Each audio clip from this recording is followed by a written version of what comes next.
Yeah. All right, welcome to the OHV Advisory Council grant reviews on April 21st, 2023. I'm Ron Tolman. I am the chair. I call this meeting to order. Let's go around the room and just take attendance and introduce ourselves. Let's go first with those who are in the room, and then I'll have Rachel call out people who are online, introduce themselves. Like I said, I'm Ron Tolman. I'm the Advisory Council Chair, and I'm also the full-size four-wheel drive rep on the council. Jason Blanknagel, member at large. I'm Laura Altz. I'm one of the deputy directors at the Public Lands Policy Coordinating Office. I'm Anna Stroud. I'm the responsible recreation coordinator for Grand County Active Transportation and Trails. Steve Labor, Uintah County Sheriff. My name is Scott Wheeler. I'm a member of the OHV Advisory Council over representing off-road motorcycles. I'm Eric Nelson, a council member, dealership representative. Tyson Todd with the Trust Lands Administration on the council. Brett Stewart, Utah OHV advocate. Josh Green, the Grand County Code Enforcement Officer here on behalf of the Grand County Sheriff's Office. Michael Cook, Uintah County Trails Coordinator. Chase Pili, Off-Highway Vehicle Program Manager for Division of Outdoor. Rachel Toker, I administer the Off-Highway Vehicle Recreation Grant for the Division of Outdoor Recreation. I'm Andy Steinkamp. I'm an intern at the Division of Recreation. Can I just say, anyone that is a guest here today, if you haven't signed in, can you please sign in and just say who you're with, just for the meeting minutes. Call out people who are Oh, yes, online. that would be good. All right, Brody, Brody Johnson, council member, ATV representative from Southern Utah. Cheryl, Carol Butler. I am part of the council. I am the Forest Service rep. okay, Kirk, Kirk Chester, part of the council, snowmobile representative. Fred, Fred Christensen, ATV Safety from Richfield, Utah, or Annabelle. okay. Let's see, Sheriff Curtis, Sheriff Curtis, I represent Sevier County, but I'm here part of Search and Rescue. okay, and then I have Shane Stroud, Hi, I'm Shane Stroud. I'm the Assistant Attorney General that assists the Division of Outdoor Recreation. and then it looks like I have an 801 number. Oh, and Patrick. Yes, Rachel, that's me, Tara McKee, Associate Director over Grants and Planning with the Division of Outdoor Recreation. Thank you, Tara.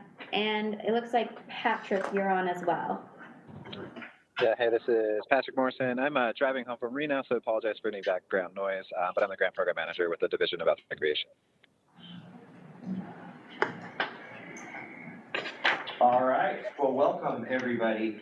We've got a busy day ahead of us and a lot to go through.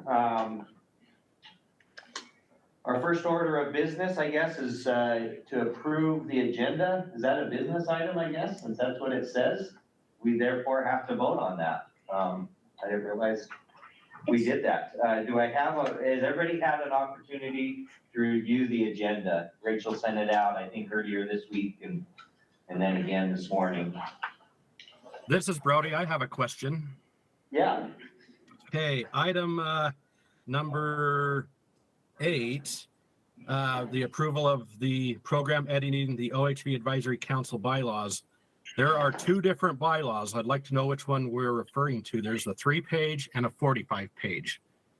So, Which one are we looking at? Brody, the one that you're referencing is not a bylaw. It is just like the rules that we kind of have that go over the grant itself, like kind of detailing what the OHV Advisory Council does. I worked with Scott Wheeler on those. I believe Cliff Kuntz on that. Those are not bylaws. The 3-page one are the bylaws that were sent out in the handout packet. Okay, I just wanted to make sure. That's kind of like just a instruction manual. of what it Yeah. is, Yeah. It's really just an instruction manual. It's not really rules or anything like that. Thank you. It did have it has the same, the authority, member qualifications, tenor in it. So I just wasn't sure which one we were referring to. Yeah, we just included that in there because it's just kind of like a handout that we give to people when they start on the advisory council. I asked for it. You did? Yeah, I can't remember me saying, hey, I don't know what I'm doing. Yeah. Scott is the one who was like, I needed how-to guide, so that's why that was created. Any other questions on the agenda? Do I have a motion to approve the agenda? This is Brody. I move to approve the agenda. This is Fred. I'll second it. All right, all those in favor? Aye. Aye. Take roll call on that. Well, I'm opposed. Any opposed? All right, that motion passes. Next item of business is approval of the October 7th meeting minutes. Has everybody had an opportunity to review the minutes from our October 7th meeting? Does anybody have any corrections or comments? Okay. I'll move that we approve the minutes for the October 7th meeting. Can you thanks. state your name? Jason. Hey, Scott Wheeler, I'll second that. Okay. All those in favor? Aye. Aye. Aye. Aye. Is anyone opposed? All right, that motion passes. The minutes as presented are approved. I'm going to turn the time for a moment over to Shane Stroud about the electronic meeting resolution. Shane? Thank you, Mr. Chair. Hello, everybody. It's nice to see you all virtually. And thanks to Rachel for giving me just a few minutes to chat about this resolution. This resolution, which I gave a copy to Rachel yesterday, and I think she passed that along to you. If not, then Ron has it. But let me just tell you what this resolution is. There are some changes that went into effect for the Open Public Meetings Act that require a resolution when statutorily created bodies like the council hold electronic meetings. And you can do it through rules, but it's a lot easier to do it through resolution because resolutions are a little bit easier to update if the law changes, and the Open Public Meetings Act changes actually pretty frequently. So let me just tell you what this resolution does. It sets out the way in which you conduct a virtual meeting. And when I say virtual meeting, this is a virtual meeting. So some of you are in person in Vernal, others of you are meeting virtually on the phone or via Google Meet. And this sets out what you need to do to hold that meetings under the Open Public Meetings Act law. The good news is you're already doing most of those things, so this isn't going to be much of a change for the way you conduct these meetings, but this is essentially what the resolution does. It provides that if you're going to hold an electronic meeting, you need to give notice of that 24 hours in advance, and you need to give notice to other council members and also members of the public as to how to join and participate in the meeting. That just means you have to send out a link and indicate how members of the public can join that link and how other members of the council can join that link. And the notice also has to say that some people may be joining virtually as opposed to participating in person. The other thing it does is it requires that there be an anchor location for the physical location of the meeting. In this case, your anchor location is the DNR building. That doesn't mean you have to meet at the DNR building. For example, you're meeting today in Vernal, that's perfectly fine. But if you don't specify a location, it's presumed you'd be meeting in the auditorium at DNR. In order to meet somewhere else, the agenda just needs to, or the notice just needs to indicate where that physical location will be and how members of the public can come and be present at that physical location. The other change of the Open Public Meetings Law that necessitates this resolution actually sprang out of COVID, and it provides that you can hold an electronic meeting without an anchor location, without meeting in person, if the chair finds that there's a public health reason to do so. Now, hopefully we won't be in that situation again anytime soon, but if we ever were, then Ron could decide to hold the meeting virtually without any type of in-person component to the meeting. And this resolution gives him the power to do that if necessary. Finally, the biggest change for purposes of conducting the meetings you'll have to deal with is taking votes. So if you're holding an electronic meeting, meaning somebody is participating electronically, a member of the council is participating electronically, you need to take the votes by roll call unless the vote is unanimous. Now, if it's a unanimous vote, then you don't need to take the vote by roll call. But if even one person dissents from the motion, even if the person is in person, you need to take it by roll call. Now, one of the easiest ways to deal with this is just to take every vote by roll call. So, after you have something proposed and somebody seconds it, Ron could say, all right, let's call the roll. Cheryl, how do you vote? Cheryl, aye. Brody, how do you vote? Brody, aye. And go through the entire roll. That's probably the best way to do it. That way you have a good record of who voted and how they voted. But if it's a unanimous vote, you don't have to do it that way. You could just take it just like we did for the agenda and minutes. So that's the electronic meeting resolution. And what I'm going to do here in just a minute is ask that the chair bring that before the council and receive a vote on that, and hopefully you'll approve it. And once that approval takes place, Ron can just sign that and give it to Rachel, and that will be included in the council's files. Before we do that, though, I just wanted to give you a quick heads up about the next meeting you'll have. I'll be here again to give your yearly training on the Open Public Meetings Act. Shouldn't take long, only took about 20 minutes, but it's required under the law. So I'll give you a little bit more detail on things that the Open Public Meetings Act requires at that time. And then the last thing I just wanted to say, and this is something that I think is a good reminder for all councils like yours, councils that are created under the laws of the state. So you probably are aware that the Motor Vehicle Code actually creates the Advisory Council, and it charges the Advisory Council with giving recommendations to the division on matters related to OHV. And one of the primary things you do, and that's why you're here today, is giving advice to the division on the administration and the grant of OHV grants. And as you also, I'm sure, know, the OHV grants are a creature of the Motor Vehicle Act. And the Motor Vehicle Act, specifically Section 412219, along with the division's administrative rules, specifies how the division handles those grants, selects grantees, administers those grants, and the goals that are to be accomplished with those grants.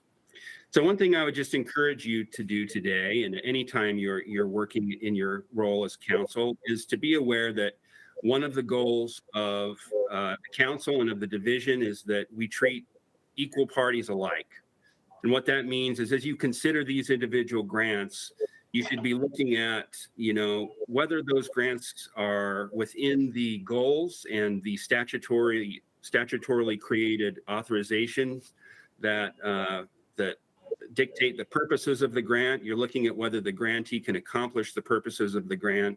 You're looking at whether the grantee has worked closely with the division to ensure that the application meets the requirements the division has set forth. And whether that grant is going to be a successful grant that furthers the purpose of the statute and furthers OHV interests in Utah. And I would encourage you also to treat all grantees equally. It's not so much about who the grantee is, it's about whether or not you would approve this grant regardless of who applied for it. And in doing that, we advance the purposes of government in this state, and that's to treat equally situated parties alike.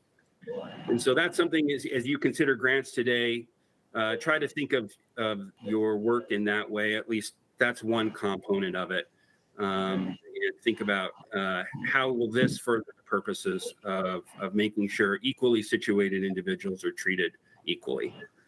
That's all I have. Unless you have any questions for me, I'll look forward to seeing you during the next meeting to give you training on the Open Public Meetings Act. I know this, you're going to lay awake at night with anticipation and excitement, looking forward to that. So it'll be fun, I guarantee you. Shane, I have one question. This is Ron Tolman. Is this resolution does this resolution need to be renewed each meeting, or does the resolution right now cover us going forward? It will cover you going forward unless you need to make a change. And if you do need to make a change, it's just a matter of amending the resolution through a similar vote in a future meeting. But once you've voted on it now, it will stay in effect until you change it or otherwise repeal it. Okay, thank you. This is Brody. I do have one quick question. Regarding the duties of the council, what if the one of the things on the bylaws is to effectively communicate the interest of the representative group to the council? What happens if the interest of the representative group does not mesh with what you just spoke about?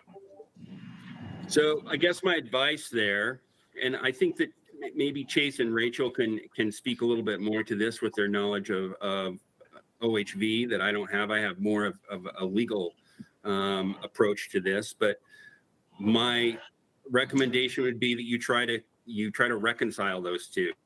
I mean, on the one hand, you have, and this is what, you're not politicians, but in a sense, you do have some of these similar duties, right? You have a group of people whom you represent, they have a particular interest and they have a particular viewpoint.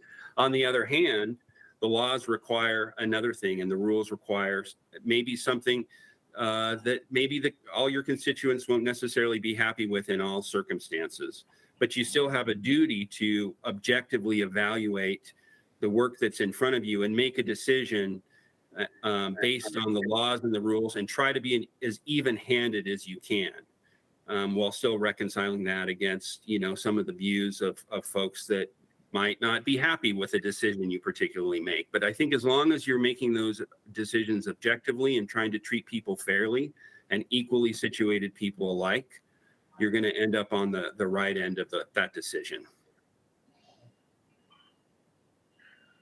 All right, thank you. Any other questions about the resolution before us, the electronic meeting resolution? Okay, I would entertain a motion to adopt the electronic meeting resolution as described to us. This is Eric. I will make that motion. Do I have a second? Tyson, I'll second. Okay, and all those in favor? Aye. Aye. Aye. Are there any opposed?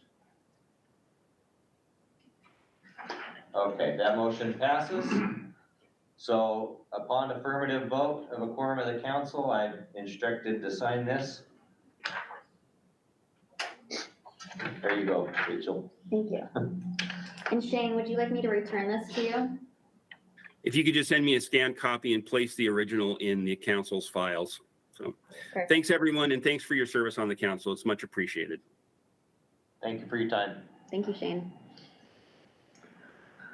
All right, the next item on our agenda is a public comment period. We've set aside about 10 minutes if needed for any public comments. We'll try to keep the public comments short and to the point. We have a few from the public, I think, that are in with us today. Is there anybody that sent any electronic comments, Rachel? No, not from the public. Okay, from the public. Is there any public online attending virtually? Not that I'm aware of. Okay, if there's any public in the room that would like to make a comment, I'd be happy to take those comments. We'll give you maybe 3 or 4 minutes apiece. Mr. Chair, for those that are here for those projects, do we want them to comment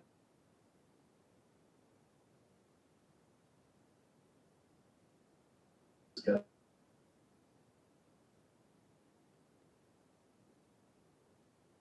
big applications, I prefer that we are reviewing them. Okay. Right. This is just if there's a general comment that needs to be made. Hey, Rachel, you guys cut out for just a moment. We just stated, so Jason asked if they should speak now on regards to their applications or while we are reviewing their applications. And I stated that it would probably be best if we do that while we are actively reviewing their specific applications, unless there's a general public comment that needs to be made. Okay, having no public comments,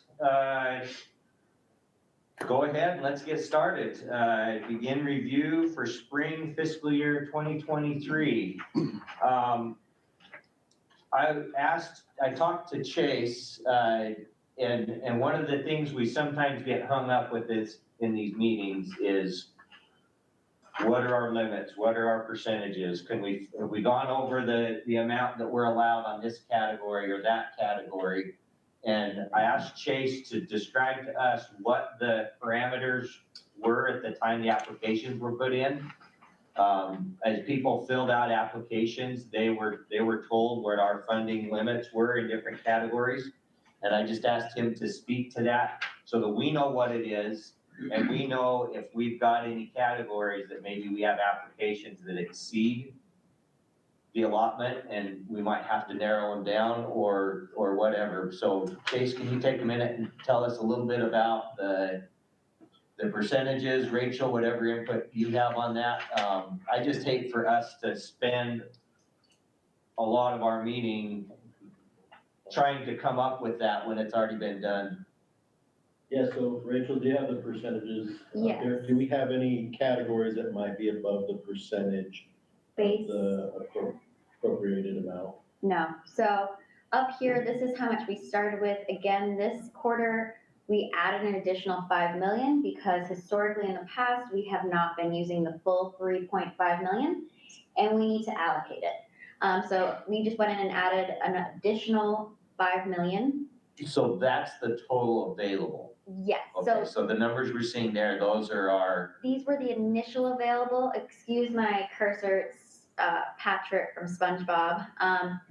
But so our last cycle, which was in July, because we follow the fiscal year that starts July 1st. So this is our second cycle and our final cycle.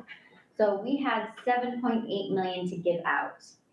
After, this is the potential use. After everything that we have presented here, we would still have 3 million left to roll over to next fiscal year. So nothing has exceeded the category that they have. If anything, this is what we have remaining and that we push towards next year as well. So moving forward, today, we're all within the allotted amounts. As we get closer to that, because we'll start chipping away at these funds to make sure they're appropriated efficiently. As we get closer to those, that's where we need to really watch on the percentages and tell me if I'm wrong, Rachel. That's what we're gonna sit within those guidelines, is that those percentages to make sure that we're making the right decisions on that. So right now, today, we don't have to worry about that. So, but in the future, that's something to look at. And we'll always come back to this of, okay, are we above the percentages? Where do we prioritize? And that'll be our guidelines to move forward on that. Does that help explain that, Tom? Yeah, can you go back to that first right there? So that the column over there on the left, what are those the percentage limits or are those the percentage actually spent so far? I'm not sure what our limits are on each category. Can you just describe those? Those would be the limits on those. So I can zoom in. So right here, this is, oh, of course it doesn't want to. I zoomed in too much. So right here for trail work, we started out with over 4 million. Again, that's including, we added 5 million to it. We've changed it to 49%, 23% for search and rescue, 15% for access and education, 10% for snowmobile. And again, we did add snowmobile funding because we realized that it is coming out of the same exact funding source. So why should we find reason to not fund these? And then OHV tourism only has 3%. These may change in the future, but these are based off of the demand that we've seen time and time again. So if you think that it's high for search and rescue, it's because there's over 20+ applications for search and rescue this cycle. And that's where the demand is coming. For us, our intention is to use all the funding that we have available. So we'll be changing things to make that work. So if there's any issues with this, we can discuss this after the meeting. And then just to clarify too, for trail work, that's a minimum, right? We wanted to spend at least Yeah, so 49% on trail work. The other categories is a cap. yes, Maximum. So trail work, we could fund everything trail work if there were applications sufficient to do that. yes, But we want to spend, at this moment in time, we want to spend at least 49%. The other categories, we're limiting it to that as the high end. And these numbers do change a little bit from grant cycle to grant cycle. They have in the past.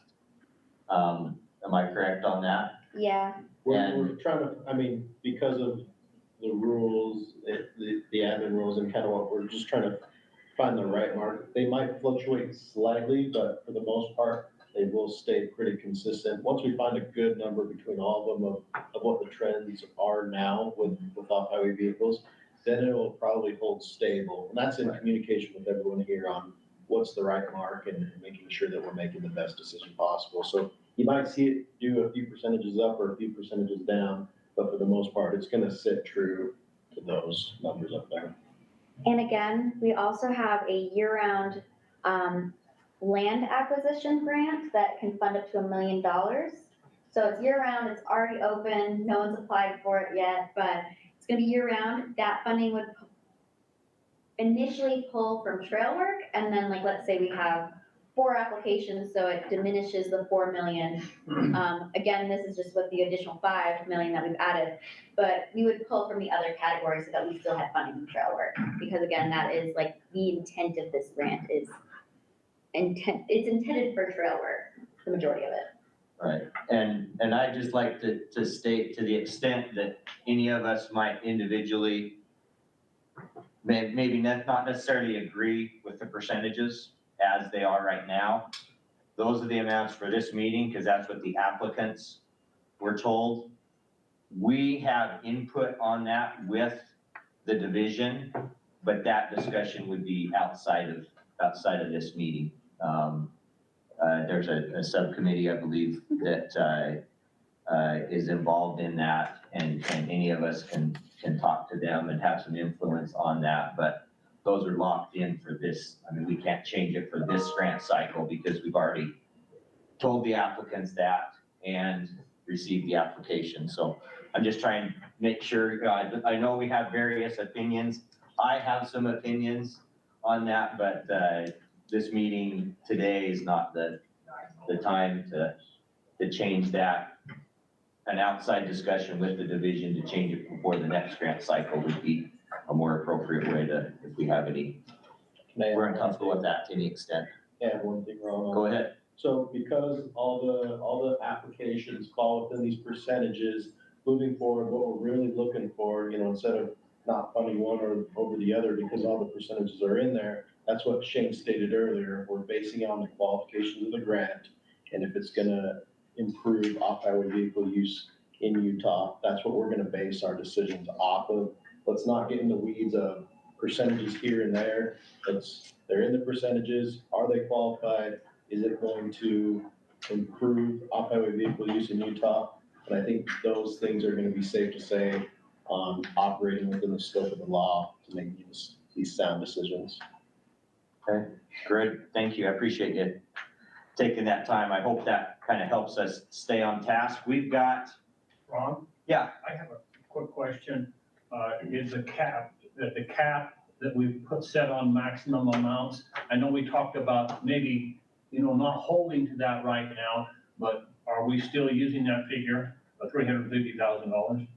So when it comes to the cap, there's specific categories that we allow additional funding for. That includes trail work and access protection. So when it comes to access protection and trail work, it can exceed $350,000. Right, because we do have some applications that are higher Yes. than the Yeah. 350, but I believe all of them are in those two categories, Yes. so. Can I ask a question too? Yeah. So, going along with what Chase said, does that mean that as long as, these ones that we've reviewed, and we don't have any in this, on this sheet, in the red or the yellow columns, where it talks about do not fund or, increase or decrease in amount, can we rule the ones that are not in those two categories, that we can basically just approve those and not necessarily need to discuss those, or do we need to go through every single one of them? Well, the fund or do not fund, remember that's based on three people's Right. opinions. So each grant has been reviewed electronically by three members of the council. I think we want to give each member of the council the opportunity to weigh in, not that we're gonna go around the room one by one on each one. But what I would like to do is have the three people that reviewed it take a moment and share with us their thoughts on that grant. And then if there's questions or in discussions, most of us have probably looked at some of the other ones too, besides just the ones we were assigned to review, because we're responsible for all of them. And if there's additional questions or discussion, then we can have that. But I would hope that many of them are just like you say, the three people that reviewed it. If they're all three recommending it and nobody has any questions, we can just vote and move on and not waste our time with it. Yeah, I think But I would be uncomfortable just doing a blanket, let's just approve all of them that are in the green column without having the opportunity to hear what. Yeah, if there's not a lot of concern, especially with the three people that reviewed it, the three council members, that's where we can move forward a little bit quicker. If there is kind of a, one's on one side, one's on the other, I think that's worth the discussion. So if we're trying to get through all these and we know it's a good grant, let's move forward and say, yeah, it's good. And then have discussion on the ones that may have a couple concerns. And also, if anyone has any questions on the overview of kind of like the brief descriptions, further in the packet, it does have a brief overview of all of these applications, just their project abstract that they did submit. Are they in the same order? Yes. Okay, perfect. All right, let's go ahead and get started then. Everybody kind of has an idea of the procedure here. So the first one is Grand County Sheriff's Office, OHV Education, and Search and Rescue Assistance. Let's have the three, how was that voted then? It was, so there was only two people that reviewed that, it looks like? Yes. There was an issue with a reviewer getting access to their reviews. So Okay. Unfortunately, it was only reviewed by two, but that's okay. So yeah, pretty much Ron and Cheryl, you are the two that reviewed this. Both of you said fund. Okay, Cheryl, I'll let you take a moment and share with us your thoughts, and then I'll share a couple thoughts, and then we can Real quick. open it up for discussion if we want to. Before we start this discussion, I just want to state that we have also changed the way that we do our match. Before, the match was based off of the project total cost. Now it is based off of their requested funding. So if you see a lot of matches, especially like this one is 83%, but we have some that are over 100%. It's because their match, we've changed it because They're paying in more than we are, or they're paying in more than they're asking us to pay. And we've changed that because ultimately, when the project would increase, they would have to increase their match. So they were pretty much matching against each other. So just keep that in mind. When you do see these high percent matches, that's the reason behind it. Okay. Cheryl, do you have anything you want to share with us on this one? Not in particular. I felt like it was a great application, needed work. So I don't have any concerns with it. Yeah, good, thank you. I was the other one that reviewed this application. When I first saw it, I thought it was a rewrite of the education grant application that Grand County put in last time. And I thought this fit what we kind of asked for pretty close. I like the fact that they used real numbers to give us an honest evaluation of the percentages that were gonna be for OHV benefit. And I would recommend it. I scored it pretty high. From 4s and 5s on all the different categories. Is there any questions or? I do have one question. This will be a blanket for probably all of them today. Right, and we do have the applicant here today if we have any direct questions. Okay, it's just, part of it is the enforcement part, right? And, so we kind of are against funding law enforcement. And I realize that this says it's enforcing the educational portion. I just wanted to make sure that we're all on the same page with that still. We're still not doing the law enforcement part, but this is an educational enforcement. Correct, and I think moving forward with all the search and rescue grants, they might be multi-use because that's the nature of, law enforcement agencies, especially the sheriff's office unique, where they're doing a lot of things, not just law enforcement. They're in charge of the search and rescue efforts for their respective counties. Mm-hmm. And so if there is some law enforcement use on that, then the funding goes from their agency on that. So they're funding their own law enforcement piece, and I think we'll see a few grants coming forward with that. So they will be multi-use, but we ask, and we've talked with a lot of the applicants of making sure whatever you're funding, that's your purpose of that, and then this is for a search and rescue effort. On the percentages, if it might be 50% law enforcement use, then we ask that 50% of those funds would be search and rescue use, or whatever else they're using it for. If it's for non-motorized search and rescue, we just ask those percentages are reflective of what they're asking. Yeah, Does that perfect.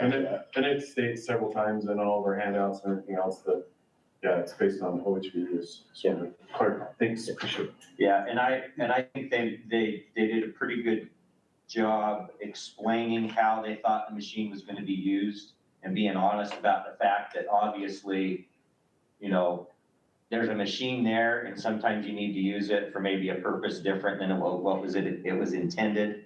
And they told us the percentage that they thought would benefit OHV users. To me, that seemed reasonable, and their match seemed reasonable enough to cover any outside use. That was kind of my thoughts on it. Any other discussion, or are we ready to vote? I'll just add, Ron, I agree for all the search and rescue ones. I think if the state is comfortable with what the applicant has submitted as far as that mixed use between OHV and other things that might come up, through their contracting process, then I'm totally comfortable with that. Okay, great. Thank you, Cheryl. All right, absent any other discussion, let's go ahead and rate this one. Okay, so Cheryl. We're just doing a yes or no vote on this, right? Yep, so Cheryl, I'm starting with you. Okay. Sheriff Curtis. Yes. Okay, Brody, Yes. Jason, Yes. Laura, Yes. Scott, Yes. Tyson, Yes. Fred, Yes. Eric, Yes. Kurt. Yes. And then Ron, you obviously said yes. Yes. Okay. Yep. So that passes for the full amount. Right. All right, next one, search and rescue, Hagland and Trader, submitted by Uintah County. It looks like there were only 2 reviewers on this as well. Do we know who the 2 are? Eric was one of them, and who was the other one? Yeah. All right, Sheriff Curtis, do you want to go first? Oh, Kurt, was that you, Kurt? Do you want to go first? I didn't have any issues with this one. It looks like an acquisition of a multi-use machine that can use snow, water, mud.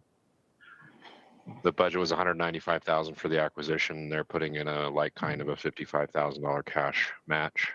Eric had a couple of questions, so I'll defer to him. Yeah, my concern was just that, we're supposed to be funding what's going to be used for OHV use. And am I doing the math wrong? Is there a budget page that we can look at there? Yes, let me pull it up real quickly. So was my understanding that they said that 57% of it would go towards motorized, and I believe their match is the remaining 43. And Sheriff Playroom's here to Yeah. answer any questions. So their match was 43%, so they composed it of it, but I will pull up their budget real quick. Perfect. Give me 1 second.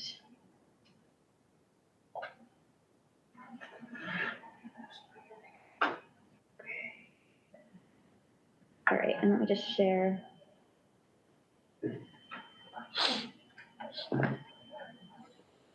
Okay, so here's their budget sheet. So they're coming in with a $55,000 match and then only a little under $10,000 in kind.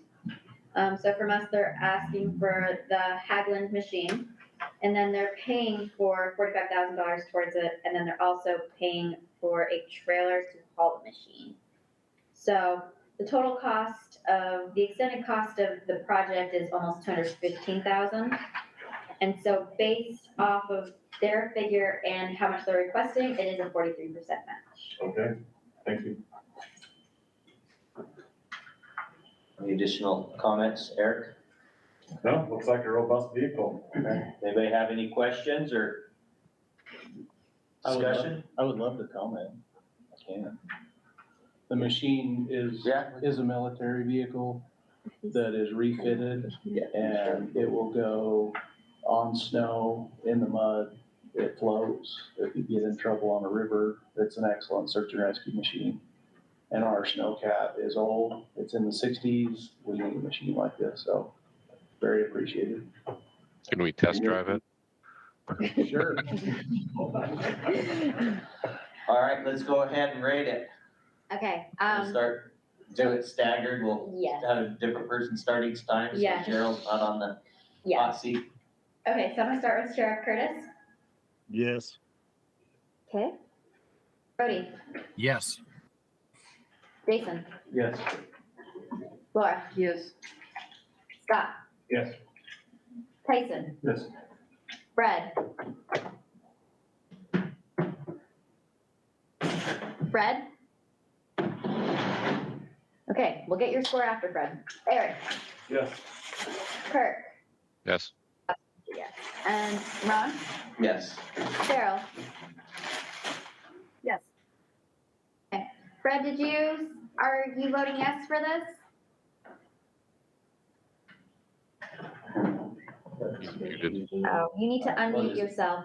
push the space bar, Fred. Yeah. Okay. We'll come back. Just tell me your score when you can. Okay, so as it stands, the majority have voted yes towards it, so it is funded at the full request amount. Thank you. Let's see. Cheryl, yes? When you announce the next application, could you go off of the, like, say the evaluation number, or can you see the evaluation number? It's kind of hard because in the system, they're not listed by like 1, 2, 3, 4, 5. So I'd like to be able to click on them and open them so I make sure I'm ready. But if you could give me either the evaluation ID. I can read out is the application number on that spreadsheet? I can read it out. It is. So I'll pull the evaluation number because I believe, and Patrick should be on the call, he should be able to correct me. But I can also just pull up the. Cheryl, in the agenda, it's on the agenda there on the left side of the spreadsheet. Okay. Oh, yeah. Yeah. So we're on number 3, which is the Penguich Roads app 2369. Yeah, and then here are the reviews for the 2369. So project weaknesses, other comments, who stated to fund, and their decision rationale. So this one is 002369. Yeah. Okay. Yeah, if you can give that number, that would be awesome. I will do that. Thank you. That's a good comment. All right, the next one, 002369, Hansagont, am I pronouncing that right? Hansagont. Roads Management at Dixie National Forests. Brody, myself, and Kirk all reviewed this one. Brody, do you have any, or Kirk, either of you have any comment you want to make? This is Brody. Garfield County has, and all of those groups over there have done well with their grants, as far as I'm able to tell, and I say let's fund it. I agree. Yeah, I agree. I agree as well. I thought it was a great application, and you know, that area needs a lot of attention, and you know, I've been out in that area personally, and I know what it's like there, but those roads and the signs need a lot of attention. Is there any questions or discussion from the council?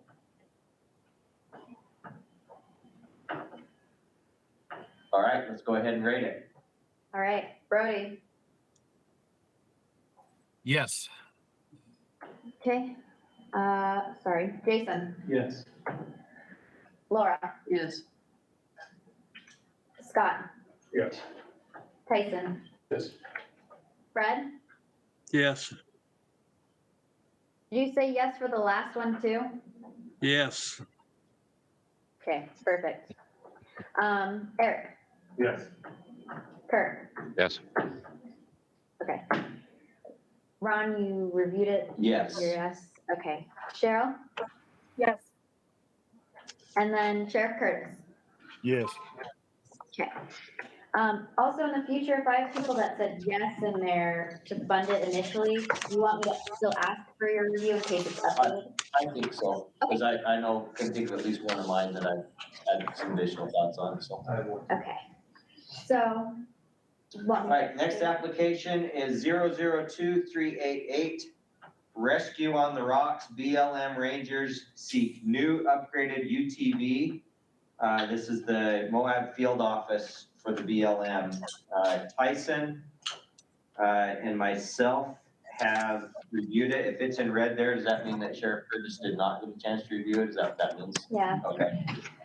unfortunately. All right, Tyson, do you want to share any thoughts on that? Yeah, just, I think search and rescue units need reliable machines to respond to OHV incidents, and I can imagine that an 8-year-old machine down in Grand County might be approaching unreliable. So I thought it was a good application and a legitimate need, so I thought let's fund it. Yeah, I thought it was a good application too. One comment that I would like to have, I would like to see is on the question, how you're gonna, trying to find out how you're gonna acknowledge the grant program. All they said is that they would write a brief for social media clearance. I'm not sure exactly what that means.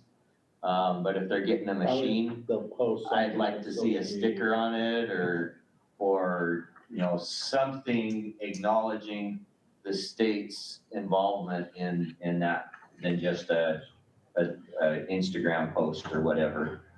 That's kind of how I read it. I didn't love that, but aside from that, if we could send that back, that we'd love to have them acknowledge the division in some more meaningful way than an Instagram post. Yeah.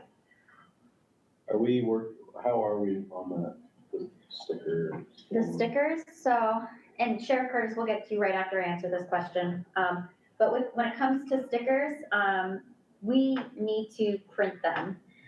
So pretty much it's been up to me. I've just been a little slacking because I liked the saying that we had with it, the slogan, your OHV registration dollars at work, and then our logo. We're probably honestly going to do that for this grant, but I want to create stuff for all the grants.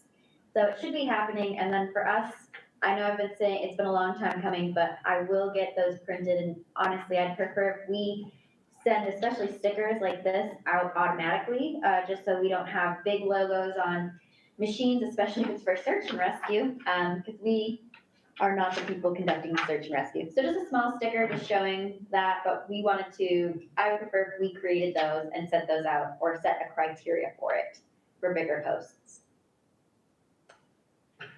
And then Sheriff Curtis?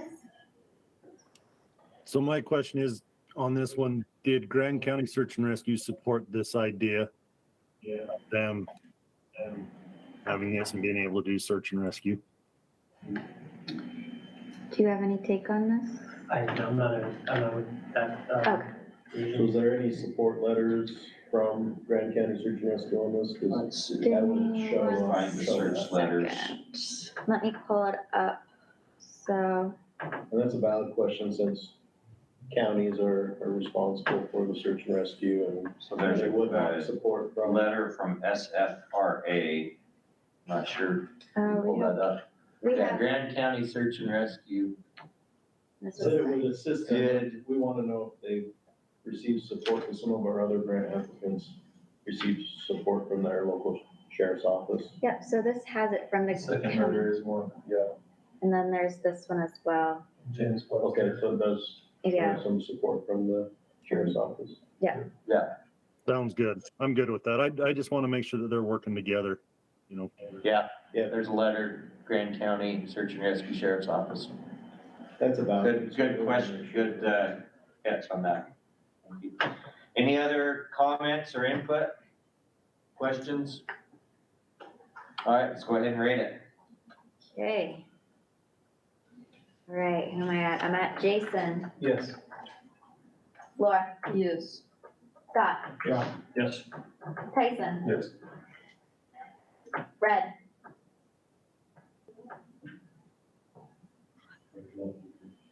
Yes. Okay. Eric. Yes. Kurt. Yes. Ron. Yes. Cheryl. Yes. Sheriff Curtis. Yes. And then Brody. Yes. All right, so that passed with flying colors for the full funding amount. All right, next application, 002396, a utility tractor for Jordan River OHV Center. Looks like Eric, Scott, and Fred reviewed this one. Eric, did you have any comments? No, it's great. This is about places to ride and I think it's a probably needed piece of equipment and looks good. Okay, good. Scott? Do they need anything else? I'm surprised they don't have two tractors out to do like grooming stuff to put with this tractor. I would suggest that they need more money, give them some more money for some grooming attachments. Yeah, did any of you talk to them? I can Ask them that? speak on, I'm not with them, but I'm working with Randall on some other stuff.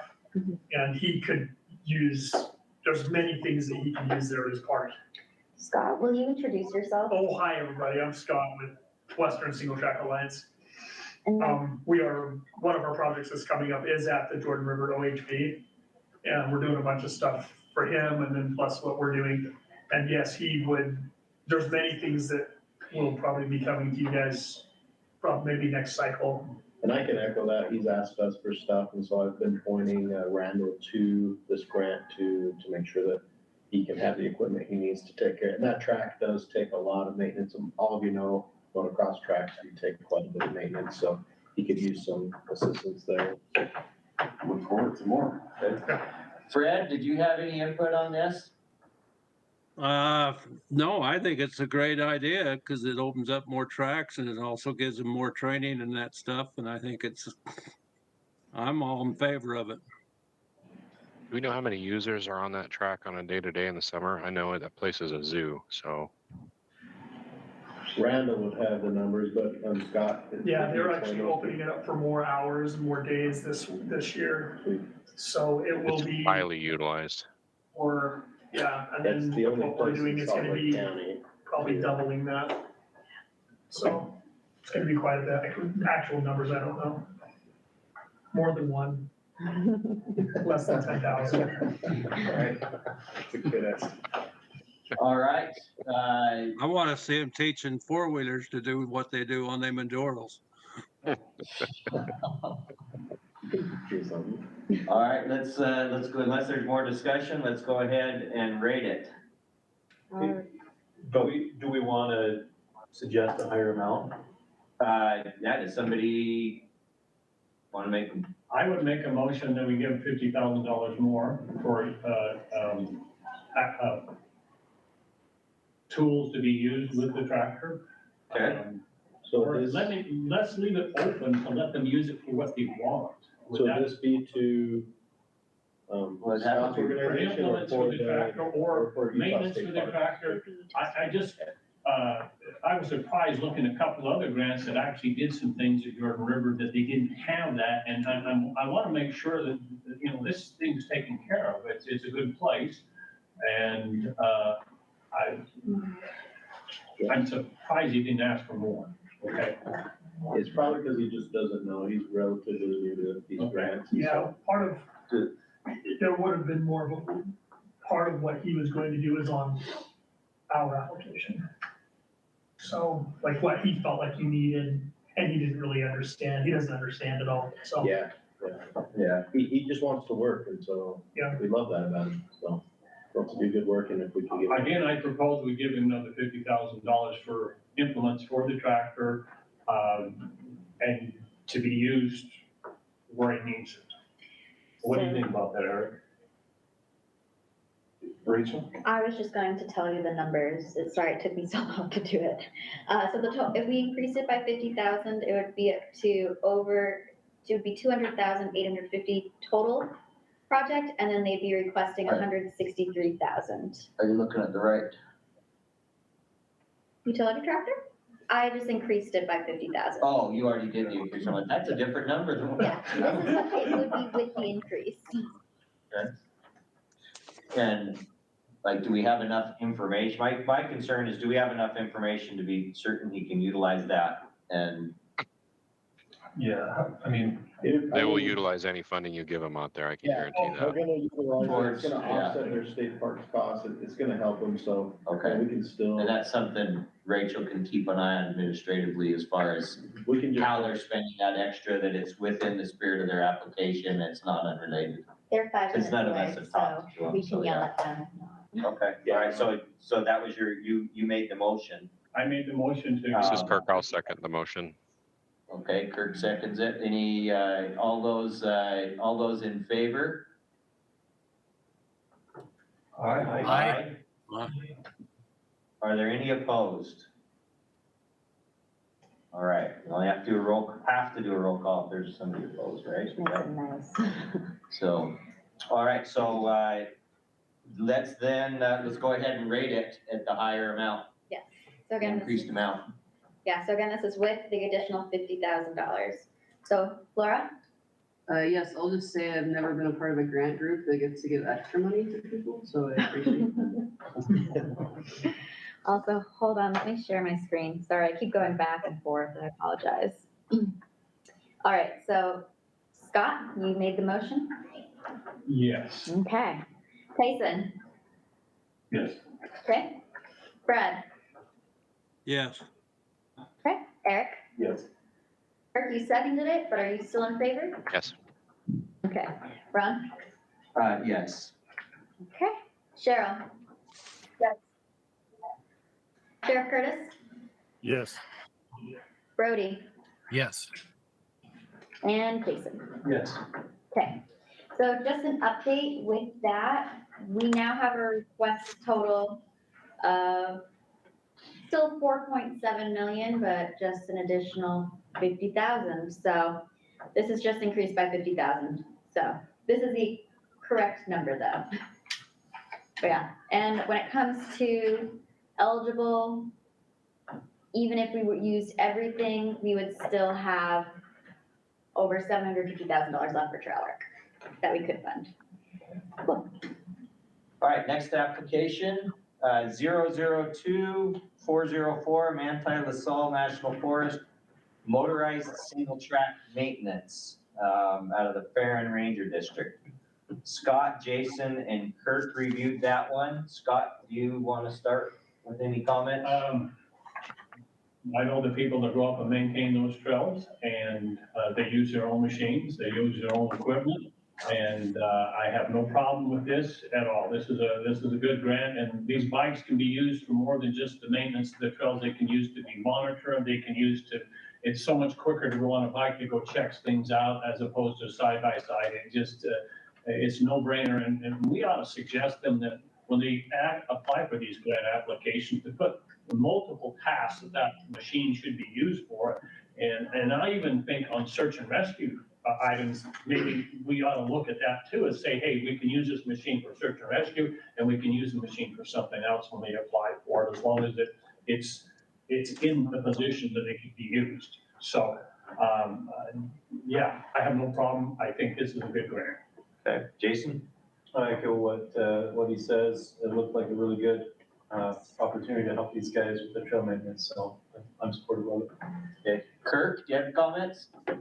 I agree with him in the same sentiment about, I mean, trail maintenance typically is going to happen a couple times a year. Where are the bikes being stored and what are they used for the remaining time period of the year?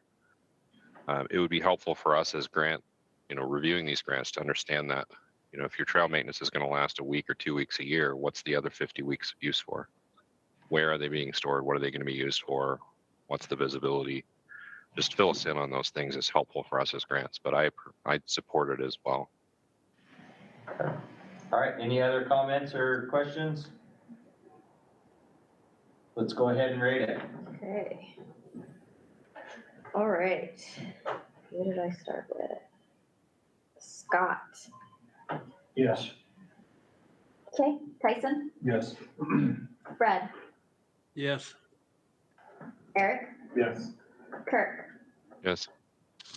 Ron, Yes. Cheryl, Yes. Sheriff Curtis, Yes. Brody, Yes. Jason, Yes. and then Laura. Yes. Okay. All right, next application, Emery County Trail Excavator. Cheryl, Scott, and myself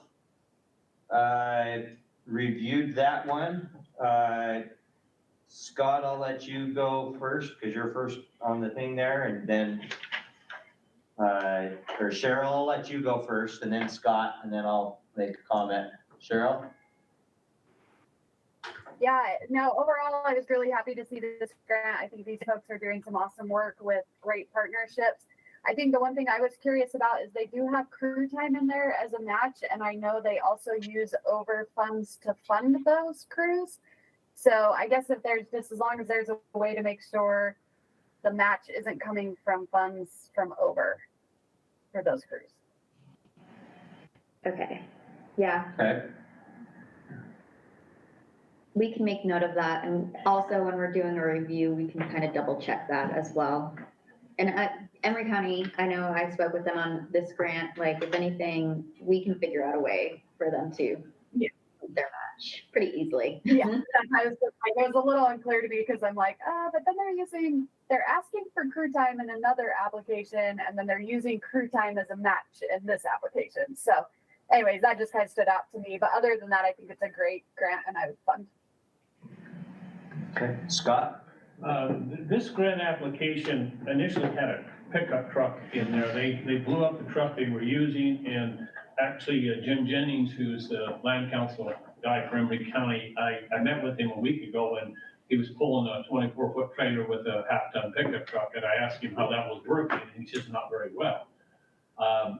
They really do need a 1-ton diesel truck to pull this equipment around with, and I realize that it's hard for us to set a precedent of giving vehicles out to people to use, but again, I would think that they have this $50,000 in here as matching, and they were going to use it to be part of the purchase price of a truck. I left him a message that maybe he ought to talk to you. Did Jim talk to you about dropping that match, that $50,000 cash match there?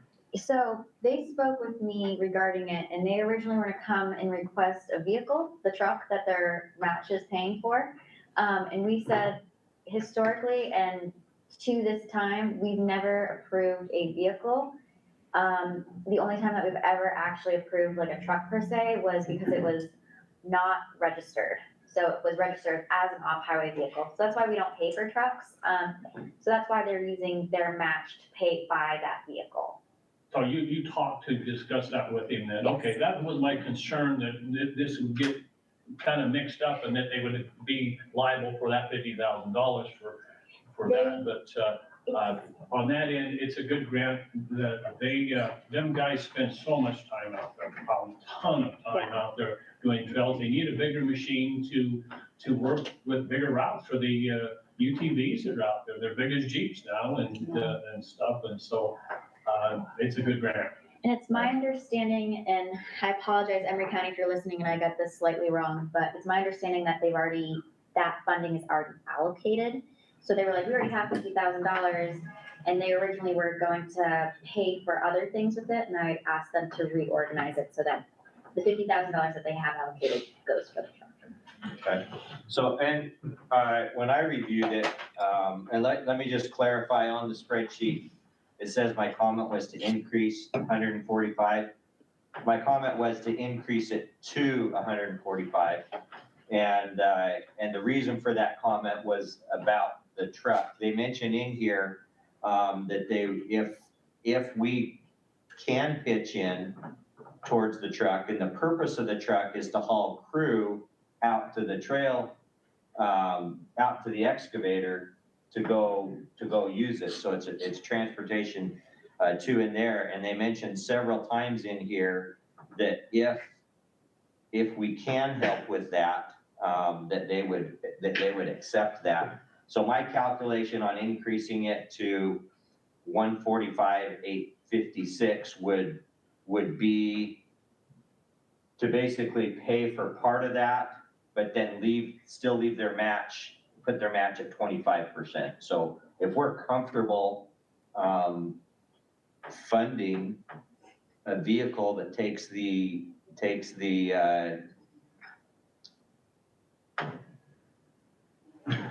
we're not comfortable.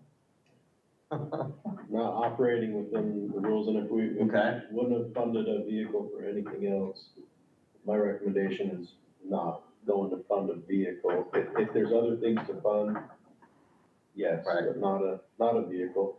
Okay. It's like, and that's standard practice that we've done with all of our other grants. So register that as an off-road vehicle then.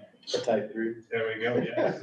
Well, that's how we paid for Jeep at Sand Hollow. It's mandatory that it will never be registered as a vehicle. Yeah, I understand, and I know we can't, it's gonna be difficult to set a precedence. I just trying to show you that the need is there, and this truck would get used for, and again, I can't emphasize that when we have this grant money, that maybe perhaps we emphasize to them that it be used for multiple purposes, like for search and rescue, for pulling snowmobiles up and doing snowmobile work in the wintertime. It could be used for that instead of them sitting, and being idle for, 9 months, that get used all year long. And so I think we ought to discuss that with grantees, that they look at it as a multiple type task vehicle.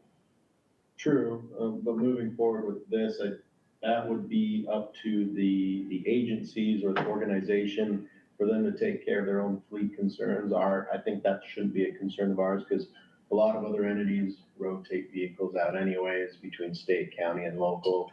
And so we can help with everything to facilitate that, but vehicles a lot of times are involved with motor, like a motor pool type of situation.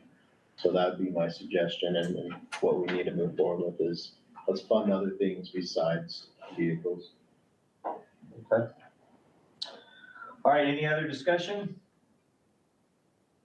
Go ahead and rate it. Sort of just rating it as is. Yeah, as is. Yeah. All right. So I am starting with Tyson, I believe. Yes. Okay. Fred? Okay, Fred, I'm gonna come back to you. Eric? Yes. Kirk? Yes. Ron? Yes. Sharon? Yes, and you can start with me each time if it makes it easier. I don't mind. It's okay, Cheryl. I understand how you don't like to, especially if it's a grant that you're unsure of. I get it. So don't worry. We'll do it the way we've been doing it. Sheriff Curtis? Yes. Brody? Yes. Jason? Yes. Laura? Yes. Scott? Yes. And then Fred? You're there, Fred? All right, we will move on. So majority have voted yes, so it passes. Full funding request. All right, next application, 002415, Ashley National Forest Mini Excavator Purchase. Eric, Brody, and Fred. Eric, you want to go first? No, I'll go second. Okay, Brody? You have comments on this? Nope, I'm in favor of this. Okay. Fred? Did you have any input on this one?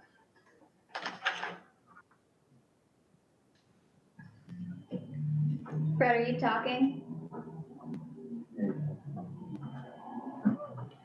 Yeah, I'm talking. Just gotta take my headphones off because I can hear better. I didn't really have a problem with it because they need the equipment and that stuff, so. So I don't have a problem. I think a lot of them, I think they need on letters of support to get more user groups. All of a sudden you got the BLM and you got the Forest Service doing the same letter to each other and not involving the user groups.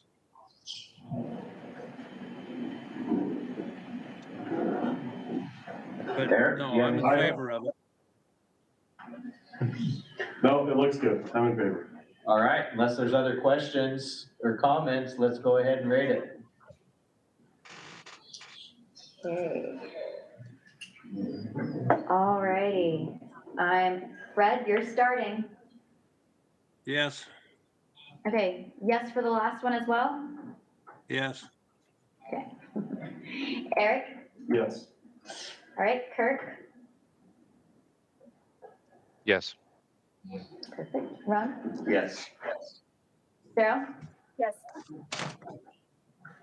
Sheriff Curtis? Yes. Brody? Yes. Jason? Yes. Laura? Yes. Scott? Yes. Tyson? Yes. Okay, that passes. All right, next application, 002416, Grand County Search and Rescue Winter Vehicle Refresh. Looks like Laura and Tyson reviewed that one. Laura, do you have any comments or input? Well, maybe I'll let Tyson start because it was the first one I've ever reviewed. So Okay. yeah, it was just, so I'd like to hear. Sounds good. I thought it sounded good, so I'll defer for a minute. Okay, Tyson, would you like to make some comments on that? Yeah, sure. It's great. The only thing I was looking at was at the budget. The bid for the trailer came in at like 3,500. They have 7,000 in the budget for the trailer. I don't know if they're buying 2 trailers or if they just over allocated in the budget. I mean, it's not a huge deal. I'm just trying to tie those ends together. Why is the bid so much lower than what's put in the budget? Right. That's all. Yeah, did you get a chance to talk to them at all? No, I didn't get a chance to Okay. talk to them, no. But it's $3,500. I'm sure that they can use it. Right. Get a bigger trailer or whatever, but that was it. Maybe there was add-ons or something that weren't Maybe it didn't get put in the bid. included in the bid. Yeah. Laura? Yeah, I'd say, I'm all for it. Like you said, it's $3,500. We just gave the OHV park an extra 50, so it's. Right. And they'll have to turn in their receipts. Right, yeah, they'll have to show that it was used for, Yeah, so they only get for it. reimbursed what they pay for. Yeah. Okay. Good. Any questions or discussion? All right, let's go ahead and rate this one.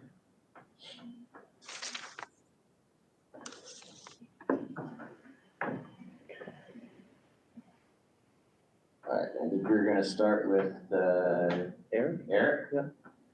Yeah, yes. Okay. Kurt? Yes. Ron? Yes? Okay. Cheryl? Yes. Curtis? Yes. Brody? Yes. Jason? Yes. Laura? Yes. Scott? Yes. Tyson? Yes. Fred? Yes. All right, next application. 002417, 2024 Uintah Wasatch Cash Dispersed Recreation. It looks like Laura, Eric, and Scott reviewed this one. Laura, do you have any comments on it? Yeah, I mean, I think with as many users as the Uintah Wasatch Cash gets, it's definitely needed. I think I wrote in my comments that, they also have another pretty substantial grant out there. It would have been, maybe I didn't find where they connected or where they were separate, but that might be helpful in the future, but overall I support it. All right, good. Eric? Yeah, I got a couple comments. I always like to see effort put towards new trails. You know, we're talking about, just the huge use in there. I don't see any effort in the grant to look for new routes or look for possible dispersing the recreation, right? Isn't that the title of this? Dispersed recreation. So, another comment I have goes back to the LEO a little bit. In the education section, the explanations about violations feels close to having LEOs involved. But no, it's a needed project for sure. It's definitely going to benefit the OHV community. Okay. One other thing I'll say is I appreciate the Forest Service is willing to mark routes, and Chase probably knows what I'm talking about on that.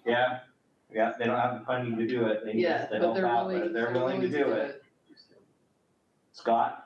The only comment I made in there, and this is probably across the board to all these grants, is, accountability and monitoring them. And I realize that's throwing a whole bunch on Rachel, but it's our duty too, to make sure that the, funds are getting used wisely, and are they getting used for OHV purposes, motorized purposes, so. Scott, you're always adding work for me.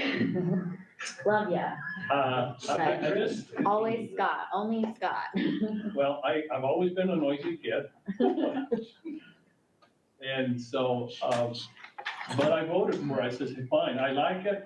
I like the idea that there's a lot of usage, but I think we need to improve our mechanism for accountability. And I don't know how we do that. It would take more people. Sometimes I feel that when we come on the grant cycle, it just kind of becomes a full-time job almost. Those people that are not retired yet have a job, and they have to spend time working, right? I do. I thought you was retired. I am. That's what I'm saying. So I do have one more comment on this, and this is just basically for probably those that are listening, and maybe it's comes up more important in the application process is we're all here because we're representing the OHV community, and we take it pretty serious. I think most of us do. And I'm always out there trying to tell people, yeah, there's all this money available. You need to do this, and let's get some trails going. But the funding that's out there that we're going out there with right now, it is super nice. I know that, the sticker thing, you're worried about the sticker and how it is and all that, but I think it is super important that the program gets recognition that this money has come from your fees. This person standing here, this kiosk, this whatever, and I'm always paying attention to it because I'm always looking around, and I know with the Forest Service it's hard because they've got their standardized badging and this is what they need to do. And it says that if they have a chance, they'll try to make sure they let people know that it's OHV funded. But this is a big grant, and I think we ought to have some pretty good recognition. I agree with that. Yeah. They can put a sticker on there, you just gotta make them. Right. And Cheryl might be able to answer any questions, because she didn't submit this application, but. And part of this conversation is because I know Cheryl's listening. Cheryl, you have anything to say? No, I appreciate the input as always. I think, Eric, to your point about dispersed recreation, we do call it dispersed recreation because it's kind of that bigger, broader view of the motorized recreation. And to help differentiate between some of the applications we put on, this application will stick more specifically to the roads and dispersed camping opportunities, whereas the motorized trail one tends to be more actual specific trails. So 50-inch or less, single track, those types of trail opportunities. So different groups, it's actually really exciting. We have permanent employees now that their program is dispersed recreation. We're seeing a lot of great things already happening with partnering with Tread Lightly and some other work that has not been able to get done for a long time. So that is part of that. As far as, yes, marking the routes, any of the kiosks we do, we always have a standard template that at the bottom it will include USDA, the Forest Service, and the state's logo on any signs that are on any of our kiosk panels that are created as part of these grants. And accountability, we definitely try to make sure we're sticking with that.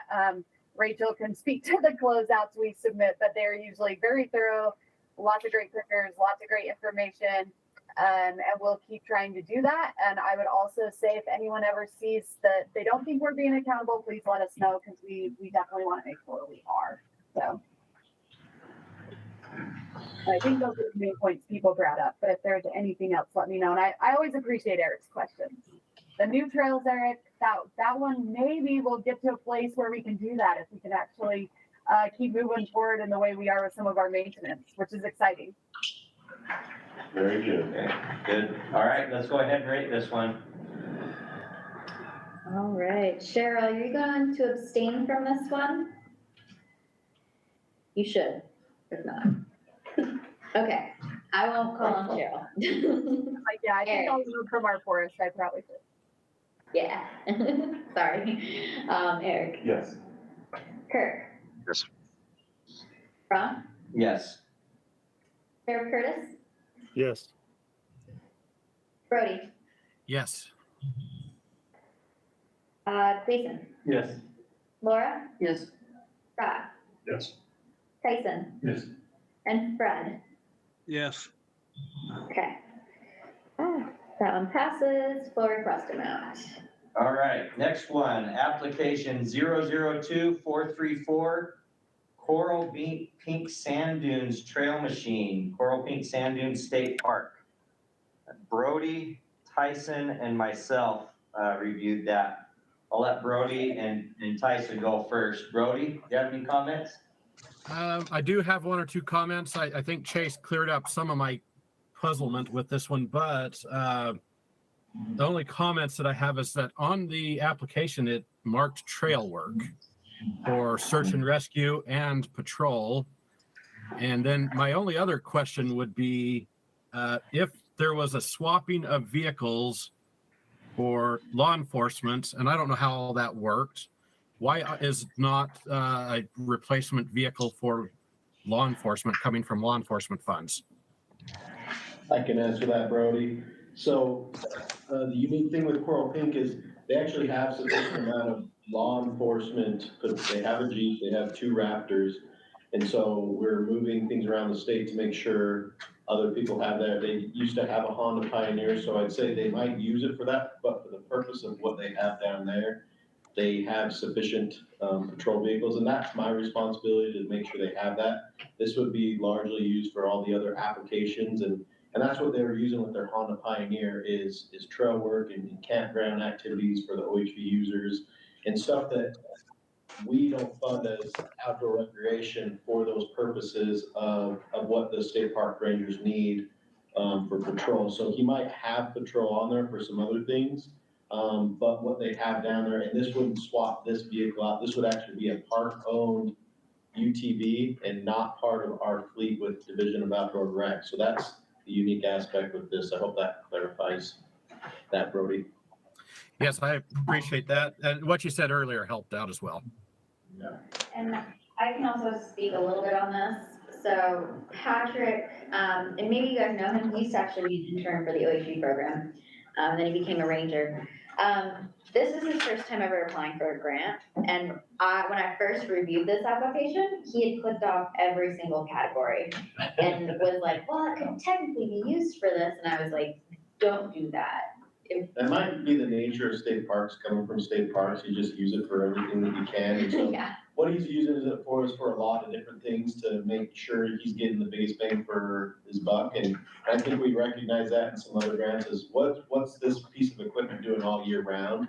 And so Patrick down in Coral Pink says, I will use it all year round. So, and that's great. My patrol of fleet for UTVs, snowmobiles and dirt bikes, it isn't for campground work, it's for patrol. And so that's why he's requesting this, because he used it for a lot of things that is campground and trails, projects that he needs for out there. Because they do a lot of marking of areas in Coral Pink with the dunes to make sure that people are riding safe and riding where they're supposed to. Because there is some logistics of making sure they're not going into a certain endangered habitat area with Coral Pink.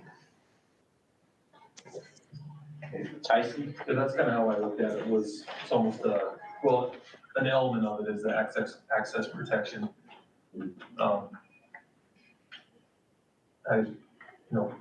the trust lands perspective, it is frustrating to see people riding where they shouldn't be. And it's more work and expense, and we're all about riding where you're supposed to ride, but if we can help maintain, that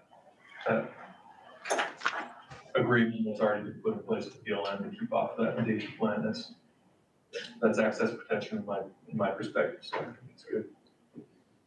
Yeah, so I was reviewed it, and my comments were that the application is very confusing. They've got patrolling, search and rescue, law enforcement, insect management, weed control, conservation officer transport. They, like in the application, it talks about using it to take conservation officers out on tours so they can do whatever. I tried. But yet it was marked as trail work. And I get it, most of the applications really hit more than one category, and that's fine. But they marked it as trail work, but when I read their description, the bulk of the description is something other than trail work. Access protection, the beetle thing, putting up the signs to keep people out of the non-motorized area. If that protects our access, that's access protection, but it wasn't an access protection thing. So I just had a real hard time with how scattered it was, and whether or not it was really trail work. If that being said, I think they did include a letter, didn't they, from Flipco under access protection? Yes. So really they could have checked that box as well, I guess. And that kind of alleviates my concern there. But that was my biggest concern, is it was just most of what they describe in the project description, there's like a sentence about trail work and the rest of it is other things. And so I have a hard time having this be a trail work. Everything they do down in Coral Pink Sand is centered around off-highway vehicle use. Yeah. Even if it's in the campground, the campers in there are off-highway vehicle users, plus, the access protection. So really this machine is used for a lot of different items. And so that's why it probably is scattered brain on that approach. Also,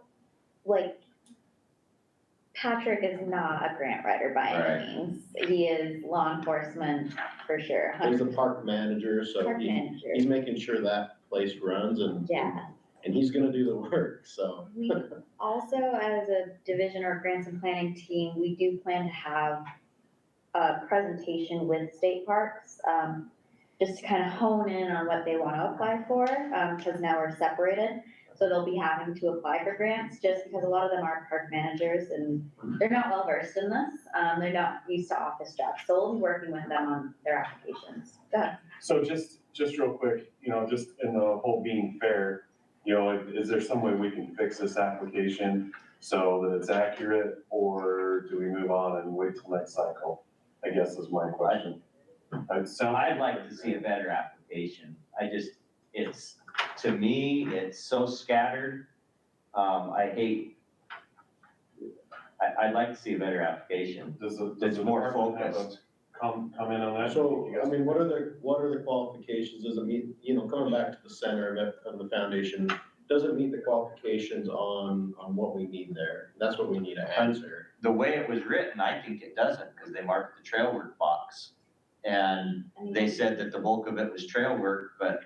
What can we define it as, and what are some of the comments that our council members can look at? Like, what is it to everyone here? And Kirk raised his hand, sorry. Can we look at intent? I think the intent is good, and there's some other grants in here that people marked places they shouldn't have marked, and Is you this see a that. quick administrative change if it is access protection and they meet those requirements under access It's protection? just checking the box. Could we? I know, I understand, and like I said, you see. Kirk, do you have a comment? I tend to agree with what he was just stating. Is it an administrative process that we need to coach the grant writer that you check the wrong box? I mean, he's trying to manage a park. He's not writing grants professionally. It's not going to be perfect. Is the essence of what the grant going to be used for off-highway vehicle use? Yes. Where will it be utilized? It just like we stated, that it will be utilized in a park that is specifically for off-highway vehicles. Whether it be education, access protection, how do you justify that, or how do you mark those in every category? I'm not sure. Do you just pick the largest percentage and check that one and then fill in the details? Yes, it's scattered, but he's also trying to explain how it's going to be used in a variety of ways throughout the off-highway vehicle process, whether it's education, whether it's access protection, whether it's signage. Those are all different scenarios that it will be used on, and all of those individually, if there was a grant written individually for each one of those categories, would qualify. So how do we, as an organization, look at this as a whole and go, is the essence of what he's trying to do fill with the essence of what we as the advisory board should be doing? I just want to state two things. So I directed him to do trail work because it will majority be used for trail work, going around the park and working on things, and maintaining the park. But also, I just want to state that we work with a lot of different smaller communities and people that are not well versed in this. If we get into nitpicking applications because they're not professional grant writers, that's going to diminish people that are applying for us for this funding. 100% agree. There were a couple from grant, I mean, when you ask them to show you a map, they put a pin on the sheriff's office. Yeah. And it's like, yeah, you know what I mean? Like, to me, that's. Or at the geographic center of the county. Yeah, like, come on, show me a map where the trails are and where this is gonna be used. Don't tell me where the sheriff's office is. That doesn't go good. And I made some comments to that, but, Yeah, and the we unique still thing fund it with because we coral- understand the Yeah. concept that they're gonna be out and about advancing OHV recreation. And Coral Peak's one of those kind of open ride areas. There is trails within Coral Peak sand dunes. And so that's why it may be a little hard to articulate those where they are doing some access protection, but it is trail work associated with that. And I don't, just real quick, and I'll be done. And I am not doubting anything of this. I really agree with this. Just my whole concern is, okay, we're trying to be fair here, and there's some hard decisions that have to be made. And so we do need some clarity and making sure we're not just making up an application for someone that was totally applied for a different way, then we do it. If we've got the clarification, which me as a member feel like there's some clarification here, and I'm fine with that. We just need to make sure that we're just being even throughout this whole process. And that was my only comment. I'm not commenting on grant writers or the quality of it or anything like that. So that was my. Now, he did answer some of the questions in the access protection portion of the grant and did get a letter of support. Right. So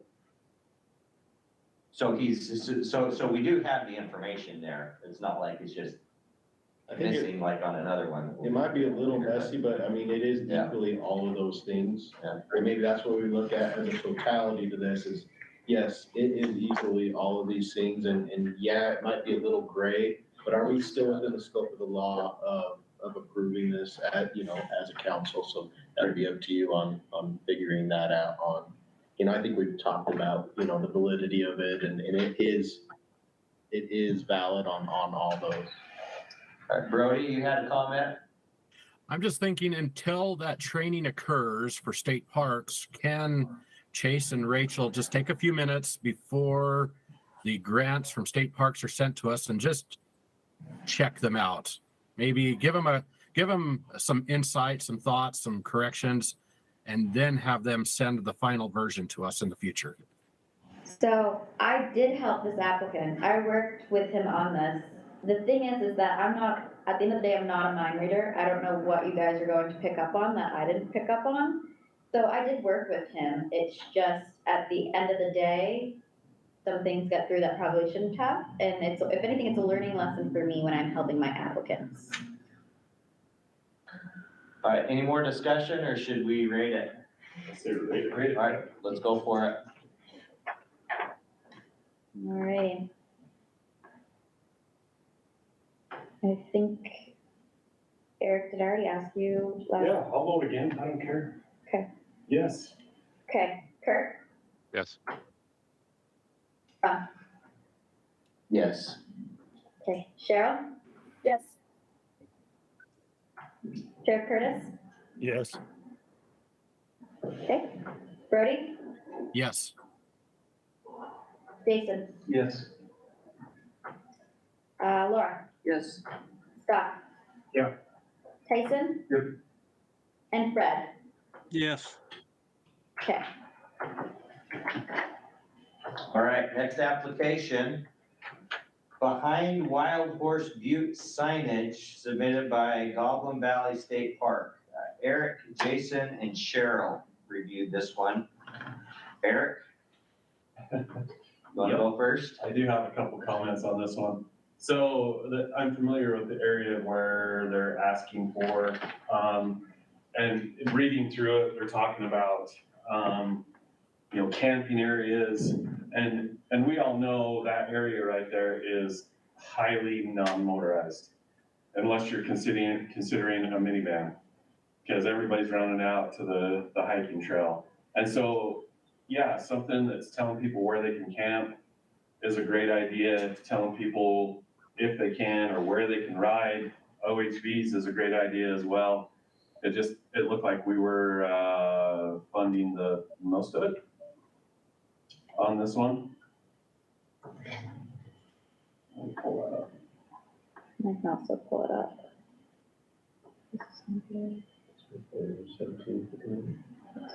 And so my comment was the portion we're paying for appropriate for what it's gonna say on the sign?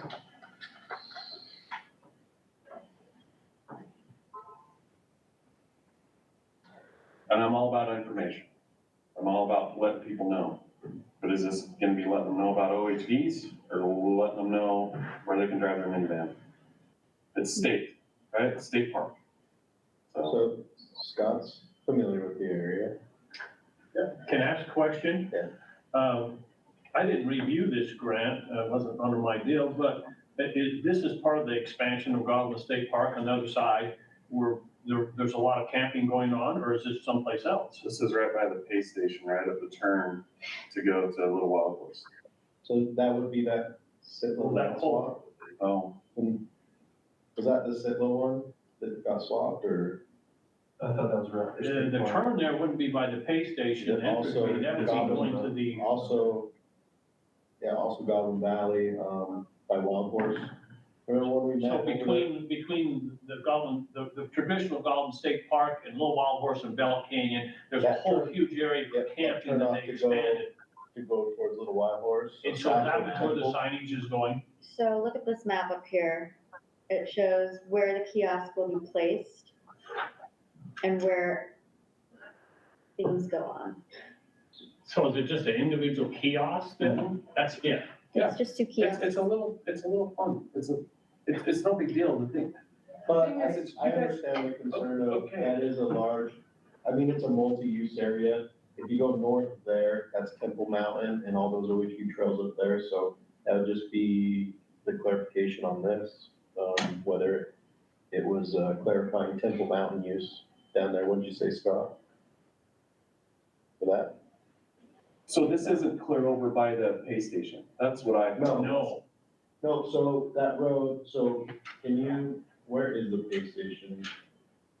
Do you have that? Well, I think one page back, it showed. No, I'm sorry, I'm seeing the other Yeah, cause that's all, you know, just Goblin Valley. Yeah, Yeah, so, sorry. so this isn't inside the park. No, cause they had an expansion, they added so many, acreage for all that goes out to Little Wild Horse down there, and so they had an expansion, so now that is Goblin Valley. So is it that dark blue It's there? open to- Is that the expansion? Yeah, the dark blue is expansion, and that whole area on the south side, if you're on the lower part of it, is dispersed camping all through there, and there's little niches all through the cliff lines there. But I thought Goblin State Park was gonna take care of that and try to address the needs over there with state funding from the state park there, but, Yeah, most of it would be state park funds through there to handle any of the park expenses.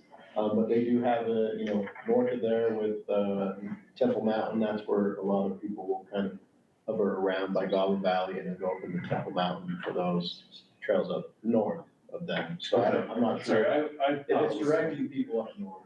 I thought it was somewhere else, I apologize. So when you come in, you turn left to go down into Goblin Valley, or you turn right to go up over Temple Mountain. Well, there's that, but then if you go towards Goblin Valley, there's another road that goes behind Little Wild Horse. yeah. And so that's a motorized route over there. Little Wild Horse, of course, is that hiking, section on that south side. And so that's that expansion of state parks, and that's what they're looking to address. So this is Goblin Valley down here. So it's outside of it, over here and here. But technically, it's inside of it now. Inside Now, of it, yeah. The new boundaries, and this just happened within the last year. Okay. I just once again, just trying to protect the OHV community, make sure that we're paying for kiosks that put OHV information on it. That area where that's gonna be at, I'm not sure if I went out and counted, but there's probably more non-motorized, typical hikers, people using that area. And it's not that there's not a lot of motorized, because there's a lot of people that go down that direction.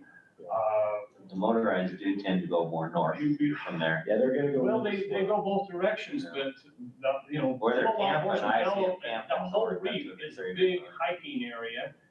I drive down there just to go see how many people parked in the parking lot occasionally, and, but, it'd be nice, like Eric says, if, hey, 50% of the money's coming from somebody that's hiking out there, as opposed to somebody who's driving an OHV out there, so.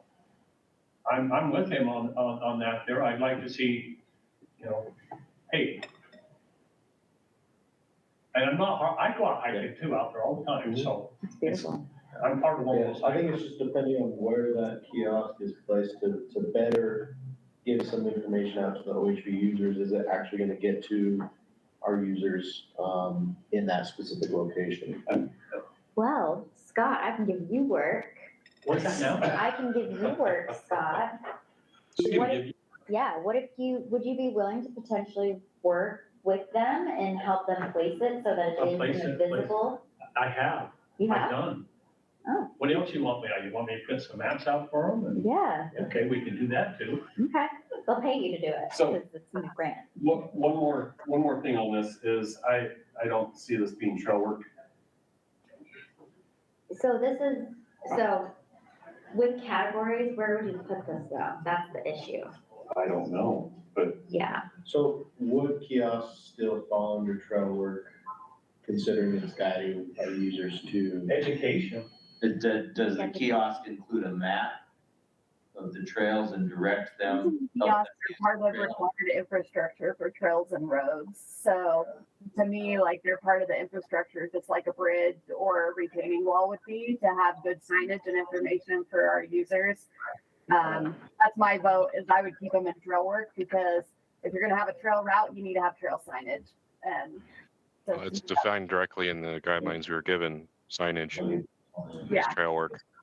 Yeah, and I feel like, I guess I'm just a little concerned that we're spending this long on a grant that they're asking for $2,000 for one kiosk. And for two, they specifically say they're going to educate on tread lightly, road conditions, staying on designated roads, safety precautions, and a map of the area. So I guess I would like to give them the benefit of the doubt that the messaging is going to be OHV related. It is $2,000, and I say yes. So. Thank you, Cheryl. Cheryl, Keep this in all line. grants the same, no Right. matter how big or small they are. But I also say we have not picked apart other grants that are asking for way more money for very similar messaging. So I would just say let's focus on the messaging they say, which we've got to give them the benefit of the doubt that it's going to be there, and obviously that comes through with the accountability on. Obviously, if you go down there and this kiosk has wild horse and a bunch of the non-motorized routes on it, we've got a problem, but that's not what they're asking for. So. Okay. Jason, you reviewed this. Do you have anything to add? My only input. Say something, come on, say something. My only input from an outside perspective, because I haven't spent a whole lot of time here, is anytime I go somewhere new, having a map showing where I can go is helpful, so I support it.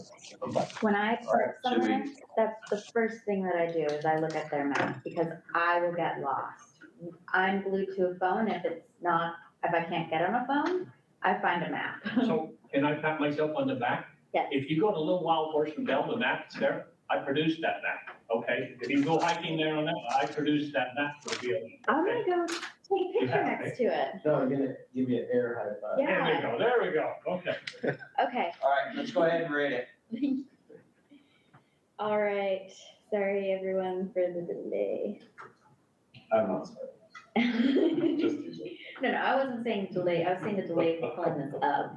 You guys can talk all you want. All right, Kirk, Yes. Ron, Yes. Cheryl. You said yes, right? Sheriff Curtis? Sheriff Curtis, we'll come back to you, okay? Brody, Yes.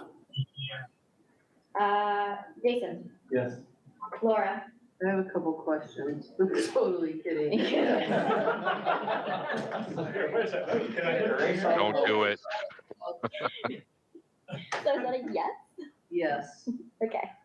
Scott, Yes. Tyson, Yes. Fred, Yes. Eric, Yes. and then Sheriff Curtis, are you there? We'll come back to you. All right. All So, right. majority votes yes. Next application, application 002440 Sand Hollow and Sitla Maintenance, submitted by Utah State Parks, myself, Fred, and Cheryl. Reviewed this one. I'll go first. I thought this was an excellent application. I gave it a 19 out of 20 when I did it. I thought it was good. I think this is exactly what the grants are for. Just helping with access to the trail there and helping keep the access road in the parking area passable. Fred, do you have any comments? The only thing I scored at 19 also, but I'm more concerned about the motorcycle for the law enforcement. Are they going to use it for law enforcement, and then also how do you pick up trash on a motorcycle? Got a pretty good backpack or something? Jason could, well, I can answer, but I know Jason or Scott can answer. It's doable. There's ways to do it. Ask Eric about all the stuff you can put on a motorcycle. You carry a lot on motorcycles. Cheryl, did you have any input? No, I think it's a great project. I just feel like I would like to see them show some matching for like all the work and volunteer staff time. I feel like they missed an opportunity there to show what they're paying for match wise. And I'm also really curious, if folks usually ask for two. So I guess we can put the solo person out there doing their thing, but I would think this one could be one to. Wait, Cheryl, can you repeat that last statement? Yeah, just that I thought two could be a value for these folks, because one seems like a really low ask for what they're trying to do. Low ask? Low ask. Oh, okay. I think we heard it. Low ask? A low ask for one motorcycle. Okay. Would there be another recommendation? Who has the knowledge? I can see if they have any. So they have a bid for Yamana. Well, that'd be the state contract. Yeah. So because it's a state entity, they'll get the state contract price, so how much are they requesting? Oh, 15 or no? no, they're only requesting half of it. Yeah, one thing I did, Mark, is I really liked that the correct match was cash. A lot of times, people kind of, Well, because they'll probably. got a little fuzzy, but seeing them put money in. Yeah. You wanna? All right, any discussion, questions? Okay. Let's go ahead and rate it. All right, I am on Ron. Yes. Cheryl? Yes. Curtis? All right. Brody? Yes. Jason? Yes. Laura? Yes. Scott? Yes. Tyson? Fred? Yes. Eric? Yes. Kurt? Yes. Okay, is Sheriff Curtis, if you're there, yes or no? Otherwise, we will come back later. All right. All right, next application, 002446, Wayne County Trail Maintenance and Construction. Myself, Fred and Eric all reviewed this. I'll go ahead and go first. They're asking basically for a skid steer. My only comment on the application is the balance was out of budget, or the budget was out of balance by $595. And I would recommend increasing the grant to match the piece of equipment they were asking us to pay for. So increase it from $69,300 to $69,895, and then that makes the budget balance. That's the accountant in the worried about the $595. Okay, it was $595. So the amount in the yellow, that would be the total grant. And they've got plenty of match to have that not be an issue. Fred, did you have any input on this one? I know that a lot of the trails that they got go out on roads and that stuff. We just signed the Parker Mountain, and that's 200 more miles of all. And they're the ones that's going to be grading them and take care of the culverts and everything else. So, no, I don't have a problem with it. I'm in favor of it. Eric? It looks great. Okay, Do we want to, let's go ahead and rate it unless there's comments. What? do we have a motion to increase it? Oh, yeah, can I make a motion if I'm the chair? Sure. Okay. I motion that we increase the grant to $69,895 and adjust the budget so that it balances. I second it. Scott Wheeler seconds that. Okay? Or should we propose it, I guess, or do you? No, I motioned. I'll second. Yeah, I did. All those in favor? Aye. Aye. Aye. Aye. Are there any opposed? Okay, let's go ahead and rate it.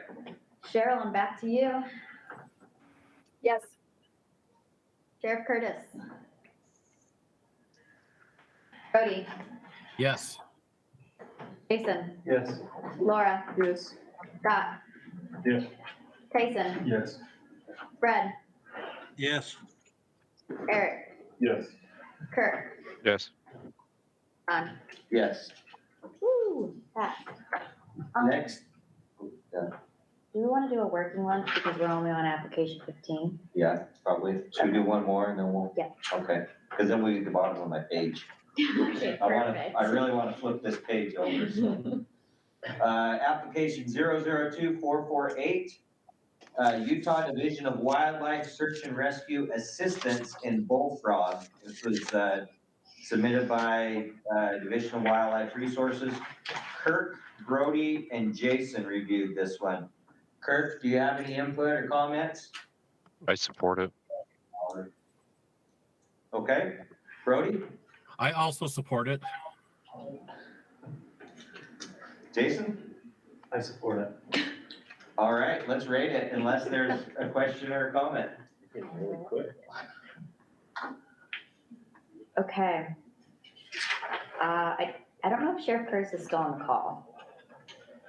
Let me quickly just check, because he might have got pulled into something else. Okay, so Sheriff Curtis is no longer on the call, so I'm going to be skipping him until I see him on it. So Brody, Yes.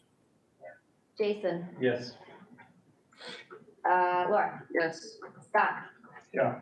Tyson, Yes. Brad, Yes. Eric, Yes. Kurt, Yes. Ron, Yes. and Cheryl. Yes.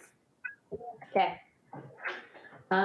Do we want to just take a 10-minute break, grab our food and eat, and then we can resume, just because we started late and we're now on application 16 Yeah. out of 53. Right, let's go ahead, make it quick, grab our food. Okay, Does it speed up after lunch? Yeah. I hope so. hopefully. Come on. It's gonna be 1 by 5. Paul, can we take a 10-minute break from camera? And, you guys, camera. Sounds good. Just pausing recorders, 10-minute break. Thank you.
All right, welcome back to the OHV Advisory Council Grant Review. We're on grant number 002452, Sevier County Sheriff's Office Search and Rescue.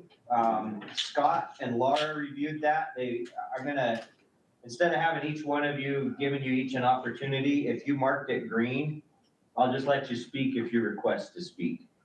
So both of them marked to fund that. Is there any comments or discussions on this one?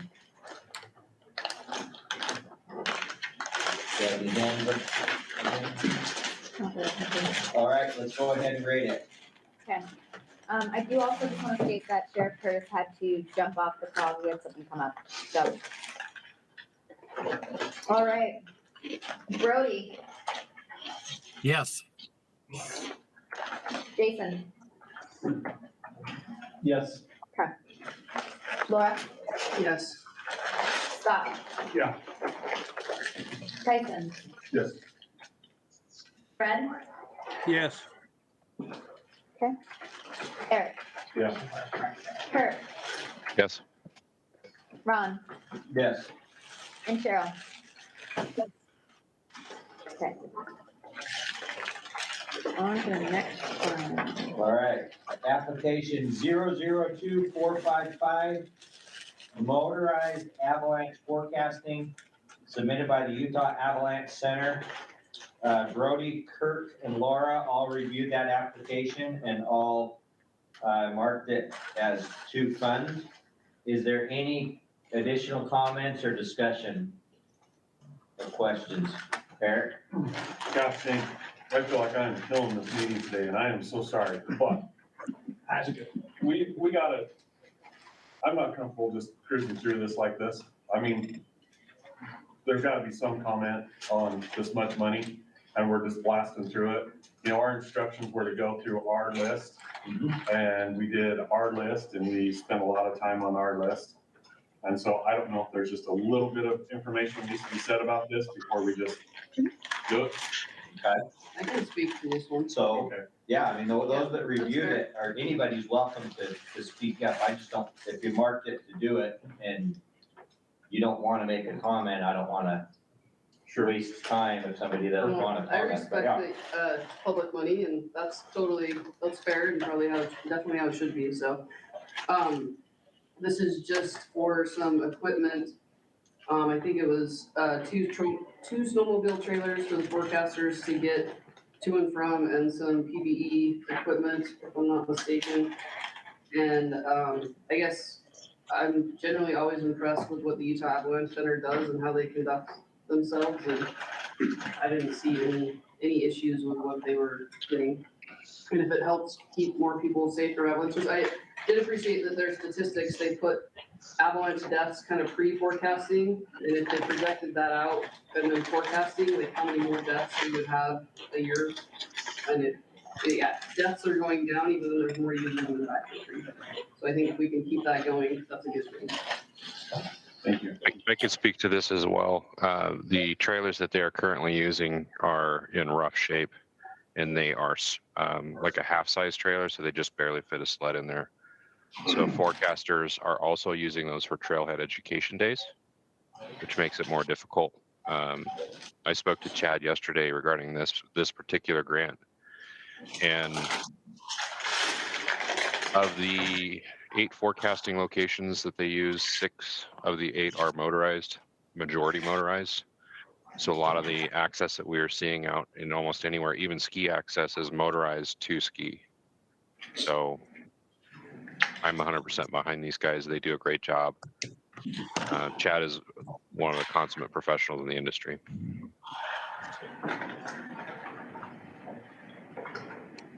Any other comments? I'll comment one thing, just to echo what everyone else is saying. Our Utah Avalanche Center is probably the best in the nation. I'll compare them to anyone else. Sorry. They in fact are the benchmark.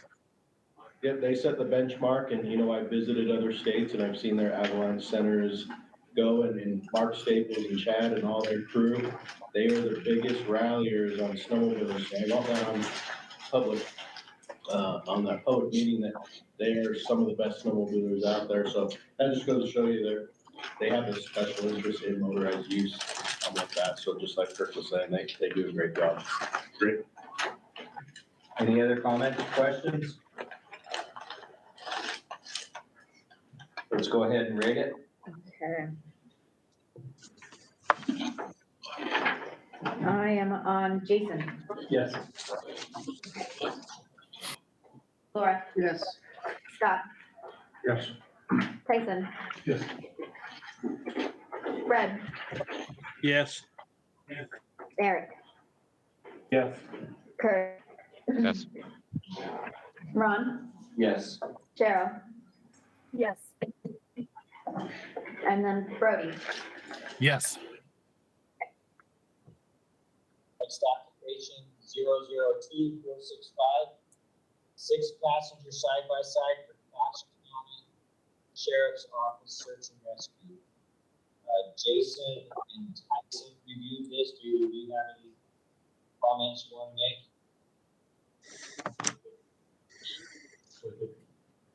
Another side-by-side to help with search and rescue, which I think will help, so. I really like the graph showing over 5 years of OHV incidents in Cache County has grown every year. And that matches what this grant does, right? So I thought that was good and a well-done application. Good to go. Any other comments or questions? All right, let's rate it. Okay. Laura, Yes. Scott, Yes. Tyson, Yes. Fred, Yes. Eric, Yes. Kirk, Yes. Ron, Yes. Cheryl, Yes. Brody, Yes. Jason. Yes. Okay. All right, application 002479, Helper City Search and Rescue Equipment. Fred and Kirk reviewed this one. Fred, Kirk, do either of you have any? Yeah, input? this area is the northern skyline access through the Schofield State Parks. And most of that cannot be accessed by a regular sized vehicle. Most of those roads up there. In fact, there's a 50-inch trail that they put in a few years ago that can be accessed by a regular sized UTV, but this would be a really good benefit up there.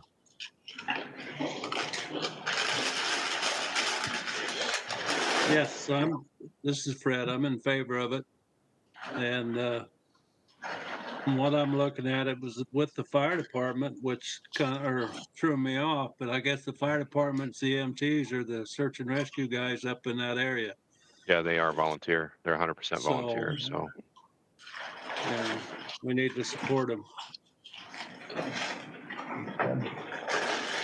Any other comments or questions? Did Kirk say it was 50-inch?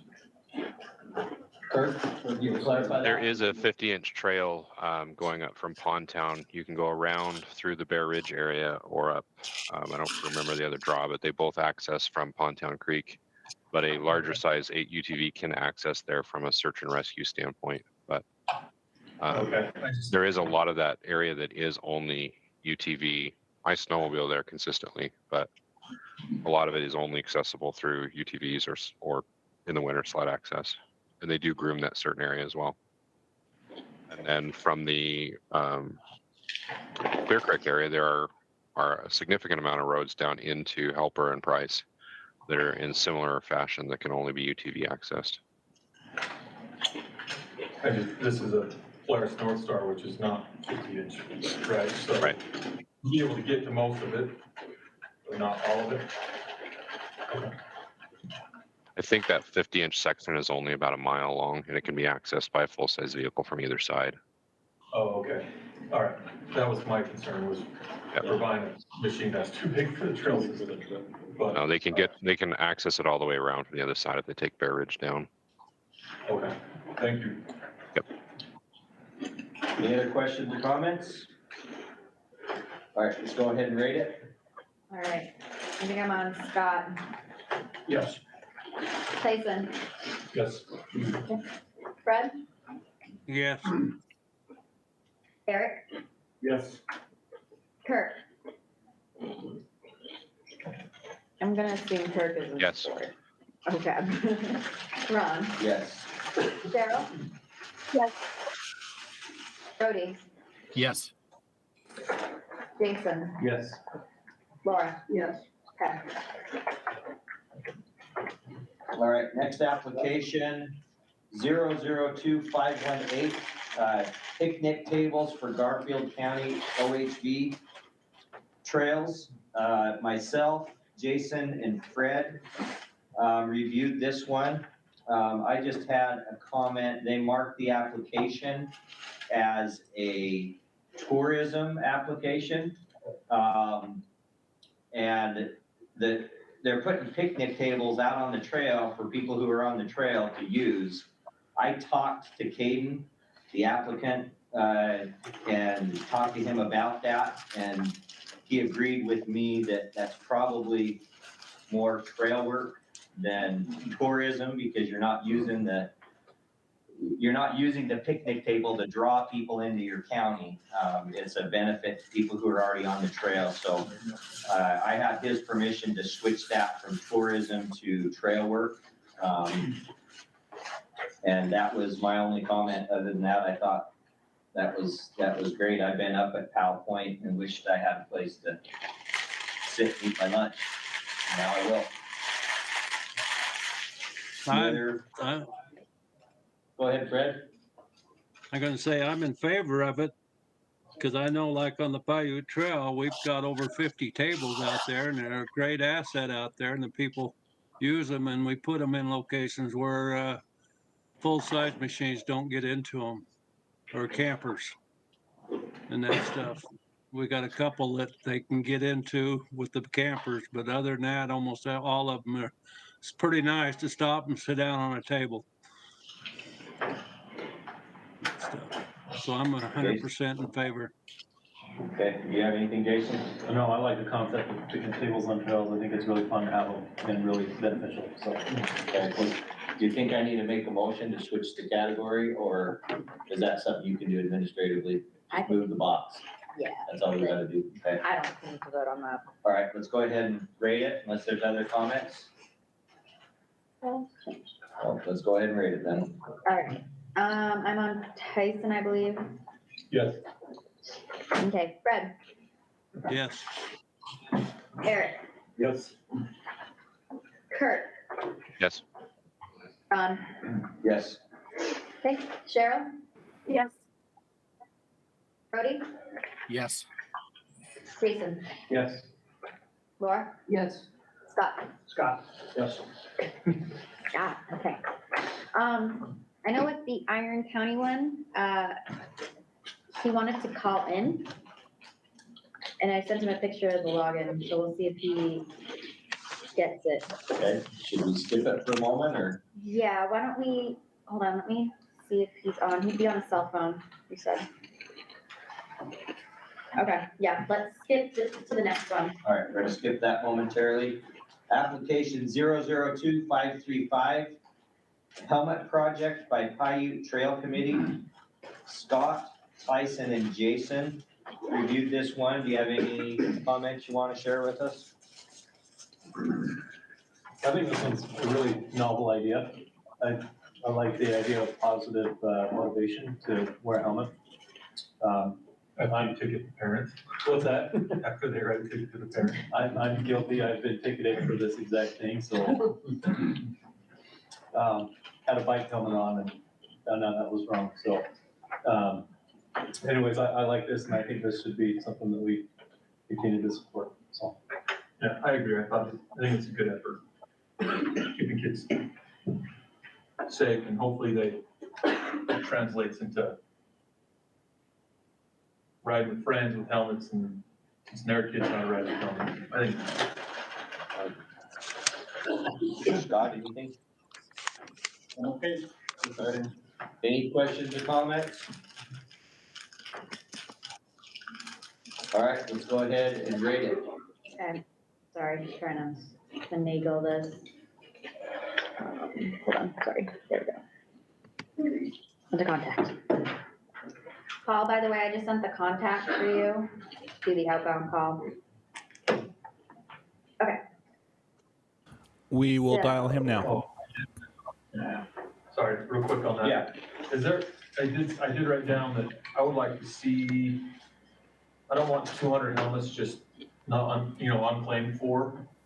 And I'd just be curious to see, it might be a great opportunity to gather some data. How many people are riding without helmets? How effective was the voucher to go get a helmet? I would just like to see some follow-up. And I wrote down 2 years just to see.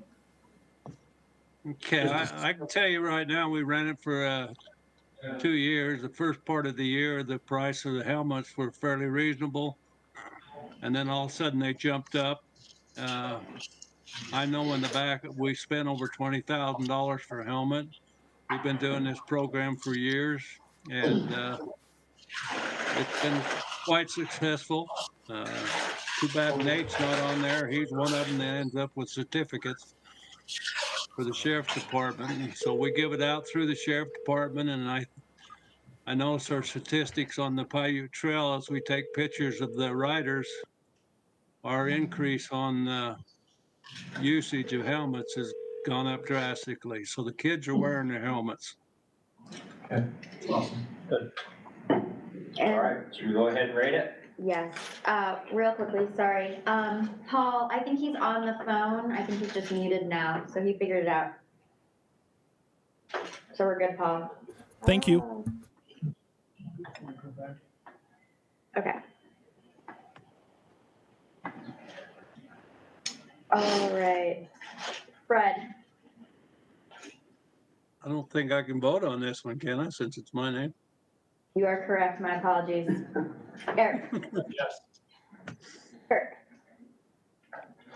Yes. Ron, Yes. Cheryl, Yes. Brody, Yes. Jason, Yes. Laura, Yes. Scott, Yes. Tyson. Yes. Okay. So it's going to.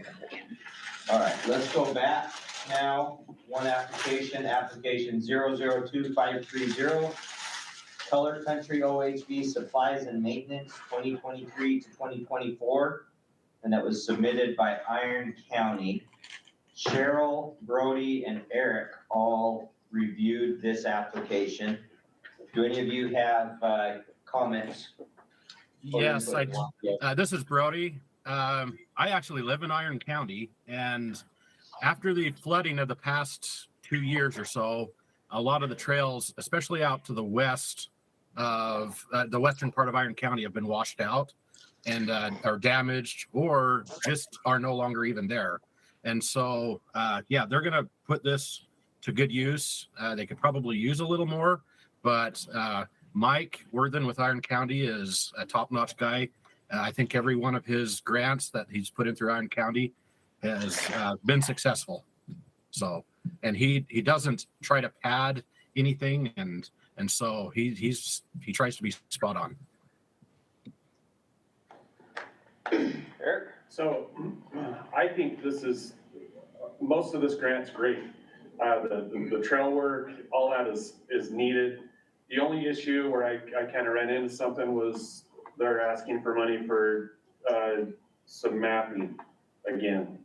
And, so I reached out and made sure that, with the program and they made some workarounds so they could make this work and still fall under, what we've been asked to do. So I'm fine with it, with the updated budget. As long as we're not paying for mapping.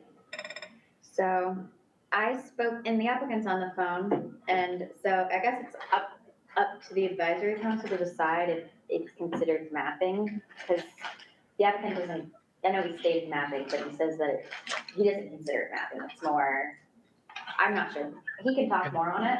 Can we listen to Mike and get his input on that? Yes. Mike, are you on the call? Yes, I am. Thank you. Will you Can you hear talk me? on? Yeah, we can hear you.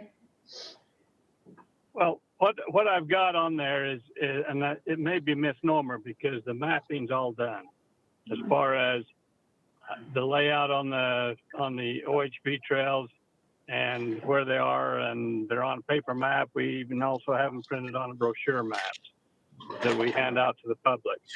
What this is taking a few of the most popular trails and making a virtual map out of them where the individuals, visitors and residents or whatever can go on there before they even go out and just take a pass through to see, okay, is this something where I want to go? What I have envisioned is it will highlight the viewpoints, what they can see. It will also kind of do a flyover and also highlight municipality services provided to OHVs, such as restaurants, hotels, places to to get maintenance on their vehicles and whatever, or on their OHVs and whatever else. So it really isn't map design per se, as far as going out and saying we need a trail from point A to point B. And that's really what it is. It's a GIS tech doing this as a contractor, and I think we got a real good deal on it if that's where we want to go on it. Another thing I want to bring up, just a personal situation, or not a situation, but realization. I hope the grant isn't shutting out mapping, because had it not been for the grants over the past few years that I've been involved in it, I would never have completed the Color Country OHV trail system. Just plain and simple. I can see if you're having problems with people going out and putting a trail wherever or constructing new trails. We worked with the BLM and the Forest Service and tried to make sure the trails were in areas that didn't take in sensitive species of wildlife. We also tried to make sure that we utilized the existing roads as much as possible, the Class D roads, and tried to stay away from constructing new trails. There are a few places where we do need new trails, and we've talked about that with the BLM and Forest Service. The BLM's waiting for their RMP to get done so they can put it in the NEPA system. And so we haven't really done anything on those trails, but the rest of it is pretty cut and dried. And I just hope that the committee isn't taking that opportunity for another county that maybe hasn't got a trail system or are in the process of getting one, and just rely on their own resources to do it. It's really hard when your resources are really stretched like ours are in Iron County. Go ahead. Scott, this virtual mapping is talking about, is this something similar to the street view stuff that we've worked before with, or what is it? The individual that we've got is actually from Paiute County, and he's done a lot of the work with the Paiute County, and then we hired him in Iron County about a year and a half ago. Kendall Allen is his name. And Kendall put together a virtual map for one trail in Paiute County, and then he left Paiute County. And he showed me that, and I showed it to the OHV club, and I think we were all excited. Hey, yeah, this is something we need. It would really add to people wanting to come and go on this trail or that trail, where it was kind of blind if they just came out and started going. So do you know if it's like 360 type imaging like Street View is, or is it something else? Is it like a YouTube video? No, it can be. It'll be probably a succession of a little bit of each. A lot of it'll be a flyover where you've got the trail inside and you're flying over the topography, and star will pop up when you get a viewpoint, and you can go down to the ground level and look at that viewpoint, what's out there, and then move on, follow the trail clear through the system. So if I can interject a little bit, so the Public Lands Policy Coordinating Office, we drive all B and D roads in the whole state and do 360 with GoPro cameras, and then tag it with the G. So we have the technology pretty dialed to do this, so if folks want to do this, we can't drive the roads, but we can help get people set up on how, it's inexpensive. I mean, a GoPro camera now is a couple, $300 or $400, and then it's the video processing that takes a long time, but it does kind of exactly what you're saying, the street view, but then it geotags it so you can watch it or look at it on GIS or however. So we're pretty dialed into this if folks want to do this. I've been involved in some of that. We had an individual probably 3-4 years ago come down with a 360, and we took him out on a couple of trails, and he did the 360. But that's really about all I heard of it. I knew the state was working on a 360 statewide, but man, that's a lot of trails. In our county, we probably have close to 3,000 miles of trails. Yeah, it's 33,000 miles of B&D roads in the state that we're getting closer to getting done. But we don't have the bandwidth right now to do trails other than the B&D roads, but we can help get people set up with how to do it. Yeah, I've looked at that before you Yeah. So Right, and what I'm saying, the 360 is there, but to take that to the next level and say, okay, here's the municipalities, the services that they provide, here's the viewpoints, and whatever else. I don't know whether you're going that far or not, or whether that's just something 360 and that's it. how much is the mapping component of this grant? I didn't review it. So if there's an issue with the mapping, It's up there, I would recommend, again, the that 25,000, it's or the 23,500 is the Yeah. mapping component. that we move it over so they pay for that and we pay for this. And I think that's what we got to, and Mike, we really appreciate what you've done, and we've seen your work in the council over and over, and we, that's awesome. We appreciate all the hard work you do down there, and I think the rest of this grant is great. And I think the solution you guys came up with, as far as the mapping goes, it's in our bylaws, and so that's the only reason I wanted to bring this up and make it clear. So if we've got the budget taken care of, I think we're good. Mike, would you be able to make up that percent, what is it? I think it's 5,000. Yeah. Would you? Yeah, be able I think I can make that up if we need to. Okay, so I'm gonna move this around. And then Do you need a motion on that, Rachel, or is that administrative, do you think? we will need a motion. Yeah, we would need a motion. Let's see what the numbers look like, and then Sorry. Oh my gosh, what is happening? you did it. Clearly, okay, and it decided to work.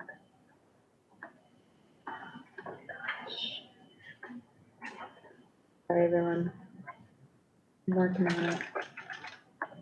Slow.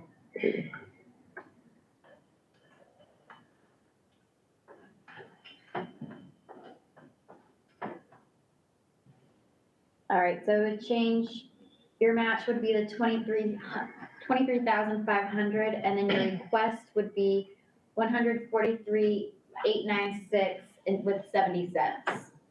So, do you feel comfortable with that, Mike? If so, we'll make a motion. Yeah, I am. Am I looking at the right one? It's this one here, isn't it? Did I take something in there? This project total 125, requested 94, matched 31.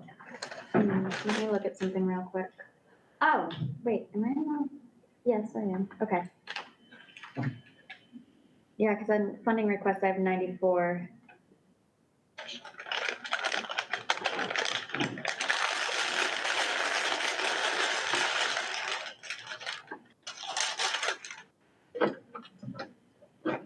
So look at that How did I not budget. fix that? No. Oh, this is why. It's calculating these versus the sum of these. There's math that was wrong. Okay. But we've got an accountant over there to keep you on your toes. I know, right? Okay.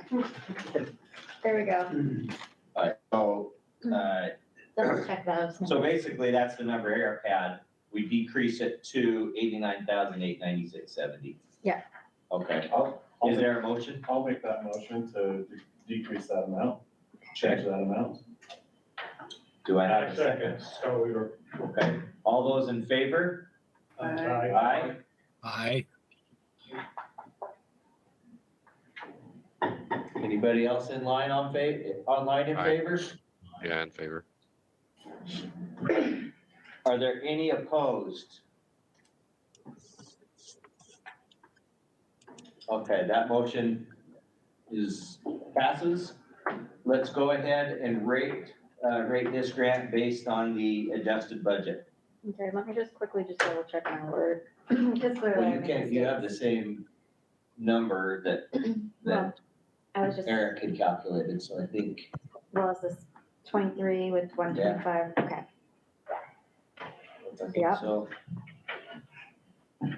Okay. So unless you both did the same math exactly the same way, It could happen. it could happen. All right. So motion passed. Let's go ahead and rate it. I don't know who I was on, so Cheryl. Yes. Okay, Brody, Yes. Jason, Yes. Laura, Yes. Scott, Yes. Tyson, Yes. Fred, Yes. Eric, Yes. Kurt, Ron. Yes. Okay. So it passes at the decreased amount. Thank you for bringing that to our attention, Eric. Sure. All right, next, application Rachel? 0. Go ahead. Rachel, would you send me the updated copy of that?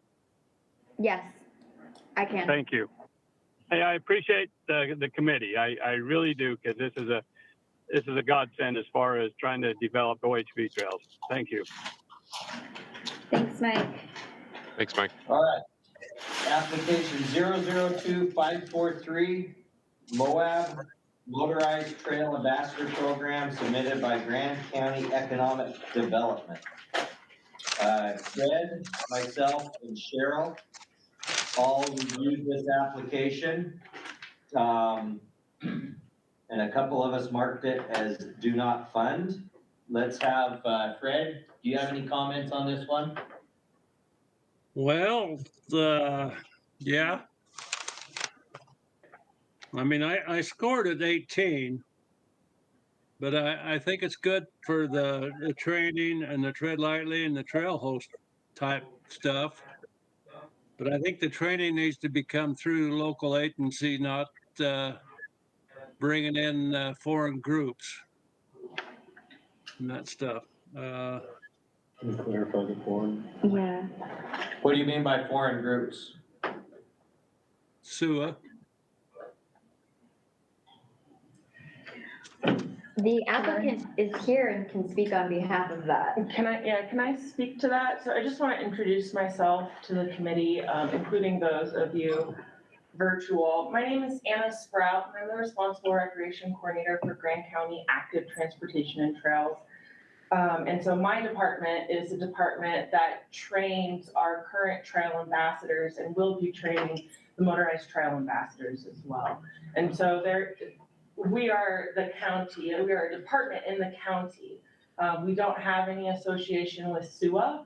And we do have a partnership with Leave No Trace and Tread Lightly, who has reviewed our educational materials here. And also these educational materials have also been reviewed by the Motorized Trails Committee, Cliff Coombs, and also Chase Pili and Rachel Toker, and as well as you all can review it and give us feedback on what we have written here.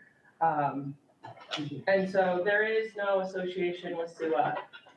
I am the trainer that we currently have. I have a background in education, biology. I have both an undergraduate degree and a master's degree. And so I recognize that I'm not the OHV expert in the room, but this is a combination of my two passions, which is recreation and education. And I believe we've had a very successful non-motorized program within our county. through, because of our relationships with our local land agencies. So I'm here just to speak to any questions that you have to hopefully clarify training, trail hosting, what our procedures are and stuff like that. Can I just state something, because I'm a little nervous? I just hope that we understand that Anna here has no control over what her superiors and people above her do. So please keep that in mind. And Well, and again, we're just state like we did at the beginning, what Shane gave us advice on. It's the totality of the grant. That's what we're basing our judgment on whether it qualifies and whether it's good for our OHV users out there. So just to remind everyone when we're making comments on these. Can I ask a question? So you've been doing the trail ambassador for a while, right? And with the have you engaged with the motorized community? We have. Okay, and what does that look like? Yeah, so that's a good question. So just to give you a background, since 2021, we've had a non-motorized program. We've educated over 36,000 people through that program. So we do have a foundation for what we're doing today. We have one OHV trail ambassador. He talked to over 400 people this past month in March. And I was a part of some of this as the program manager. I was there to witness and partake and learn. And there's only one incident in which the comment wasn't directed toward our program. It was directed towards a land agency and, being upset at a procedure that the land agency was going through versus our program. And so 99.9% of these interactions so far have been positive, and I think a big part of that, honestly, is because HB 180. I know that might cause there might be some views on HB 180, but it is helpful in approaching the topics that we talk about. For instance, wag bags is a big topic in our county, no matter your recreation. I remember a large group of UTVs coming over to talk with us, and the first thing they said is, "What is this? Is this the wag bag? I learned about this on HB 180. Do I dig a hole or not?" And so I see this as a compliment to what you've already created, and you've actually opened up the conversations to make them very smooth and natural for our program. Anna, because I know it's gonna come up, I think Brody's probably gonna ask it, what information do you take from when you have an interaction with someone? What do you record? Because it's been up in the air. Right, so we record the number of UTVs and the number of people, and that's it. We also record our interactions, right? So normal day-to-day interactions. Oh, I talked a lot about wag bags today. The comment of HB 180 is a great conversation opener. Observations about, the parking lot was full by 9, maybe we should start at 8 o'clock instead. So they're basically observations about maybe what we are not able to see if we're not out on the ground. But it's just numbers in terms of, how many UTVs and how many people, and how many of those people did we educate on leave note or tread lightly practices, as well as, like our waste ordinance, our biocross, like some of the conversations that are pretty normal within our non-motorized and motorized conversations. And I also want to pull up the material that they've already created that they will be presenting. Yeah. So it talks about staying on trails and preserve this fragile area.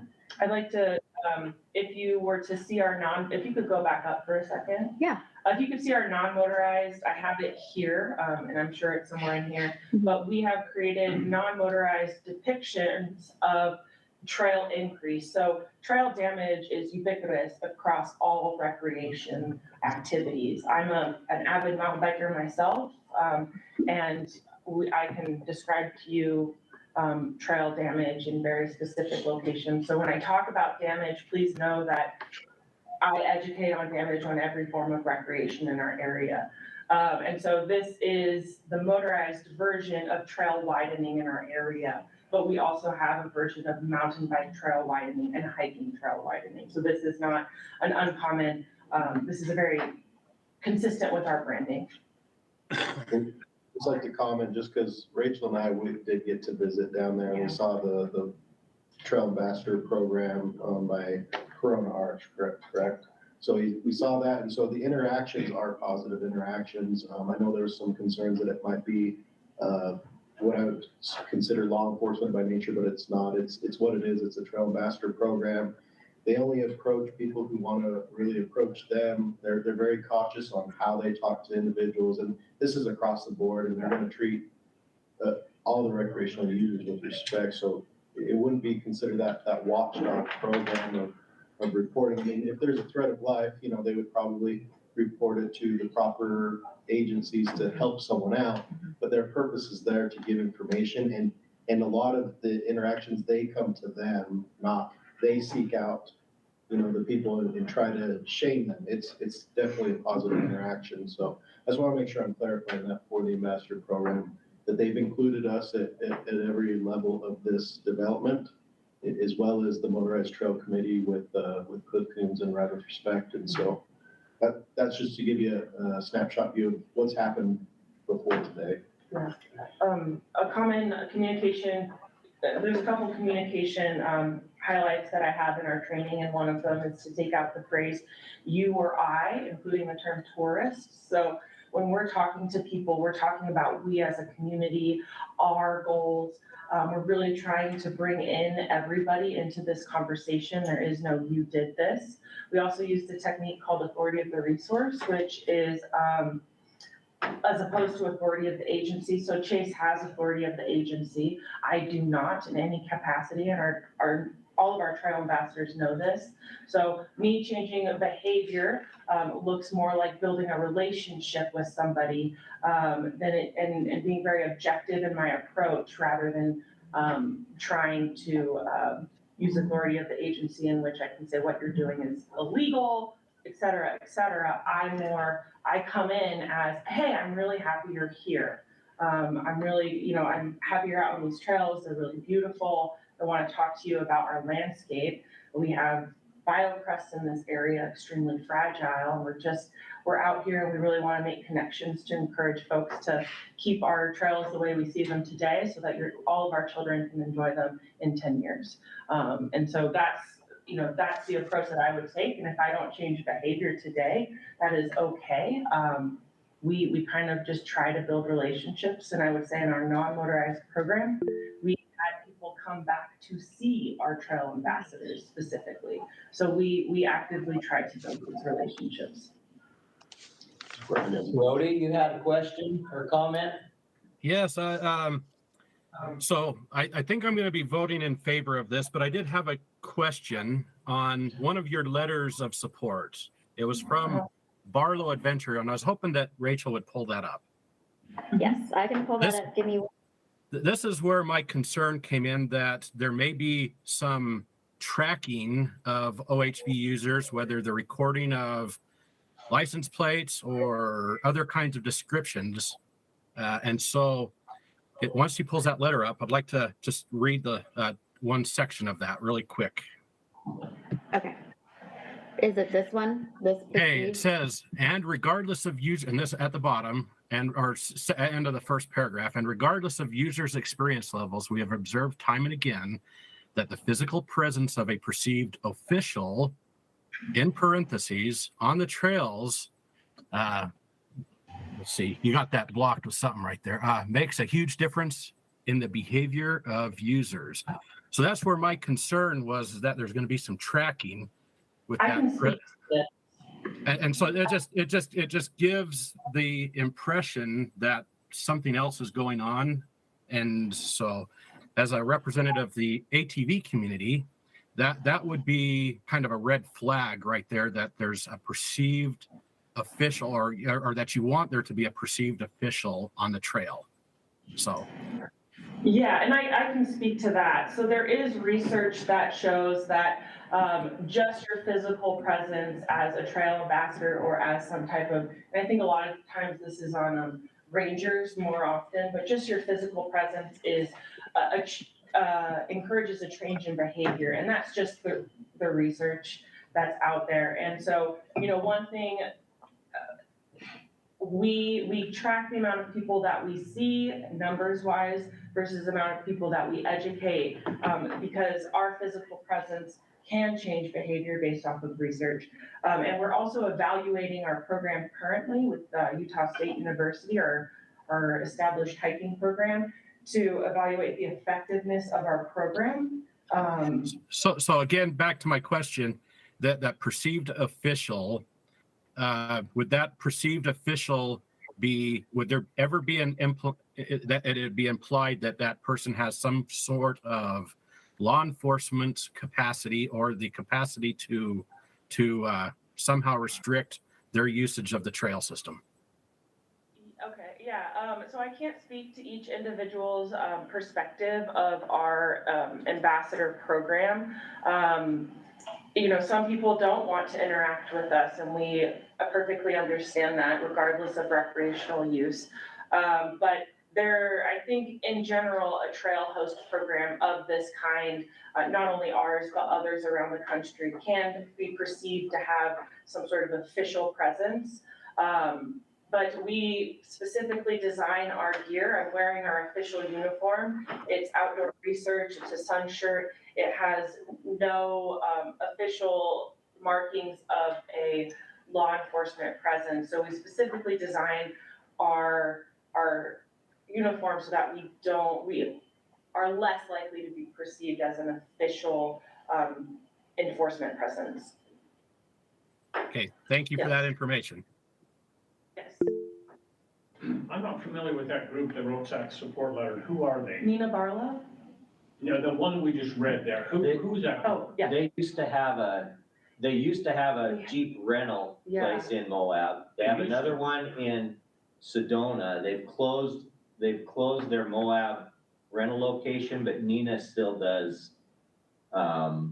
She takes people out on tours, and she does recovery training and things like that. May I ask you, do you know why they closed their operation? I don't call and ask them, and they didn't. I don't know. Any other motorized groups that wrote any support letters for you for this? I mean, actually, like an OHV group or like Ride with Respect, or any group that's actually technically a motorized group that wrote a letter of support. So I would say that in terms of businesses, our department is slightly limited in who we can contact right now. I think that, I hope that there's that understanding there. And then we have representatives that sit on the Motorized Trails Committee that either play a part or have a part within local businesses, and also who are not what's another term? Club members of local clubs in this area, and it was unanimously voted to support and write this letter of support. But not directly from the club Okay, itself. so let me ask you this question. If you're going after OHV money, wouldn't you have thought that you would have tried to contact and got a letter of support from an actual motorized off-road group to support your project? Cheryl just piped in. Cliff Kuntz did support. And he is, I mean, we all know Cliff. We have a great variety of user groups, partners, all sorts of different entities that wrote great letters of support. Ride with Respect wrote a letter. There's a Ride with Respect in there. I didn't see it. I was trying to go through, this was the grant I reviewed. Cliff signed one. I'm trying to come Well, up I to think speed. it was the Motorized Trails Committee in which Cliff is in your position. Oh, was it on? Yeah. Motorized Trails Committee But letters. he has that's right. provided a lot of input into the design of everything that we're doing. Yeah, so here's our letter for Motorized Trail Committee, signature by. From the trail, from Yeah. Moab's Trail Committee, right? Yeah. Motorized Trail Committee. Yeah, but from But direct that's clubs. inclusive of all types of trails, right? It is, Okay. yes. Well, no, that's inclusive of all types of motorized recreation. That right there is. Yes, but not non-motorized. Yes, the Motorized Trail Committee. And I would say that historically, our department, it originated via our non-motorized trails committee. which is known as commonly as trail mix. So we have a 20-year history of working on BLM land, originating from building mountain or non-mechanized single track. This model is based off of our non-motorized trail mix committee and its 20-year history and representation and how the county connects, right, with its user groups. And your group originated in Moab, correct? Yes. And this is folks from the local Moab community on this motorized committee board.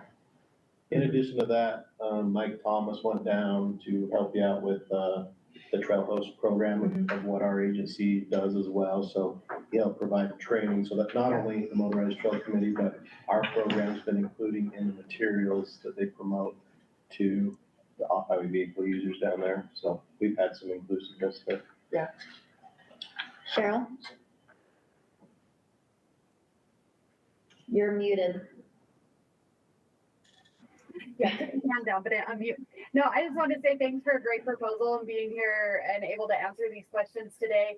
I think on the ground, in-person education goes so much further than our signs and things like that. And as that letter mentioned, a lot of the government agencies have a really hard time filling this block. I actually know I started having my crews do education every Saturday, just because there was such a need to be out there just talking to people and trying to help them on the front end rather than having them get into issues on the back end. So I just wanted to say thanks. I think it's a great program. It was a great application. And I think you guys look like you're building something awesome down there that other people could probably learn a lot from.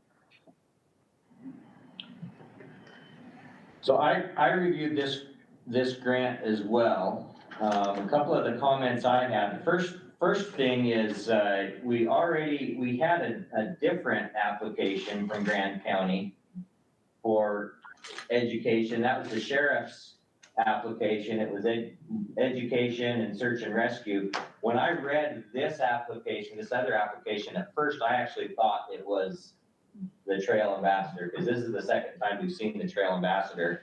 And I read that one and thought, oh, this is a really good application. They changed everything based on the feedback that we gave. And then later I got to the trail ambassador program one, and I had kind of the same concerns that I had the last time.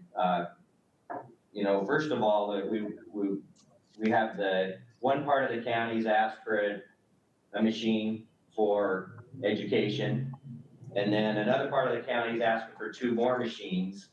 And it's like, I don't know if there was, like, if you were aware that they were putting in that other application, or if they were aware that you were putting in an application, but it seems kind of disconnected a little bit. So, good question. I was not personally aware that Josh had put one in. So my director had most of the communication through all of this. But what I can say is I have spoken to Josh, and the difference between our programs is, I wish Josh was here to correct me, but my understanding, and I clarified with him, was that, part of their education is focused on educating locals as well, in terms of what is a street legal UTV. That's where maybe perhaps some of the dissidence has come from, and understanding some of that. And so ours is on the broader visiting community. So our education is out on the trails, and theirs is indeed, at least partially, to my knowledge, in town at certain local events in which our law enforcement can educate user or local individuals on UTVs, and then as well as developing training in which we can partake in as well, which I think would be good for our staff as well. So I think they're actually complementary. We had talked to search and rescue, and I don't know if we specifically talked to Josh, but the overlap in vehicles is difficult, because if there is a search and rescue call, and if I were to have his vehicle at the trailhead with me, it would cause a slow response. And so the vehicles that we have are ideally specifically designed to connect with the user group versus to rescue somebody. And so we have the Can-Am Commander. And once again, I am not the OHV expert in the room, but from what we've gathered with all of our contacts, the Can-Am Commander is a vehicle that we can utilize to connect with the user group, and the Defender is something that we can utilize as we expand the program. And those are the suggestions that came from our office on the types of vehicles of those. And I just want to state that I spoke with Anna and I recommended applying for what they needed because I prefer that we fund this and see it succeed than try to cut costs with this and see it not succeed. And just in case, I want to also touch on, we are asking for a full-time motorized trail ambassador. And what that means is that would be the expert in the room. And a half-time, right? No, full-time. There's two positions, I Yes, thought, one full-time is and then full-time and a half-time. This is Brody. I have a question about that. Will that person or could that person come from the OHV community? That is. And what I mean by that is that the local OHV community has the ability to sit on the interview committee, whatever it might be, that they have some say and input on who gets hired. So, you're asking if somebody could sit on the interview committee to hire? So what I'm kind of saying is with that full-time person, if you hire somebody that's never sat on an ATV or a side-by-side, that has never gone on a trail ride, it's going to be a little bit harder for them to kind of tell the story of the OHV community, what to do, what not to do, what you should do, what you shouldn't do. If you can get somebody that is from the OHV community to be your ambassador, you come out ahead. And so whether you open this up to somebody that has a lot of experience on a machine, or you have people from the OHV community to sit on the interview of that person. The answer is yes. So each of our ambassadors, hiking, biking, climbing, are very well versed in their recreation. So the answer is yes. That full-time OHV ambassador will have OHV experience. That's part of the requirement of the position. We recognize the lack of knowledge that I have in building out this program, and I will be providing support as the program manager, but they are going to be the person building out this program to make it unique to the OHV community. For an example, our climbing program is being built out very differently from our hiking or biking program. It requires bringing people to a universal spot and educating them and providing earn to learn prizes. And so what does an OHV program look like that is successful within our community? That is the goal of the full-time OHV trail ambassador, to help us build out a very successful program that matches your community.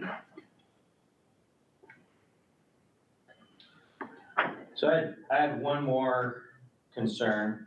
On the materials that were included, there's this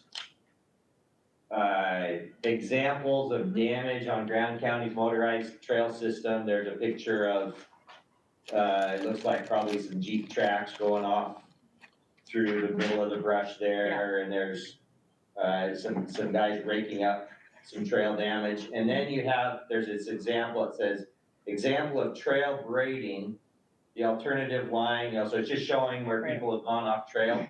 This picture is actually, it's on the Fins and Things Trail, and that's actually a legal bypass. And I showed this picture to somebody else familiar with the area. I didn't tell them where I got it or that it was part of a grant application, and asked them if they recognized that spot, and they confirmed that it was a spot on the Fins and Things Trail that I had thought it was, that was a legal bypass. So I'm concerned that the materials that you provided to us, and these probably aren't the final materials, you'll probably develop them more or whatever, but it makes me concerned that whoever put the materials together isn't familiar enough with the trails that they're even putting the materials on, because they're showing me a picture potentially showing this to an OHV user and saying, this is an example of people going off trail, don't do this. But it's a picture of a legal route with a legal bypass. So I'm just really concerned about where the materials are coming from and who's putting them together and whether or not they really understand the trails and really understand the issues. Good question. So I think there's a large timeline with some of these pictures as well. So if this is indeed a legal bypass, I don't think we are non-motorized specific. That's where we originated. So we may not, we may have made a mistake in just this picture. But if we think back to how many years ago we may have been recreating in Moab, regardless of recreational use, there are trail options that occur from going off of trail, and then they are absorbed into the existing trail lines. And so this is an example of two, but there are other areas that do have damage that does look like this, that is indeed considered damage or expansion of that area. And we think about damage in the context of also resource damage. And so that is, if this is indeed a bypass, a legal bypass at this time, it may have not been at one time, and it may have been absorbed into the current trail system. And what we want to avoid is a third line of that kind, to keep the OHV community's experience as natural as possible while they're out there. Because if you can imagine I believe this, like you said, this was taken on Sand Flats. Sand Flats does have staff that goes out and has to put up some type of barrier. How can we avoid that through education so that you have as much of a natural experience as, say, a hiker or a mountain biker in our area? So that would be my response. A simple solution to that would be coordinating with the motorized trail committee with Cliff and them to make sure the materials are right. So just like she's stating, it might be not correct right then, but that's an easy fix, making sure that it's right. And that's my concern, is making sure. I would hate for somebody that doesn't know to show that picture to you're gonna get a negative response if that person understands the trail, and then they're not gonna listen to a thing they say. It's not effective if the people out there putting the materials together and doing the educating aren't super familiar with the areas that they're on and the people who are using it. There's going to be a couple things that we have to consider in our program, and some of it does come from land use rules and regulations that are specific to that. And so, I think this is why a full-time motorized trail ambassador is going to be useful, so that these mistakes aren't made in the future by myself and my director, who just don't have the experience. And then two, addressing the credibility. There is this, I am actively not using off-road because it has been requested by land agencies for me to call it OHV. So there are going to be some things that may not align with the specific community, but we are part of a partnership, a larger partnership than maybe some of the users may recognize. And so we are going to have to use language that also brings in all of our partners as well. So I would like to also state that there may be parts of our program that in our messaging that certain individuals may disagree with, but it's also part of the partnerships that bring this together to make it possible. Yeah. Scott? Right at the present time, I'm not sure I can support this in the form that it's in. I might perhaps be willing to vote for it if it was a reduced amount, and then come back and revisit us in a year and see what was happening with it. But I don't think I could say yes to the amount they want right now, maybe half. I don't know. That's just some thoughts that's popping into my head. I am concerned about areas, and I think the rest of the group has some similar concerns about it. We know that we need to have a blend of all the users in there, especially Moab. Moab is a hot spot, and if we don't take care of the resources we have, we're going to lose them. How do we implement that? And I guess the biggest concern is I want a group that's on my side and wants to be fair with what I do. And I do more things than just motorize. I like to do a lot of hiking and river, going down the river, but my passion is off-road motorcycles. And so I want to make sure if I'm voting to give you money that we can come up with a mutual agreement on how we're going to do this and stuff. And I'm not saying we don't need something. There needs to be something because there is a big conflict right now in Moab with motorized, off-road motorized usage. And that's my 2 cents. I think we had a question from Kurt. Any other? I have a question. So I think that you guys have done a great job with the non-motorized ambassador program. And I support the idea of a motorized ambassador program, but how do we cross that path to where we are encouraging use from both groups in all areas? This was a similar situation that happened in the snowmobile backcountry skiing community years ago, where, snowmobiles were the enemy, so to speak. And then they realized that we're all out here just to do the same thing and have a good time. And that gap has slowly been closed over the years through education and partnerships, similar to something that you're suggesting. What I'm seeing is a hard silo between non-motorized and motorized in the education programs, probably due to funding. But is there a plan in place where you are educating your non-motorized ambassadors about motorized use and vice versa, so that there is an opportunity for mutual respect and mutual use? Because the reality is, a non-motorized user gets injured anywhere in the Moab area, motorized is coming to get them, and vice versa. Like how can we promote responsible usage through all avenues, not just motorized or non-motorized? And it feels like we're pitted against each other in this conversation, in a sense, and that shouldn't be how it is. What's the plan is there a plan, or what would be the plan long term to encourage education, not only in the ambassador program, but so when a non-motorized ambassador run across motorized, they can have a good conversation? Good question. One thing, I think there's a couple considerations in answering this question. The first one is, I do believe I am here today rather than at a conference. I flew in specifically for this meeting, and I don't fly.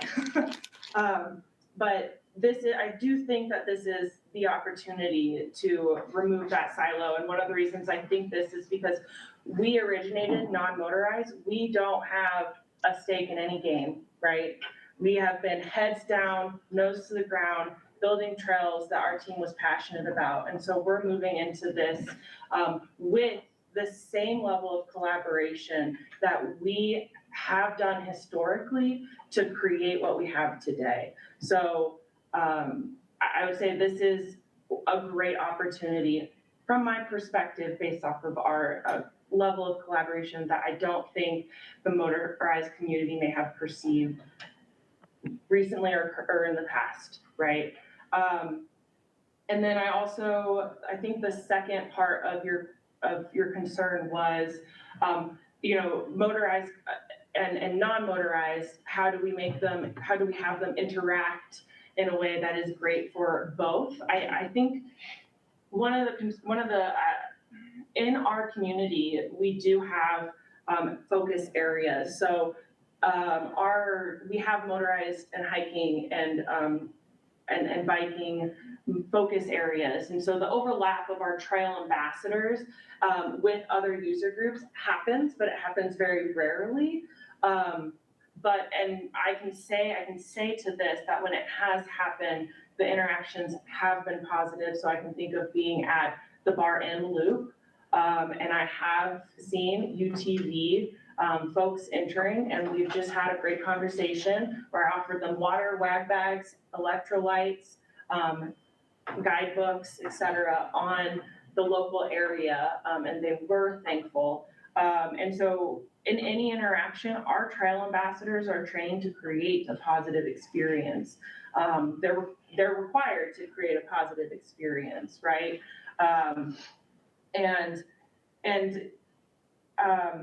So we also, like I said, we also don't have a lot of overlap as well. So because of the way we are situated and the planning that the BLM has created in the past 10 years.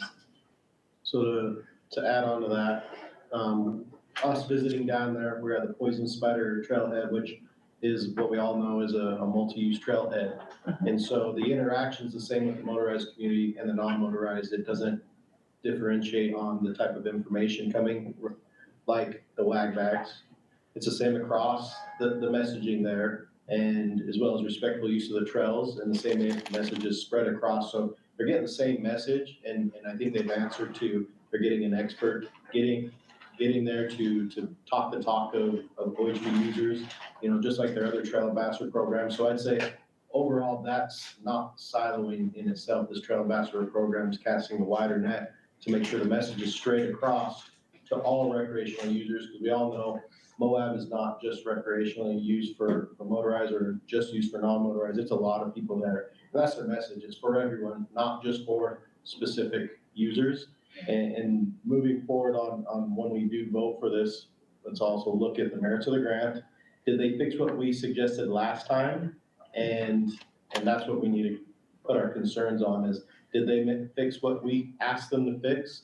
And is it qualified? And is that enough to move forward? Well, I mean, I think it's a great idea. Like, it's hard to argue against an ambassador and trying to get somebody to use the trails correctly, because the people that we don't want using the trails are the ones that don't use them. You know, we want to educate those people. And so trying to educate people to do things correctly so that we all have a good experience and all can continue to use trails, I think is important. And I think the point about having some folks from the OHV committee on the hiring group, I don't think Grand County would be opposed. I mean, you probably can't answer. I can't answer. But I mean, the state does that all the time, like pulling someone in or like vetting things. And I mean, I think that if that's something you can commit to looking into and, you know, trying to hire, like, obviously you're going to want to hire someone who knows what they're doing. Right.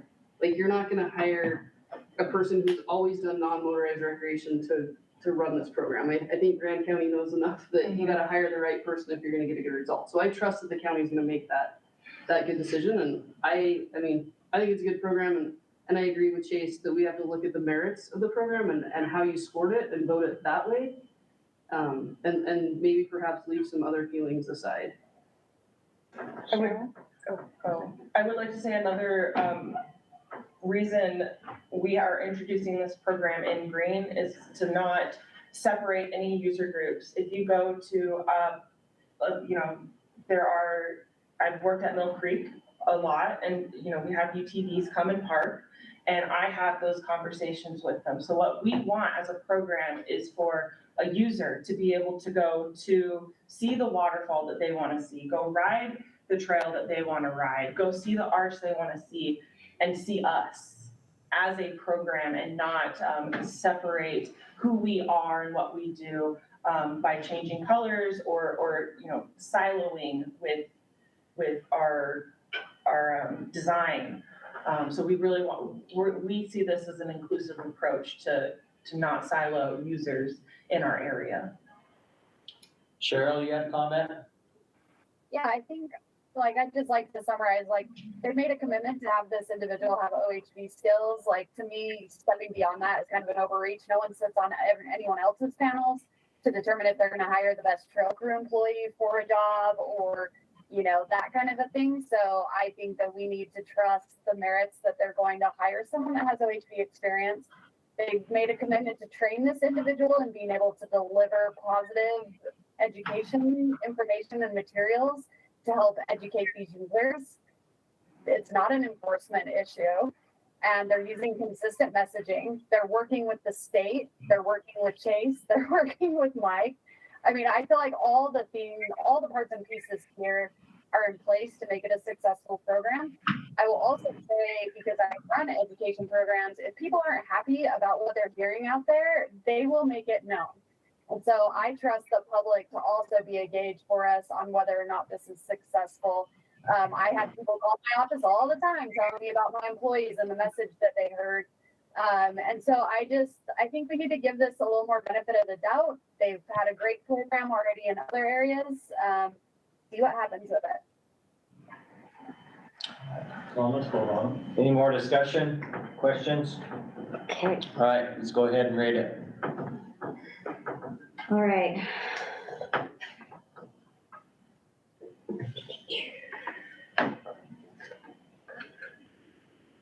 I guess I'm gonna start with Brody.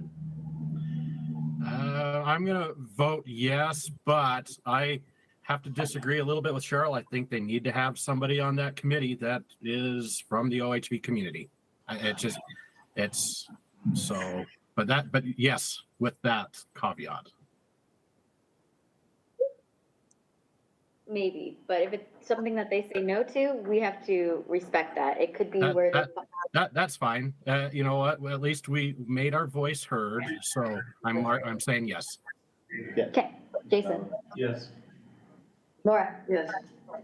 Scott, No. okay, Tyson, Yes. Fred, Yes. okay, Eric, Yes. Kirk, Yes. Ron, No. okay, Cheryl, Yes. okay. That passed at the full request with 80%. And it's showing red because there's no other no's on all the past ones, so.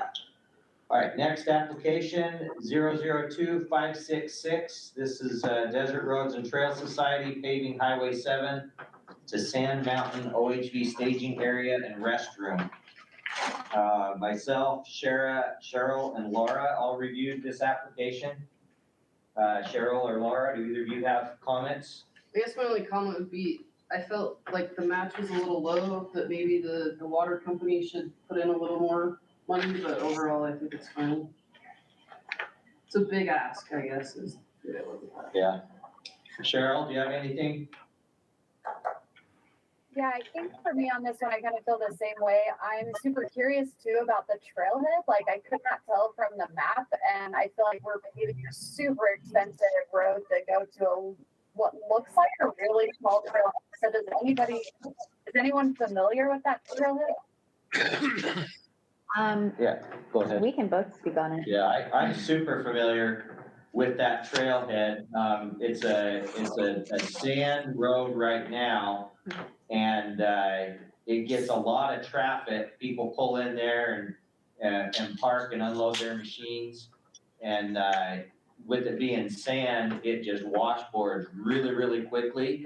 They'll come in and grade it, and just a few days later, it'll already be washboarded. Sometimes it becomes almost impassable. And having that paved with a staging area and the restrooms,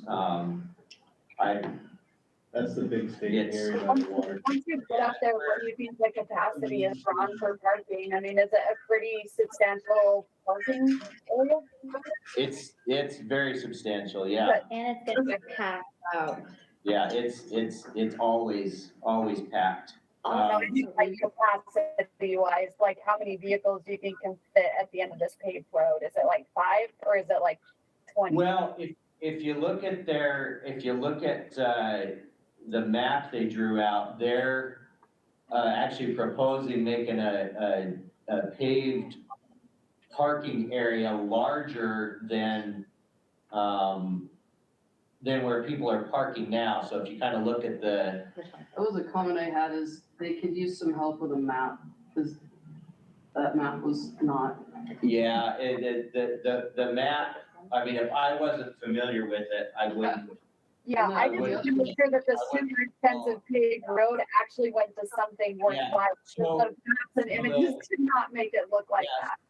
that. So the map that's up right now, Let me share it. you guys can't see it yet? Hold on, yeah, let me share it, sorry. Here it is. The map that's up right now, right where the water tanks are, they were planning on making parking from there all the way over to those rocks, just a little bit to the east. So where the rocks are is the boundary. And right now, people are just kind of parking everywhere. And they're in each other's way, and there's not good places to unload, and the road's washboarded, so some people can't make it, so they park down by the road. It'll be pretty substantial. And there's enough usage to support it. Go Do you ahead. know if you're gonna do that trailhead expansion? Because again, when you look at this image, I can't even see where people park once they get up there. I just see water tanks. So like, what are you currently? Cheryl, I have pictures that I can send you. Can you say, this is where the expansion happened right here. That's the road entering in, Sand Hollow, State So Park's over here. That's going underneath, that's our seven. Could she see us or could she just She see can't the? see me. Okay. She can only see. Well, she Yeah. can see you on the owl, yeah. So it's gonna be right by the water tank where it's already expanded. Right, so if you look at that road closer to the paved As highway, long there's, as you guys are comfortable that we're not just making a paved road to some water tanks and people like have to park off the shoulder or something. That's what those images look like. No, that's ample parking and it's. significantly more than what they've had to park before, and there's enough traffic to justify it. That's the main access point besides Sand Hollow State Park to Sand Mountain. I guess my feedback to the applicant would be, if you're asking for such a big ask in the future, maybe have somebody help you with some of them. With the So, map? the mapping and even Right. just the description. Yeah. I mean, I kind of was able, and I looked on Google, and got Right. gist, but like I Yeah. had to do the research instead of having like user days and everything. If I had been there and known myself, I would have been confused. Also, we told them to add $50,000 to this for the restroom because there was a misunderstanding where there was a verbal agreement formerly with this applicant from Chris Haller stating that they would provide them a restroom. There was no written agreement, so we were like, we couldn't agree to that because it was a verbal and Chase wasn't able to get that pushed through. So we told them to add it to this application that we would make up for it and make sure that at least the restroom. Was that Chris So they on his way out the door? just originally across submitted the it a little restroom? bit lower, you suggested they increase it, and this is the increased amount. Yes, this is the Okay. increased amount. Sorry, go ahead, Laura. Oh, I just said maybe Chris on his way out the door started promising everybody restrooms. Cause he loves Chase bathrooms. will tell you. His nickname was the bathroom. Yeah. You promised me some bathrooms too. Who do I need to work that out with? I'm just kidding. Yeah, call Chris. He'll tell you that Chase said okay. All right, any other questions? What about just graveling? Just put some good, road base in and not gravel. Still gonna wash. Yeah, I think it's that's not their application, their application is to pave it, cause they've had such trouble with. It's needed. So, Sand is Okay, it's deep a out good there. one. it's a lot of heavy vehicles going in there, it's not. Yeah, it's not. That's all I need. I don't know. I just asked. It's a good one. All right. Anything else before we rate it? All I right, just want to state that they took me out there and I got to go in a 6-door Jeep Wow. that someone designs. And his mother actually helped write this application. She's a former grant writer. So a lot of community involvement. All right, I'm gonna another start. mapper. All right, go ahead. Yes. Okay. Sorry, Laura, Yes. Yes. Tyson, Yes. Fred, Yes. Eric, Yes. Kirk, Yes. Ron, Yes. Cheryl, Yes. Brody. Yes. Laura, in the future, if we have large asks like this, could we direct them to potentially work with? Yeah, if we can probably help with some mapping, given if we have the bandwidth. Yeah. We always have interns too that we can maybe have help out. Yeah, I mean, it's always worth asking, see what we can do. Okay, cool. All I right. don't know how, well, we can talk after, like, would that be a conflict if like, We have a whole car ride back to talk, so. All right, next application, 002584. This is the Uintah Wasatch Cache Motorized Trail Program. Laura, myself, and Jason all reviewed this application. Laura, Jason, do either of you have any input on it? I think it's good, again, Uintah Wasatch Cache gets a ton of use. I guess the only thing, I think my comment on both of these was I wish they would have talked about how the two grant applications complement or, but I think it's a good one. I think this is going where we want the money to go next.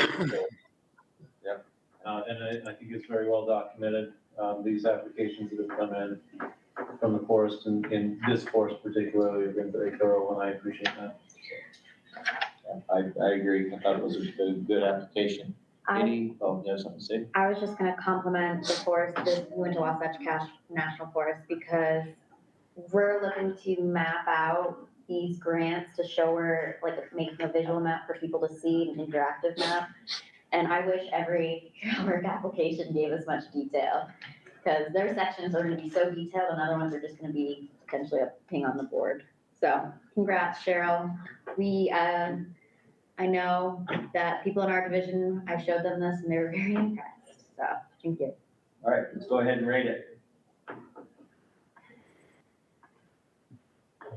Okay. All right, I am on Laura. Yes. Scott. Yes. Tyson. Fred. Fred. Yes. Okay. Eric. Yes. Kurt. Yes. Ron. Yes. Cheryl. Well, never mind. Sorry. Brody. Yes. And Jason. Yes. Okay. All right, next application, 002590. Woodland Bypass, submitted by Western Single Track Alliance. Brody, Scott, and Laura all rated that one. Do you have any comments or input? I like that it was, I mean, I guess it's kind of considered new trail, right? So yeah, 100% new trail. Yeah. So yeah, I'm in. Thought, Jason, you have anything to add? Yeah, I always have a bag. All right. My initial look at it, the cost seemed high. It's a new group. They're actually applying for two different grants at the same time, a new group, and they're both substantial grants. I did talk to the person who wrote the grant, lots of enthusiasm, lots of get up and go. I like both of them, okay? I decided when I see new trail being built, that doesn't happen on motorized stuff. But I wanted to throw those concerns out. And this is contingent upon NEPA qualifying for it and also reviewing.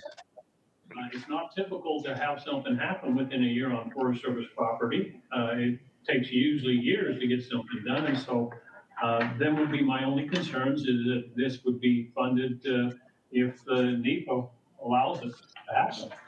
So, and also there's going to be some public input on that too when they put that out for discussion, I'm sure. And let us know, well, if this passes, let us know about the public input. We can push it as well. Yeah, so I can speak to that. So there's kind of like two parts to this. So there's equipment and everything that we're asking as part of this grant, and that is we are the #1 partner with Heber Camas District to do their trail maintenance. And so some of the equipment that we're asking for on that to do this trail will be to help do maintenance on those trails. Also, we will be doing a lot of maintenance for the Provo Spanish Fork Forest Service District. So there is some equipment costs that we have as part of this grant. Whether the trail is approved or not, that would be used specifically and solely for trail maintenance through the entire season. So that's kind of, I don't want to say they're two separate parts, but there is that initial part, which is equipment. Then there's the trail itself. And we do have sign off from both the ranger and the district manager to get this trail going, to get the NEPA started on this. So as soon as the snow melts, end of July, we're going to get up there and do the, they call it the ground truth, where we're actually going to walk through the entire trail and mark it all off. And then we are actually working with a private company that is going to be doing the NEPA. And this is how we're able to get this done in under 4 years because we're not using the Forest Service contractors, which can take up to 4 years to get them out and do the NEPA. The good part about using a private company is also that they are working for us and not the Forest Service. So it is a benefit towards us where they come up to, say, a meadow, and they say, hey, there's some flora and fauna in here, or there's an old structure that, you know, we can't go through, and we say, okay, let's move the trail. And we can move the trail around the meadow or build a bridge or do whatever needs to be done, so that it passes NEPA. Once it passes NEPA, the good thing is there's 3 different levels at the Forest Service. Number 1 is just a categorical exemption. That's like if a trail is damaged and it needs to be fixed or rerouted, it's basically just they sign a piece of paper, put it in a file, and you go do it. Number 2 is what we're doing, which is just a, there's 3, I can't remember the name. It just skipped my mind.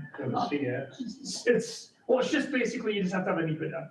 Okay, but it doesn't go to the national level, so it doesn't have to go for in between, you know, national or like a SUA or somewhere like that can see what you're doing and comment on it and throw big fits about it, which is usually what happens when we're building side by side, like anything over 48 or 50 inches. So it's EA. 48? EA. EA, yeah. EA. Not the CX. Yeah, the EA. And then there's the final level. Like I said, yeah, that's the upper level. So we're right in the middle. So it just only goes for comment within our state. And that's only like a 30-day period. And it's only that they can comment about the NEPA. So it's not about whether the trail can be approved or not. It's about the NEPA itself. So we'll see, that have to come out, if they're gonna do the trail, come out for public comment. If the trail gets approved through the NEPA process, doesn't that still have to have a 30-day period of comment about the trail being built? That's a good question, and probably one. I would think that that's the case. I would believe that's the case. And even with that, I'm still. Yeah, and we do, like Heber Valley is the closest city within Wasatch County. And we have, from their travel and recreation department, we have a letter of support. They are all on board. And they will message whatever he said that they will message whatever they need to message to Heber City, you know, which is the closest people that really care. So we do have that as well. Cheryl have a comment. Cheryl, did you have a comment? Oh, and I was just gonna say, as far as categorical exclusion and even this going through a third party, like, environmental analysis, it still impacts our specialists, and our specialists are still involved, as well as we still do have to go out for public comment, and anyone can see that public comment because it's posted in National Federal Register as well as our website. So just a little clarification on the NEPA process. All right, should we go ahead and rate it? So I do need to, I'm gonna abstain from voting on this one because our company we are the private supplier of that NEPA. So. Okay. All right, let's go ahead and rate it. Okay, start Cheryl. Sorry, can I just get one point of clarification? Is the portion of the grant, because I didn't review this one, is the portion of the grant we're talking about one that is on National Forest System lands, or is it currently off National Forest System lands? It's all national forest, it's all Forest Service. Yeah, it would be up by Woodland. We're confirming that this is a priority for that district? Yes. Yes, it is a priority. So there's a support. What? Say that again. Is there a lot of support in this grant from the district ranger? Yes, yeah, letter of support from the district ranger, yes. And that'd be Dano. Not just the district ranger, but the district manager as well. So that'd be Dano. From Dano. Okay. It's that Woodland section right on the single track up by Noblets, in between Noblets and Heber Mountain. And so right now is what you guys are applying for, just to do the legwork and like the analysis, but not the construction? It's the whole thing, it's everything. So obviously if we get approved for everything, the NEPA doesn't get approved, well then we don't build the trail. But that money didn't get spent. And then the funding comes back if the trail doesn't, if the construction is approved? The funding for the actual trail, the money to actually build the trail itself would all come back to the grant. So I guess, Rachel, a question for you guys, is that how you guys would like to see that move forward? Or would you rather fund the portion that they do the analysis, and then once you find out if for sure that's approved, and when it's approved, then they submit another grant for the actual construction? I just, timing wise, I guess it's a little, I know we have pretty good grant cycles for this grant. I'm just curious if it'd be better to separate the two, but that's just a curiosity question for the state. Sure, well, let me, in talking to, so the NEPA would be completed by the end of, before winter. So we would know before the next cycle, you know what I mean, whether that was approved or not. But the minute that's approved, we would need to let the trail builders know and give them a deposit. So we wouldn't be able to then wait again until March of next year to submit and get in and get the money in and to the trail builders and have them actually, because it'll be their entire summer that they were working on it. So that's why it's not two separate grants. Okay. As long as. And I think as far as timeline goes, if that benefits this grant easier on that, then that would be my suggestion as far as timing goes. Yeah, my only concern To is get just, actual boots on the ground working on it, so, and that might be a question for you as well, on the single track there. I wonder if they could split it into two parts of the NEPA and the trail work, but Scott was kind of explaining that timing wise, it makes sense to just put it all in one, and if we're okay with just putting it all in one and still having that, of them giving it back. So the only thing that would, again, time frame would come into play because this one, so our grant cycle is ended, right? And our next grant cycle opens June 1st and closes July 31st. But then we don't have another grant cycle. That's until next March. year. Yeah, and so that's what you're saying. The trail crew is a professional trail crew. That was by request of the Forest Service, that a professional trail crew builds the trail. And they are booked 6 months plus out. Yeah. And so we would need to give them their down, if once it's approved, we would need to give them the down payment so that they can actually start on it as soon as the snow melts. Yeah. Because it will be a 3 to 3.5 month long project of their guys on it every single day.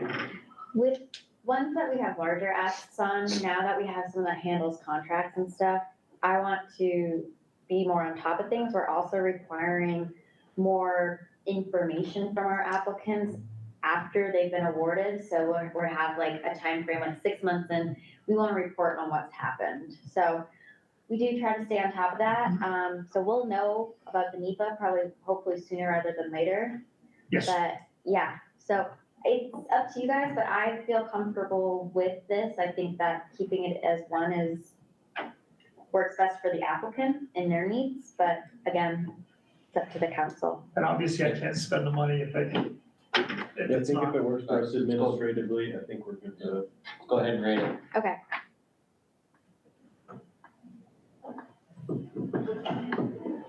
All right. I think I'm on Scott. On me? Yep. Let's see, what should I do? Yes. Tyson. Yep. Fred? Yes. Eric? Yes. Kurt? Yes. Ron? Yes. Cheryl? Yes. Brody? Yes. Jason? I'm not voting on this one. Sorry, forgot.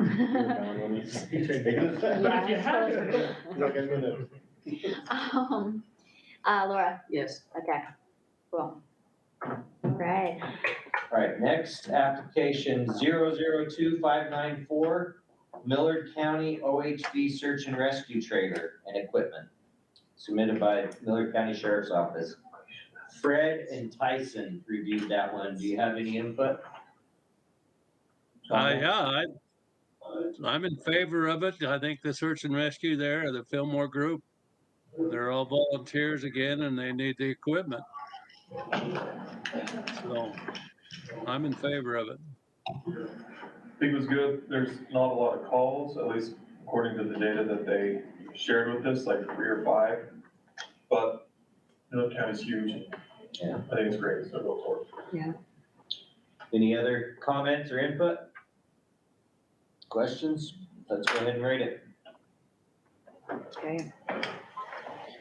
All right, Tyson, Yes. Fred, Yes. Eric, Yes. Kirk, Yes. Ron, Yes. Cheryl. Yes.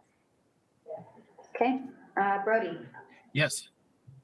Jason, Yes. Laura, Yes. Scott. He stepped out, he was the restroom, but he did say he wanted to go to the rest of the meeting. No. That's legal too. Here's proxy. Proxy.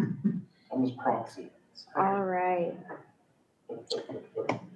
Okay, next application 002-597 Parker Mountain Signing Project submitted by the Paiute Trail Committee. Kirk, myself, and Laura all reviewed this one. You have any comments or input? I love route marking. Yeah. Kirk? It's just route marking and it's all equipment acquisition for it. So I'm 100% for it. Yeah, I rated it a perfect 20, so I'm on board. I think there's only one other I was gonna say. that was even close to 20 on. So I liked it. Did you have something, Rachel?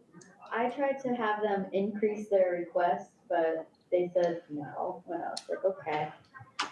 They also have a 290%. That's why I was Right. like, increase your request. Like bang, I think I said bang for your buck, this is the best project. Yeah. Okay, let's rate it unless somebody has something else to add. All The only right. thing I can tell you right now, it took 7 years and 3 months to get it processed to become a trail system. And who helped complete it, Fred? I just wanna know that. Thanks, Chase. I GPSed it all. It was all of your help that helped it get through, so thanks, Fred. All right, I'm gonna start with Eric, Yes. Kirk, Yes. Ron, Yes. Cheryl, Yes. Brody, Yes. Jason, Yes. Laura, Yes. Scott. Using the restroom all You day. didn't tell me on this one. Okay, It's really sorry. easy. Tyson. Yes. And then Fred, you cannot score. I gotta Okay. say, I better not vote. Okay, you abstain, Fred. Okay, next one, application 002-609, improvements to the Badlands Trail System and others by Utah OHV advocates. Jason, Kirk, and Tyson reviewed this one. Do you have anything? Just from my perspective, I know what Utah OHV Advocates has done for the Badlands Trail. They've worked and done miracles over there. They've created a trail where trail has not been able to be created very often. So I applaud their efforts, and I think what they're doing is phenomenal. And any way that we can support them in that, I'm all for it. So I saw, are we funding hotels and gas? So normally the answer would be no. But for me, like, at least in the past, and Brett can speak on behalf of this, actually, I'd prefer if he did, because I don't want to misinterpret anything. But I know in the past we have, because it's related to the grant, and we're kind of trying to hone in on what we can and can't do. But like if this one, if it's necessary for the grant, I mean, I'd prefer Brett would speak on behalf of it and explain the need. So in the past, we've depended on volunteers to go out and build trails. Now we've got 6 crews that's gonna be on the ground doing it. I'm still old school. I go out and scout the trails out. I've never received any funding from any city, county, or anybody. It's always come out of my pocket. And now that we've created this grant system, I buy Maverick cards and I'm paying so much per mile for volunteers to go out in the boonies to build trails, rather than them have to pay out of their pocket. And not one time so far have we paid for motels, but just in case we have to, if we're in the middle of nowhere, we stay in Hanksville and then head back out on the trail system. That's the purpose of it. That was one of the reasons I ran into the very beginning.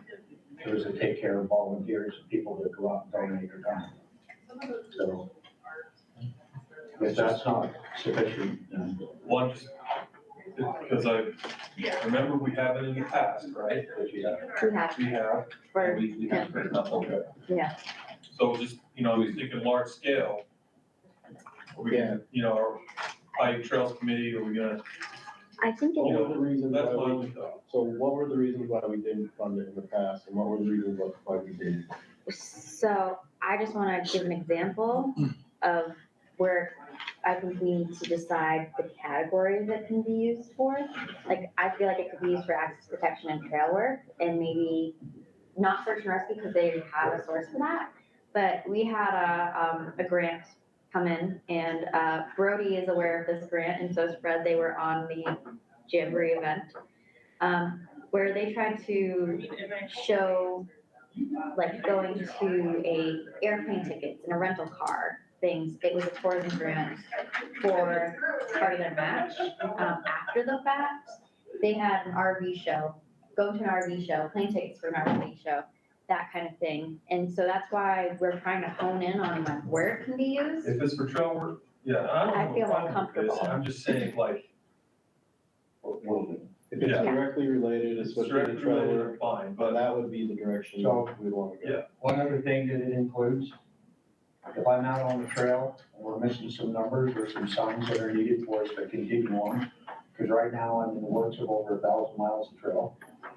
Do I want to call up, Duchesne County or Ashley National Forest or San Juan and say, hey, I need some stickers? Yeah, let's ship them out. You might have them in a week or two, or I have them sent the next day to me from Rock Art or whoever, or go to a place and have them make signs for me, and I continue on. I've used a lot of the money, the last one we did, I used that on a lot of signs. And, Yeah. Yeah, the signs and printing wasn't, I just want to make sure that, okay, we're gonna continue to establish that we're paying for hotel rooms and fuel, if that's something we want to keep doing in the future. That's all I was asking for. Yeah, The answer we is have, yes. we have done it, but I think it's right to question it, because we want to question it every single time it comes up. I agree. You And get what, 40 guys. what's it used for? Yeah.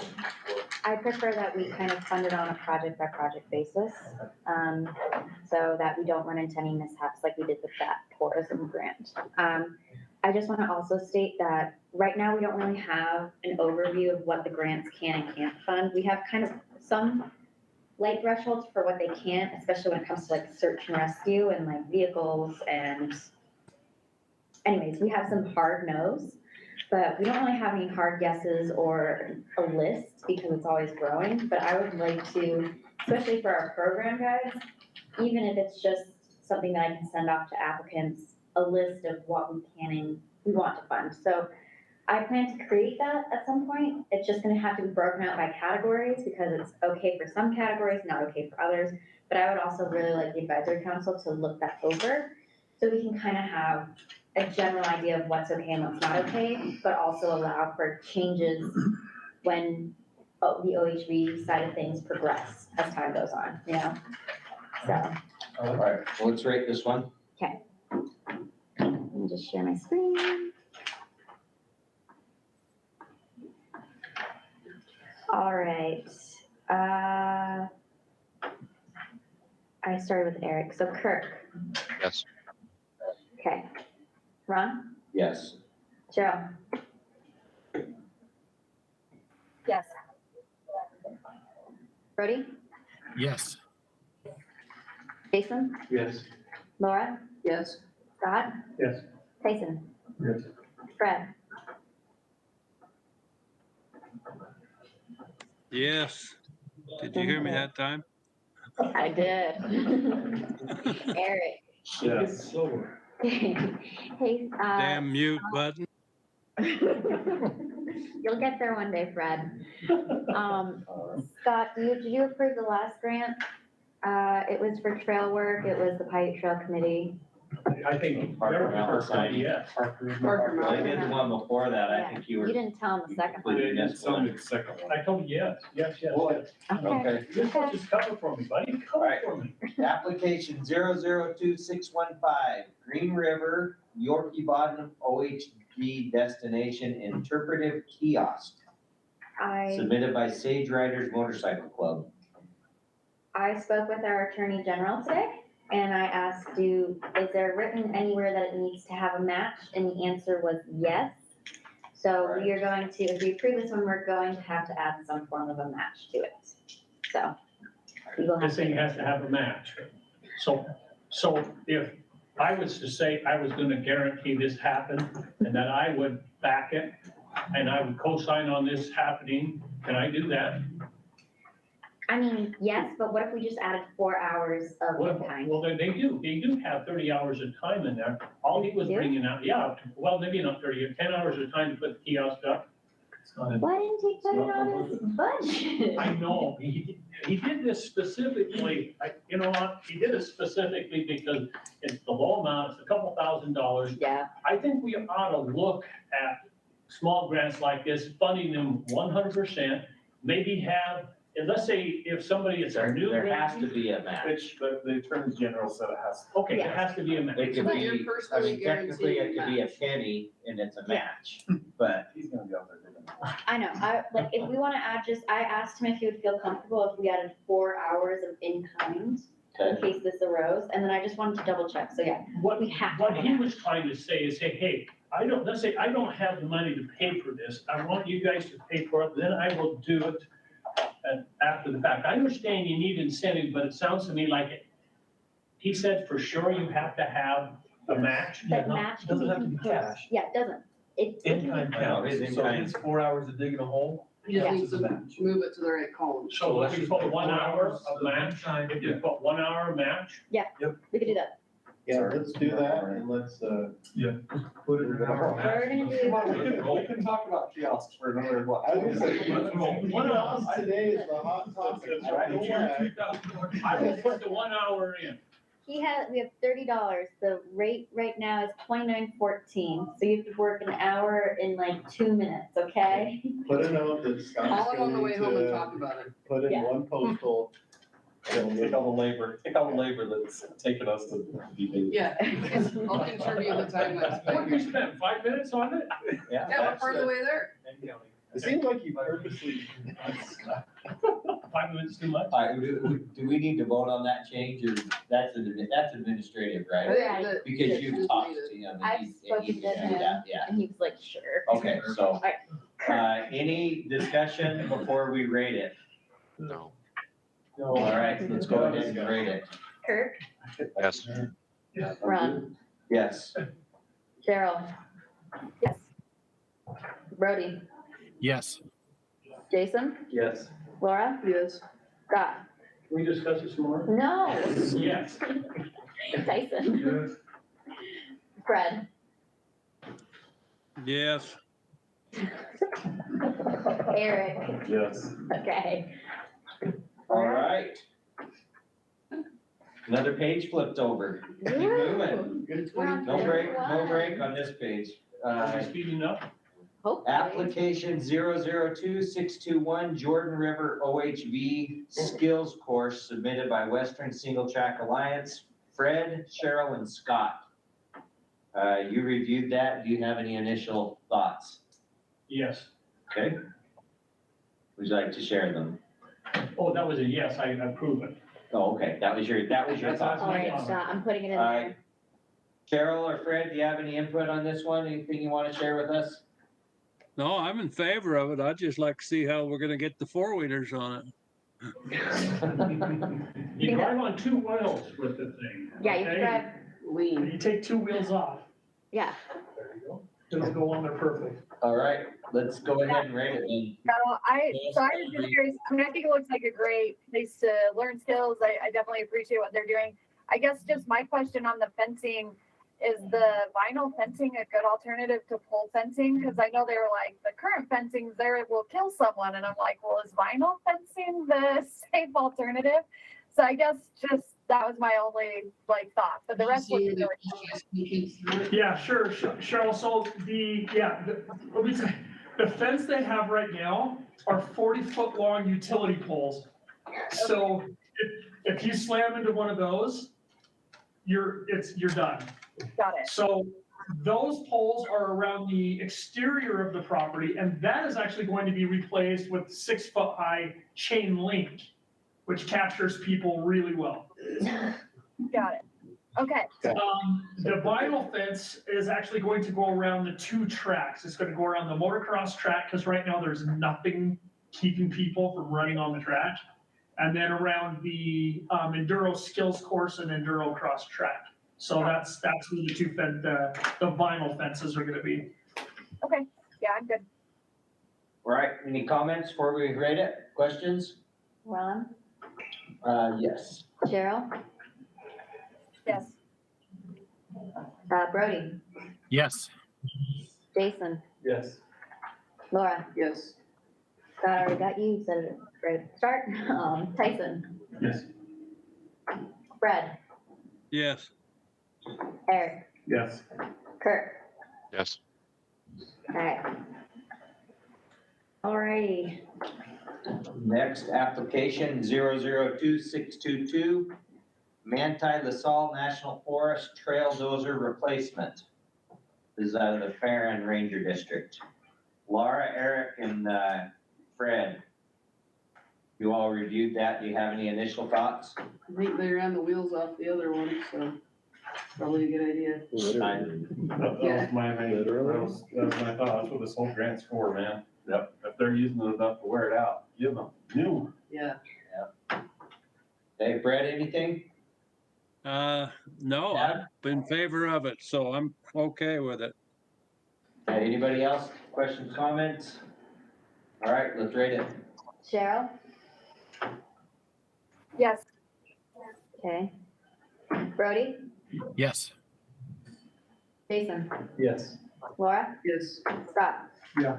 Tyson, Fred, Yes. Eric, Yes. Kirk. Yes. Yes. Ron. Yes. I'll play for you. All right, 002633, bridge replacement on High Desert Trail submitted by Beaver County. Brody, Tyson, and Jason all reviewed that. Do you have any initial thoughts to share? This is Brody. The only thing I would say to Beaver County is to get a letter of support from the local OHV club that is pretty strong over there. Yeah, Phil. Yeah, Bill Bostrom. Yeah, Phil should be able to. Any other comments or questions? Looks like it needed improvement for the area for sure. Yeah, I think this is exactly what we need is trail improvement just like this. So. All right, let's go ahead and rate it. Oh, look how fast we're going. One other comment, I think when they start going across, moving that bridge, it's gonna be the main route going into Beaver. They're gonna have to do some dam work. So I think they're gonna be light on funds. Are you saying that they need more funds for this? I think they need more funds. I haven't talked to anybody, but I do know that they'll be cutting into that dam a little bit. We've got a bid out. Yeah, they have a bid out, and Submit another. if no one's spoken to them, then I say we leave it, they can come back for more. Yeah. Next cycle, very soon. All right, Let's go ahead and rate it. okay. Brody, Yes. Jason, Yes. Laura, Yes. Scott, Yes. Tyson, Yep. Eric, Yes. Fred, Yes. Kirk, Yes. Ron, Yes. Cheryl. Yes. Okay. Application 002636, Emery County Search and Rescue Response, OHVs. Scott, Tyson, and Cheryl reviewed this one. Do you have any initial comments? Yeah, 'cause someone said do not fund. You on that? Oh. Well, I'm not looking at this one. Oh, you're looking at something else. I'm okay with it. Oh, Who's the do not? oh, that was me. I think looking at the budget, I don't think there's any cash match. And the way that I read the budget, and I could be wrong, was it seemed like they were, I don't know what kind of in-kind match you would have when you're purchasing a side-by-side. So, yeah, so we've actually had this a lot in the past where especially if it's like their struggle to make up the match, them utilizing the machine. It's what we've done in the past. I understand that it is slightly a conflict and maybe it's something that we work out. I asked the same question earlier because there was several search and rescue grant applications where their match was the time using it. Yeah. And that's all they showed. And that's maybe something that we have as part of the list we're creating of the hard yeses and hard nos, is defining better what can be and cannot be used as a match, especially when purchasing equipment, because how are you going to keep track of volunteer hours after the fact too? Yeah, well, and I was on search and rescue, big advocate for search and rescue, but you don't know when you're going out. Yeah. So, and I'm not, this is great, but it's hard to count something that you can't quantify. Yeah. Yeah. So, Well, that's some my of only it's gonna be concern. training in there, you're gonna do some training, and, that's, I mean, not like a ton, but you're gonna do some training, I'm so sure someone's gonna be out on the ground doing things. We plan on no accidents, right? Or no search and rescue. But I'm okay if that's been the precedent and that's what we've allowed in the past, I'm cool with it. I just know with like search and rescue that they'll make up their match in hours so easily. On one call, they could probably. Yeah, I mean, if you got 10 guys going for an 8-hour call, you can make it up. Yeah. So, I mean, but again, it's up to the advisory council if they feel it's something that we So they should. just need to know guidance on what they can and can't vote for. So if that's something that we've It's something we have recognized, done before. Yeah. if that's something we've recognized, especially right now in these set of rules, if that's legitimate, that's all they're asking is to operate within the scope. Yeah. So I think that's what we just need to move forward with it, if that's within the rules. Yeah, currently it is. We If can it is, always let's change go it for it. later on. Okay, yep. All right, let's go ahead and rate it. Okay. Oh my gosh, I forgot my mom. Brody? Yes.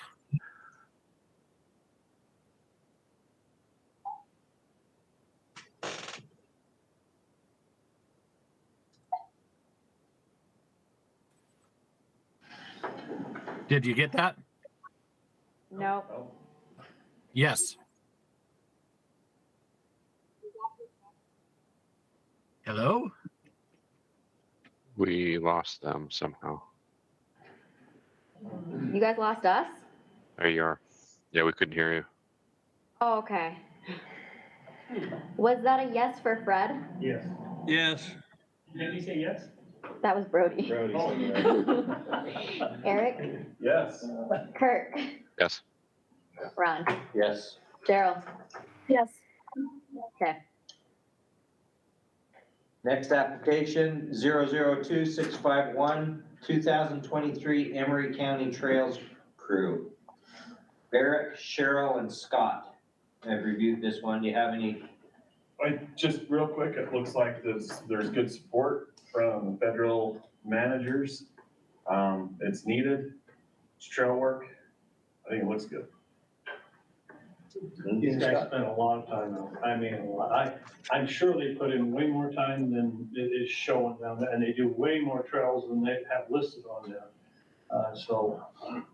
Well, they came at us with only a $7,000 ask at first, and I was like, come on, I know you do a lot of work, like, come back to us. So this is actually for 2 years, and even then I was like, I prefer that you pay people more. I think they enjoy, you go out there and watch these guys, and they really enjoy doing what they're doing, and we need to find more people like that. Yeah, because I'm like. Yeah, comment was, I think that they're a great group, they're getting a ton done, great partnerships, but I put a small scale, would they be interested in adding more?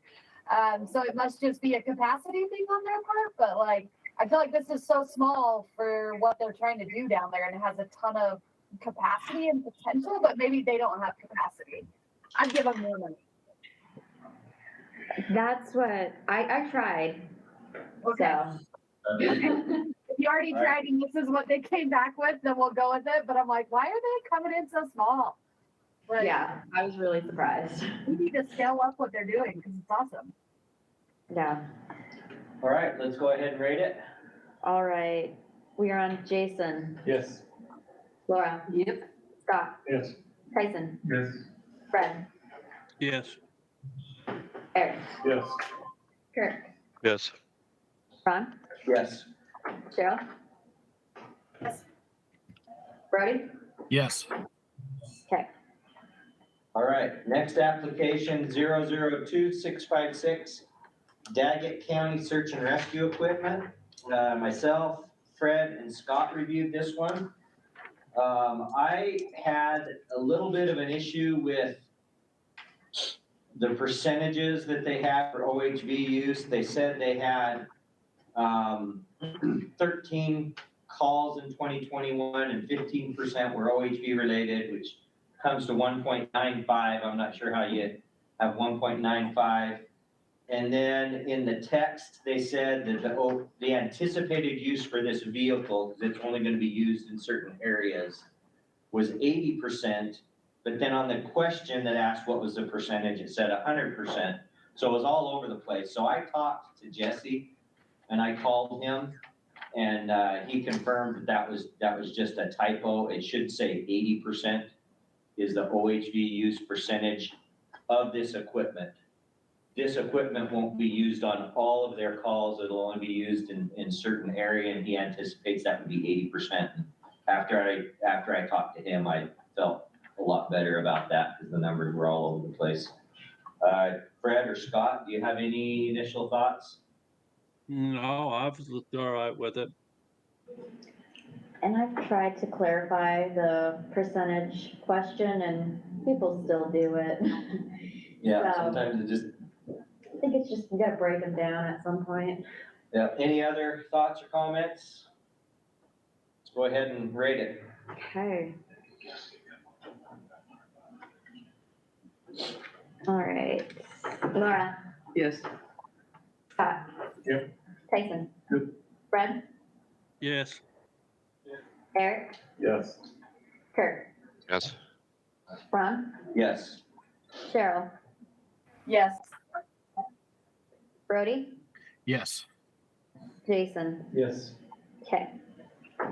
Next application, 002694, 2024, Uintah Wasatch Cache Winter Motorized Grant. Kirk, Brody, and Tyson reviewed this one. Do you have any of you have initial thoughts on that? Yeah, part of the grant was written for trail marking, but then the acquisition of a trailer and 2 snowmobiles. And the trailer and snowmobiles will be used for law enforcement, and as far as I can tell. Even the letters of support were indicating that they were being used on patrols. So who is this applicant? It's Uintah Wasatch Cache, so Cheryl. So it would be, especially with this group, I mean, and Cheryl maybe can clarify on I don't know if it'd be used for force protection, but knowing this area pretty familiar with this area, it'd be used for the majority of marking trails, and I guess their version of patrol is a different explanation. Cheryl, could you clarify with that? I think The snowmobiles that they're purchasing are for our Forest Service employees. Some of them may be FPOs. The majority of the work they're doing though is just education on boundaries and trying to support folks do Utah avalanche, before you go education. So this is not our LEOs that would be writing these. So if there's confusing letters of support, it's definitely more of an education basis than it would be an enforcement basis from what I understand. So I ride this area. I haven't seen a Forest Service officer there out on a sled that is not an LEO. yeah, well, and I think that's part of what we're trying to do is actually get the tools to be able to put people that aren't LEOs out on snowmobiles. So. Okay. so. Kirk, up there, I ride with them quite a bit up there with their team to better understand this area. So yeah, their whole team rides it also are not LEOs as well. So. Okay. Well, and that's That was one of my the major concerns part of is, the application at all. It's all our like first recreation, trails managers.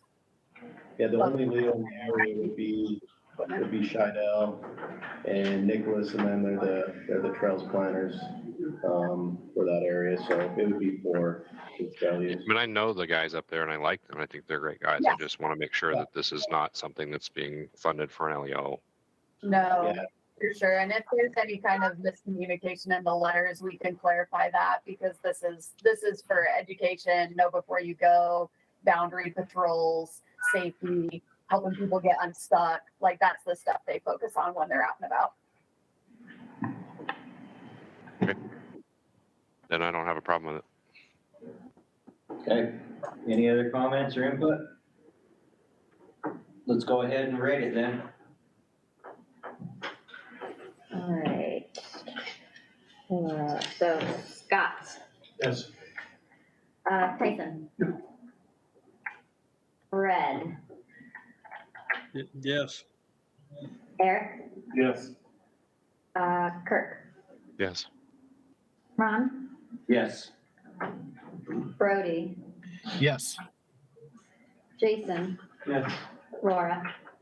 She stepped down. Okay. I'll come back to her. All right, next application is 002-696, Mary Casham Canyon Fence in Uintah County. Tyson, Jason, and myself reviewed this one. Tyson or Jason, do you have any? Yeah, this has been an access battle for several years between the county and the mine up there, and they finally come to terms, and this is the terms they've come to. This is a really good deal for both sides, and this will put this access issue to bed for a long time. So I think we definitely need to be behind it. Good. Tyson? Yeah, same thing. Okay, it was marked as trail work.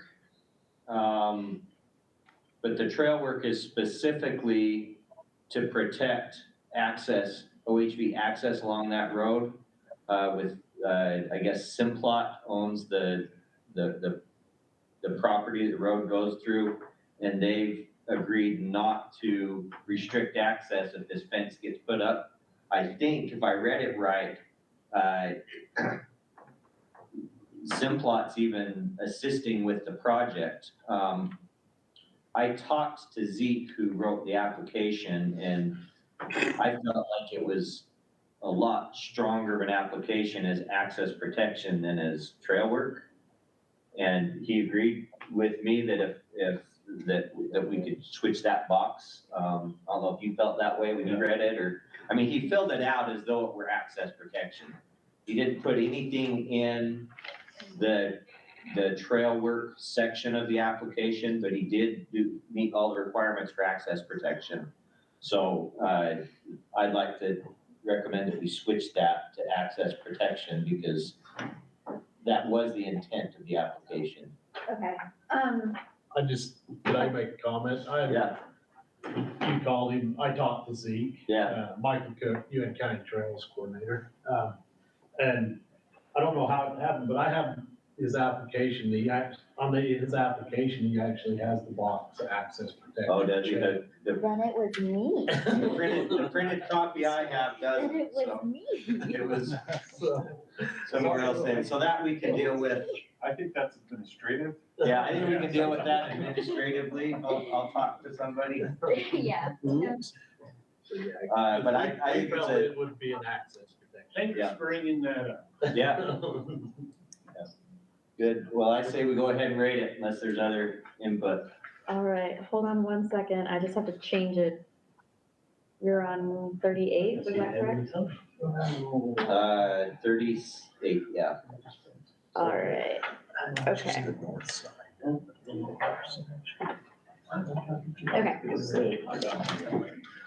Let me just share this.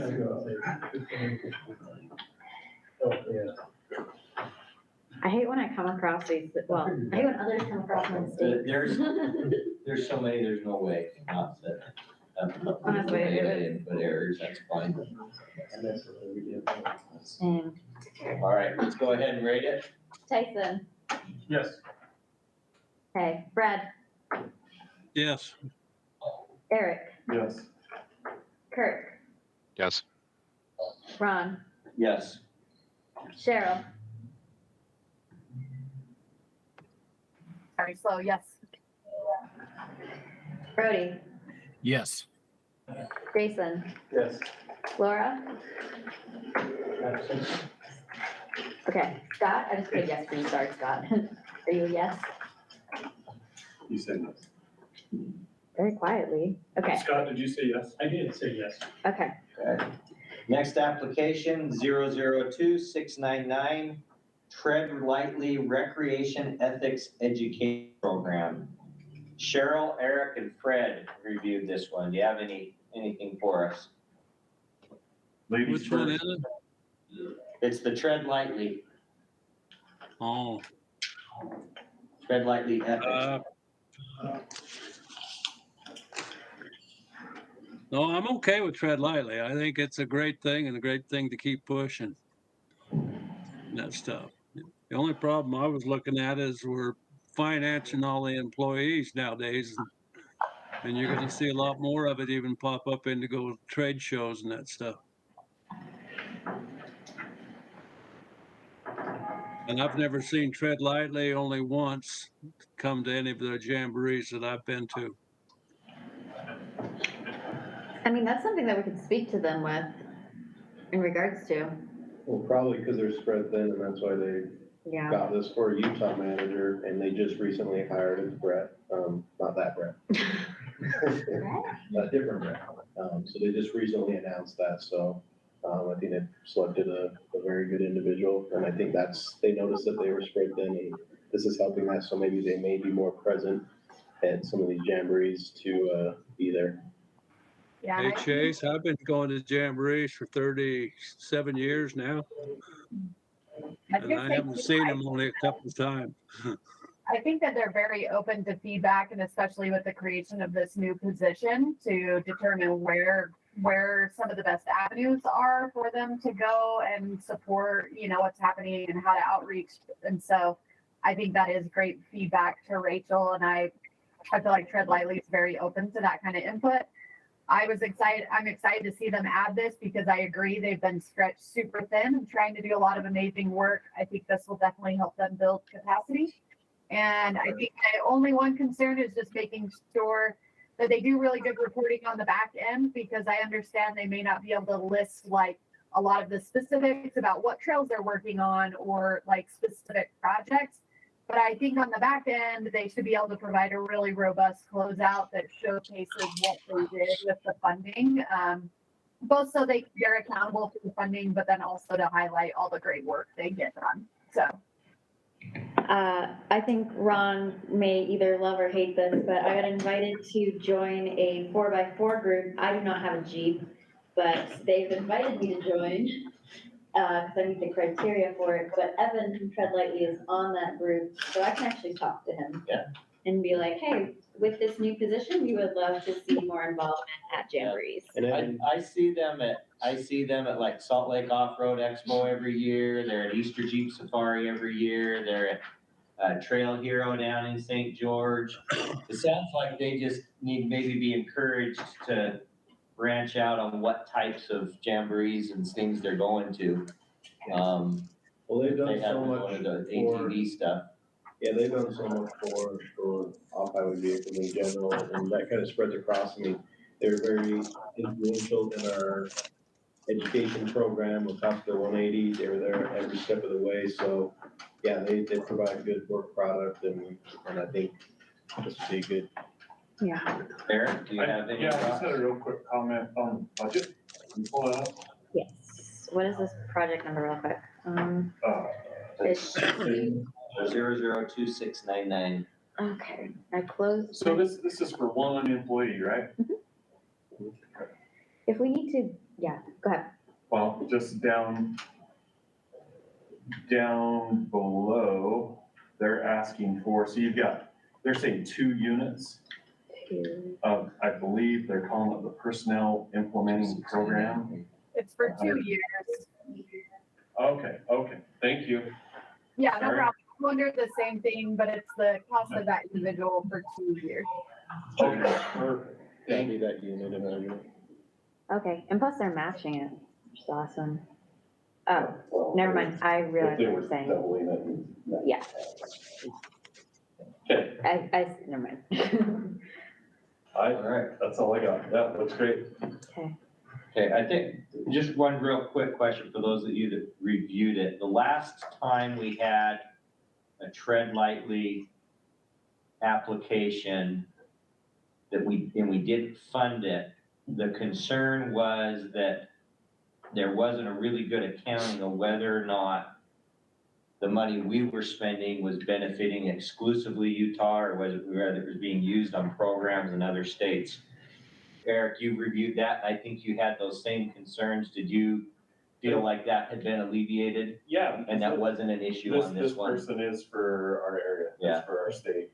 And that's a lot of the big concern before, is they were asking for all this, but we're not seeing them maybe on the not full-size side. Right. You know, at the events. Yeah. You know, on the full-size events, yeah, you're seeing. Yeah, we see them at all the full-size stuff. But, and so I think all of those concerns have been alleviated. All right. I just wanted to ask that. Let's go ahead and rate it then, unless there's anything else.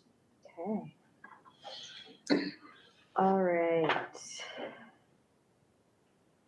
Think I'm on Fred.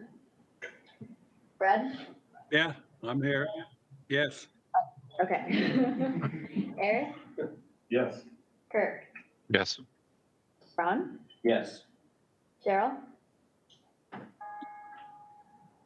Yes. Brody? Yes.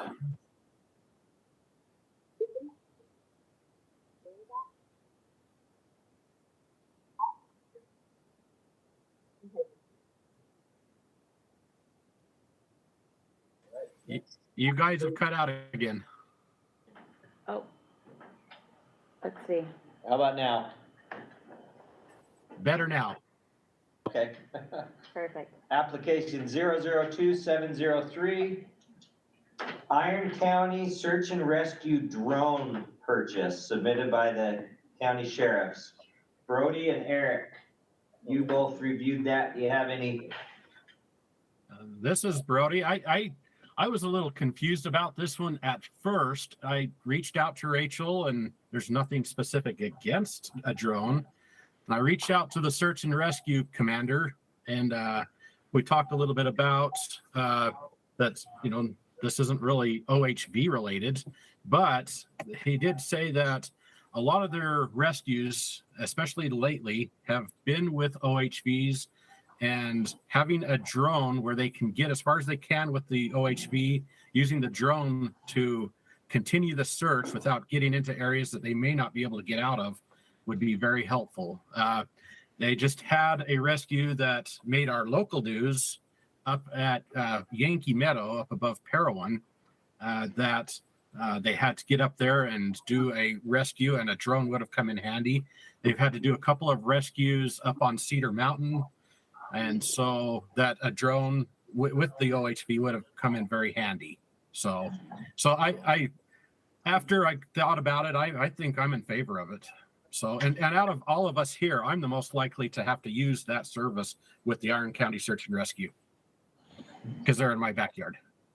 And to add on that, to show some successful measures, some of our other agencies have used these drones. One specifically is Weaver County, where they're successfully locating snowmobilers and OHVers, ATVers, UTVers.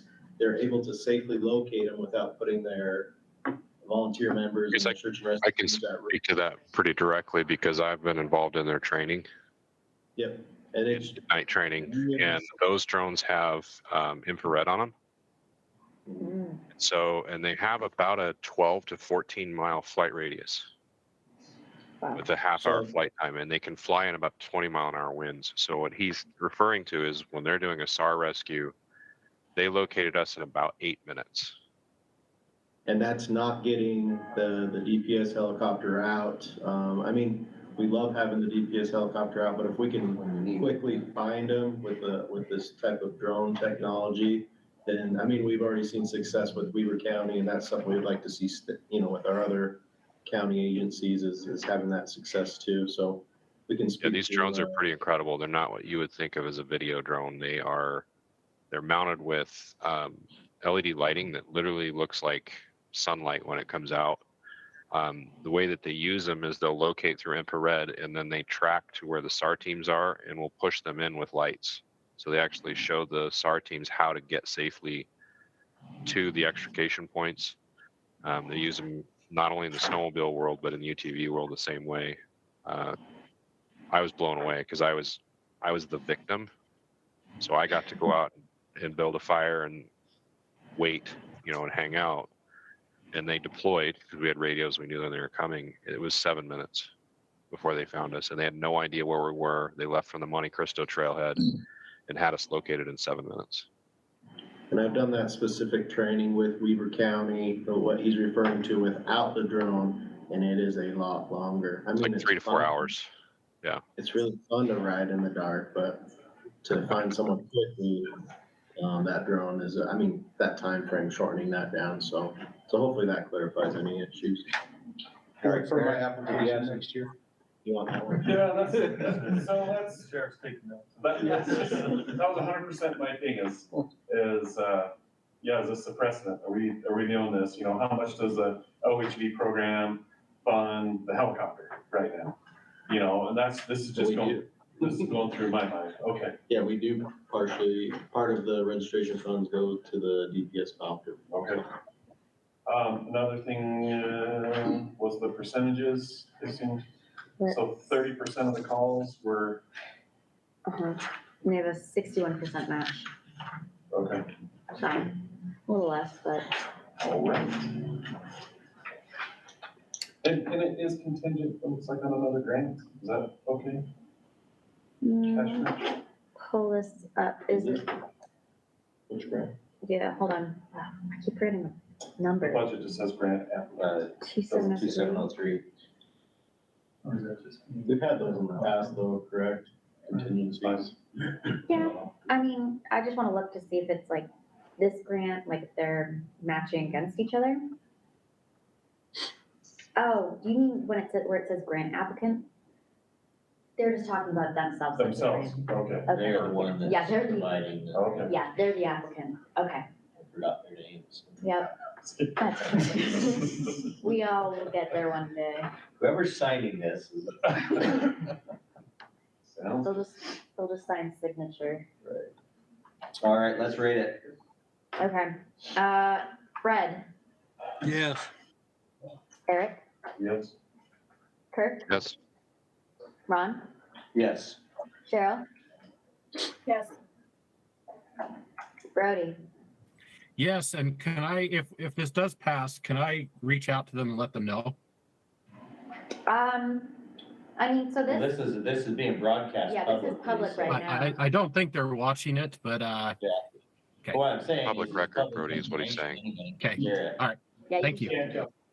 So yes. Show them quick. Send them a link. Show up. Yeah, send them the link. It's on YouTube. Jason, Yes. Laura? Yes, Oh, hey, Laura, now that you're back. I have some other- yes. Okay, cool. Tyson, Just say yes 4 times. Yeah. 4, I thought, yeah. Yeah, we Yes, got it. yes. okay. Tyson? Yes. Who is that? Wait, who did I, I didn't, no. Scott. Sorry, Scott. Okay, so that passes. All right, next one, 002714, Beaver Mountain Fencing Project to Protect Seedlings, submitted by Sitla. I actually reached out, so I know I'm not first on the list. But Yeah, maybe go right ahead. alleviate some other concerns because I actually called them. And my concern was, okay, the snow is as tall as a fence and it's no longer a delineating feature, under the snow. And how's that going to protect the seedlings? And the gal that submitted the grant actually had the same concern because they're using the snow fence right now. But apparently when it gets above the snow fence, the seedlings are no longer in trouble. And when they are taller than the fence and you can see them because they're taller than the fence, then obviously there's not as much damage. Yeah, and I can verify that. I did a site visit with them, and this is the direction I pointed them to on this. And what that protects is our winter grooming trail goes right next to that. And so the environmental impact, the concern there is that we don't want snowmobiles diving up towards Beaver Creek Lodge. And so this fence, it'll protect it. And then once it gets above that fence level, which it probably is right now up at Logan. Yeah. It's probably like 10 feet under. But anyways, right now, it's safe to travel over and it's not protecting or not damaging the trees and the seeds and seedlings on that. Okay. Jason or Laura, did you have any? I kind of had a similar thought, and then I thought through how that works, so. Yeah, it's helping protect our access for motorized use in that area, because that is a settled parcel. We have trailheads there. 2 groom trails come right by it and away from it, so it would affect our access there. Snow application? I do. I was gonna say, come on, Jason. I know, I was like, Jason. I understand the access protection on here, where they're asking us to pay to build a fence, or else they're gonna cut off access by building a fence. So there's, it's just kind of, as I was reading through that, I got that feeling that, it was just weird, and I don't know how they're gonna restrict access to that area where. I think it's unique to over the snow travel, and maybe Kirk can chime in with snowmobiling, so. Yeah. I mean, the road, that's gonna be there anyways, but like over the snow travel, the snowmobilers in Utah can go almost wherever they want, so this helps protect that area. So that they're not accidentally going in there, so. Sure, and yeah, I understand that, there's just, it was just a kind of a tone. Yeah, a threatening tone in there of like, hey, we're gonna shut off access if you guys don't shut off access, so. My thought is you guys get $1.50 off of every registration, go ahead and build it with that, so. That's why I said no on that one. I just feel like that's, and the whole premise of it too, of like protecting the seedlings, which was there first? Was the snowmobile access there first, or was the timber harvest there first? And how are we sharing use? And if, of the timber harvest, where's their responsibility to protect the seedlings that go back in place? That type of a thing too, so. I know that Sitwa's got an application process for using their land, and part of it is reclaiming it afterwards. And so where is the participation from whoever was harvesting the trees on that part? So there's just a few things there that just gave me heartburn over it. Other than that, I mean, I have no problem. It's not that much money to go build a fence and help protect it, and I don't have a problem with that. It's kind of a weird tone in the application. Yeah, no, those are good points to bring across. I just want to say that. Go ahead. I know, I just want to say, sorry, Kirk, I don't know how I missed adding you on the next 3 snowmobile ones. I apologize. Okay. Sorry. He's like, it's okay. All right, let's go ahead and rate it. Wait, who was I on? Oh, Eric, Yes. Kirk, Yes. Ron, Yes. Cheryl, Yes. Brody, Yes. Jason, No. Laura, Yes. Scott. Yeah. Jason, are you gonna abstain? Okay. And then Fred. Yes. Okay. All right, next application, 002715, San Juan County Trail Maintenance, submitted by the County Road Department. Scott Kirk and Brody reviewed this one. Do any of you have anything to share with us on it? I don't see the valid use of a drone for trail maintenance. For scouting trail, it's pretty hard to determine slope grade degradation from a drone a couple hundred feet in the air, in my opinion, but And that's relates to what we've said in the past.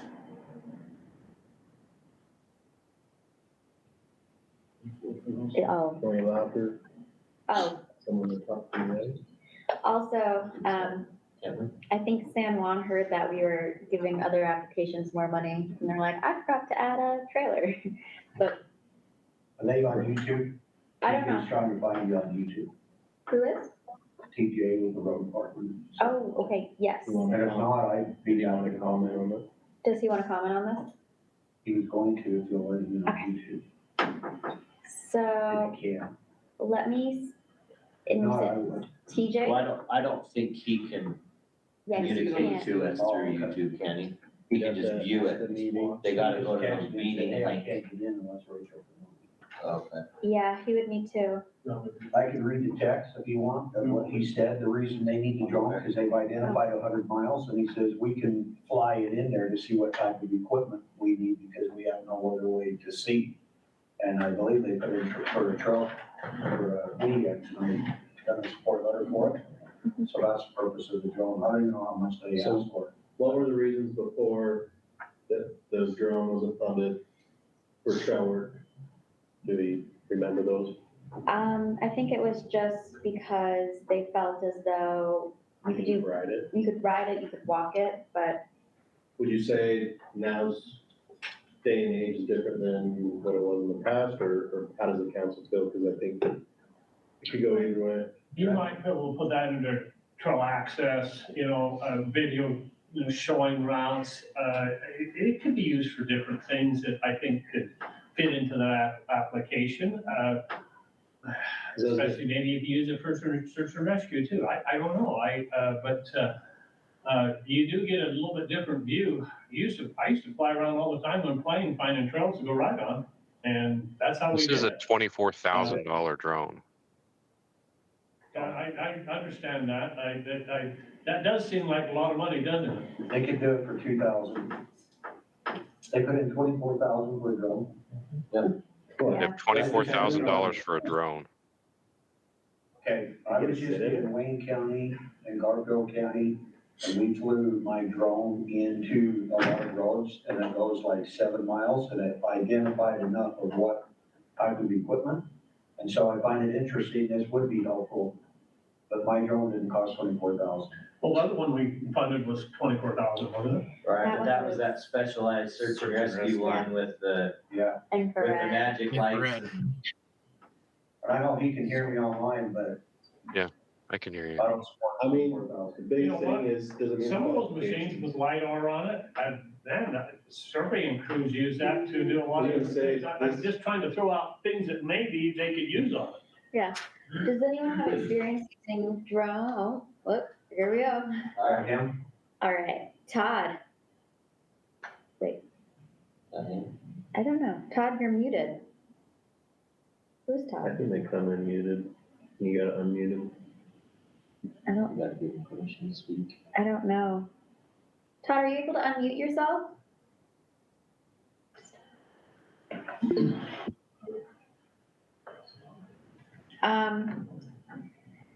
It won't let me unmute them. I can tell him. Who, did you start the meeting, Rachel? No, it was Paul. Hey, Ask Paul. Paul, if you can unmute him. Paul or Seth? Yeah, this is Seth here. It's not letting me unmute them either. He has a button up in the right-hand corner. Yeah. Todd, is it the space bar? No, he needs to go in and tell with either a mic or something to turn on. Oh. And depending on the device he has, it might not let him unmute himself. Yeah. Todd, can you type your phone number into here and we can call you from this?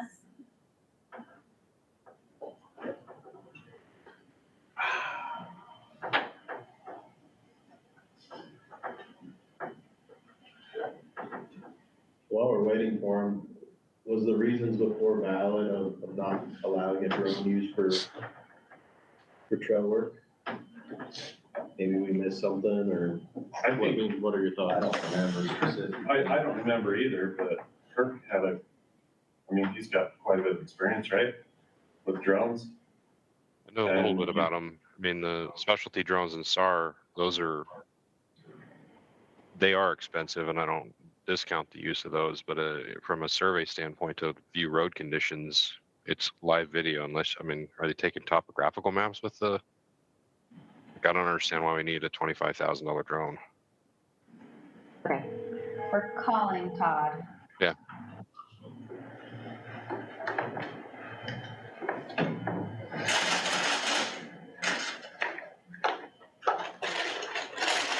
Okay.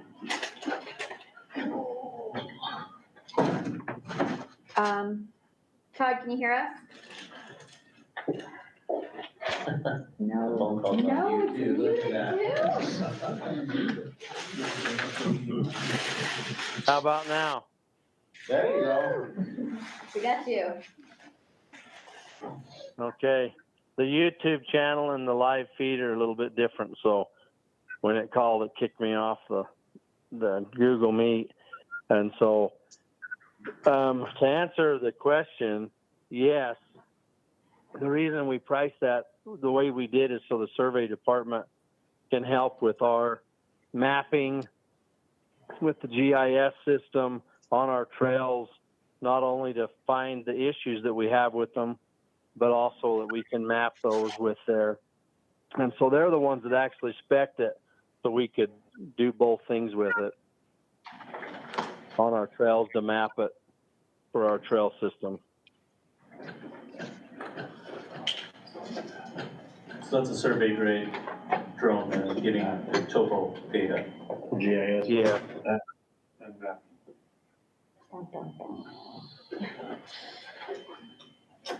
And also, we're not opposed to, when we do have search and rescue, of letting them use it.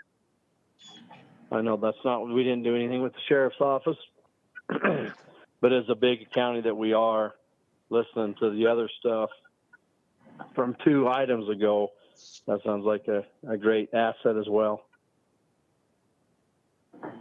Yeah, this is the same class of drone that a SAR would use with the IR. It has a similar process. So this is for new trail construction, is that what it is, or is this for existing trails? This is for existing trails we've had so much flooding that we've washed so many trails out. Just trying to, when you're walking a trail cat and the different equipment as big as we are, that's one of the big reasons that we looked at this drone, is that we could fly from other areas to see what other issues we had.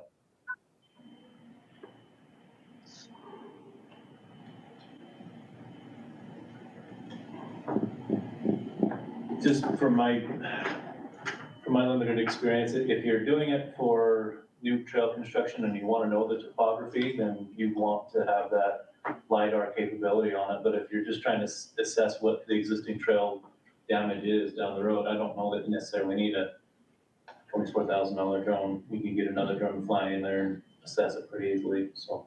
What is the match? Is it cash match or? In kind. Yeah. There's 700 hours of in-kind personnel cost, and then another $3,200 of donated materials and equipment, or 13,000, excuse me. So what I heard was, and we're all a little gun shy about this whole mapping thing, but I'm hearing mapping. And we do have really clear direction on that. And search and rescue, yeah, we did just set a little precedence there, but that grant was written that way. What we're looking at today is, what do we have in front of us and what's the spirit of that? And what information did we just get and how do we move forward from here? Mr. Chair. Well, what are the thoughts? Can we buy him a $2,500 drone?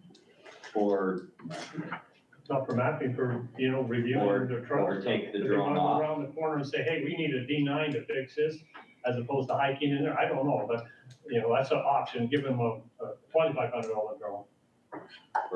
Or take the drone off Didn't you say that they wanted Take the a, drone off. and let them didn't find you say out that if they maybe wanted they a can. trailer? What if If we, there was extra. what if we're able to, unfortunately, I don't think that we can do this drone at least, but I know that they said that they forgot to add a trailer. What if we at least, Only if you felt like you was comfortable and there's enough money to do it, they could really use it. Can we put a contingency deal on this one? Did they mention in the application how much the trailer was worth, or did they even put that in the He application? just said. Was it just a 7 to communication? 10,000, How much? 7 to 10. I guess that all would be, yeah. It was just kind of like, hey, I Right. seen a previous one, he gave an extra 50,000. If it's possible, ask him, but it's not. He's very happy with what the grant is. So maybe the trailer. What do people So- think of?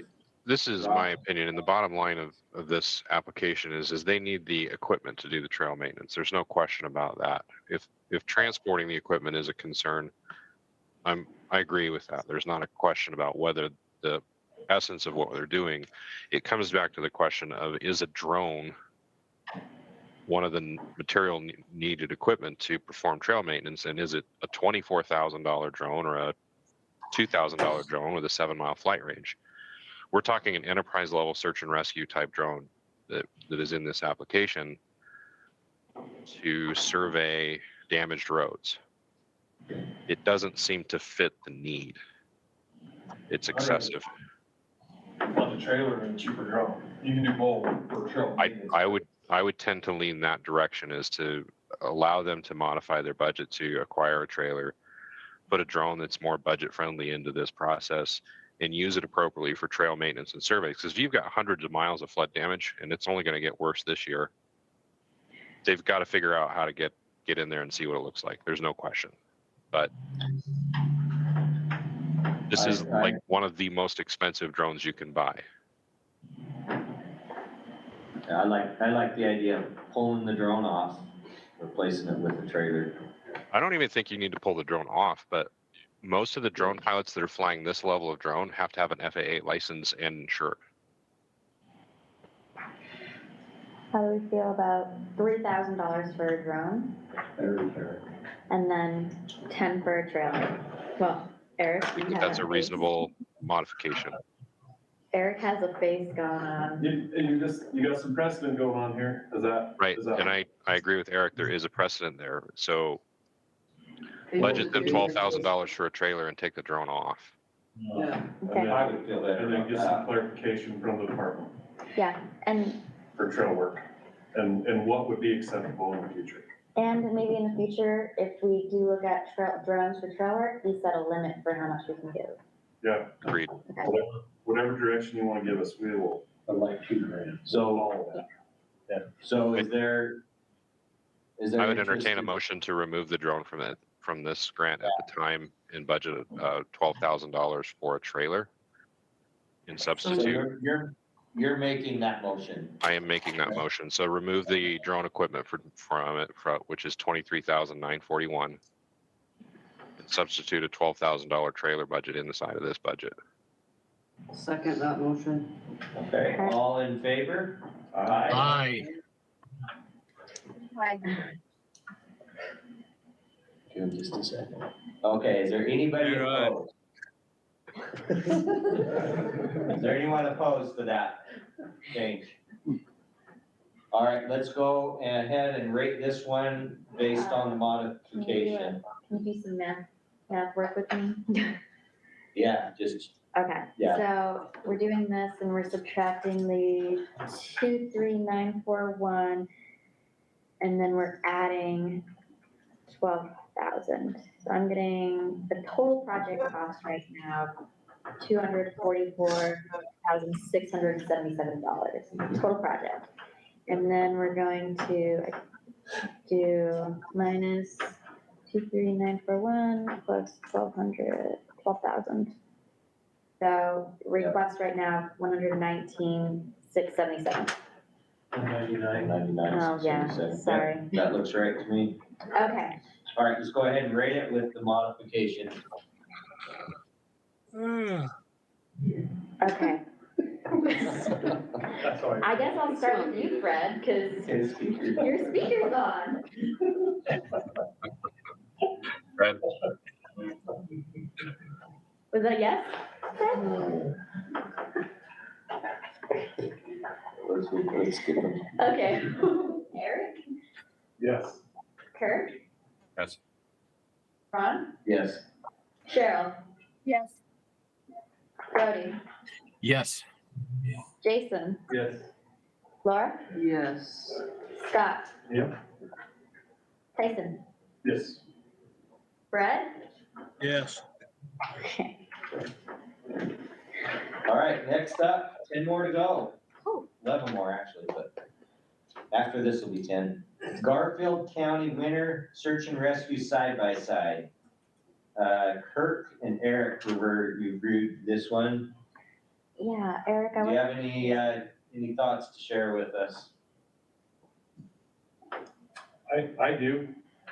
It's just a percentage thing is all, is what I'm looking at. You know, it's a machine it's a track machine that's probably more for snow.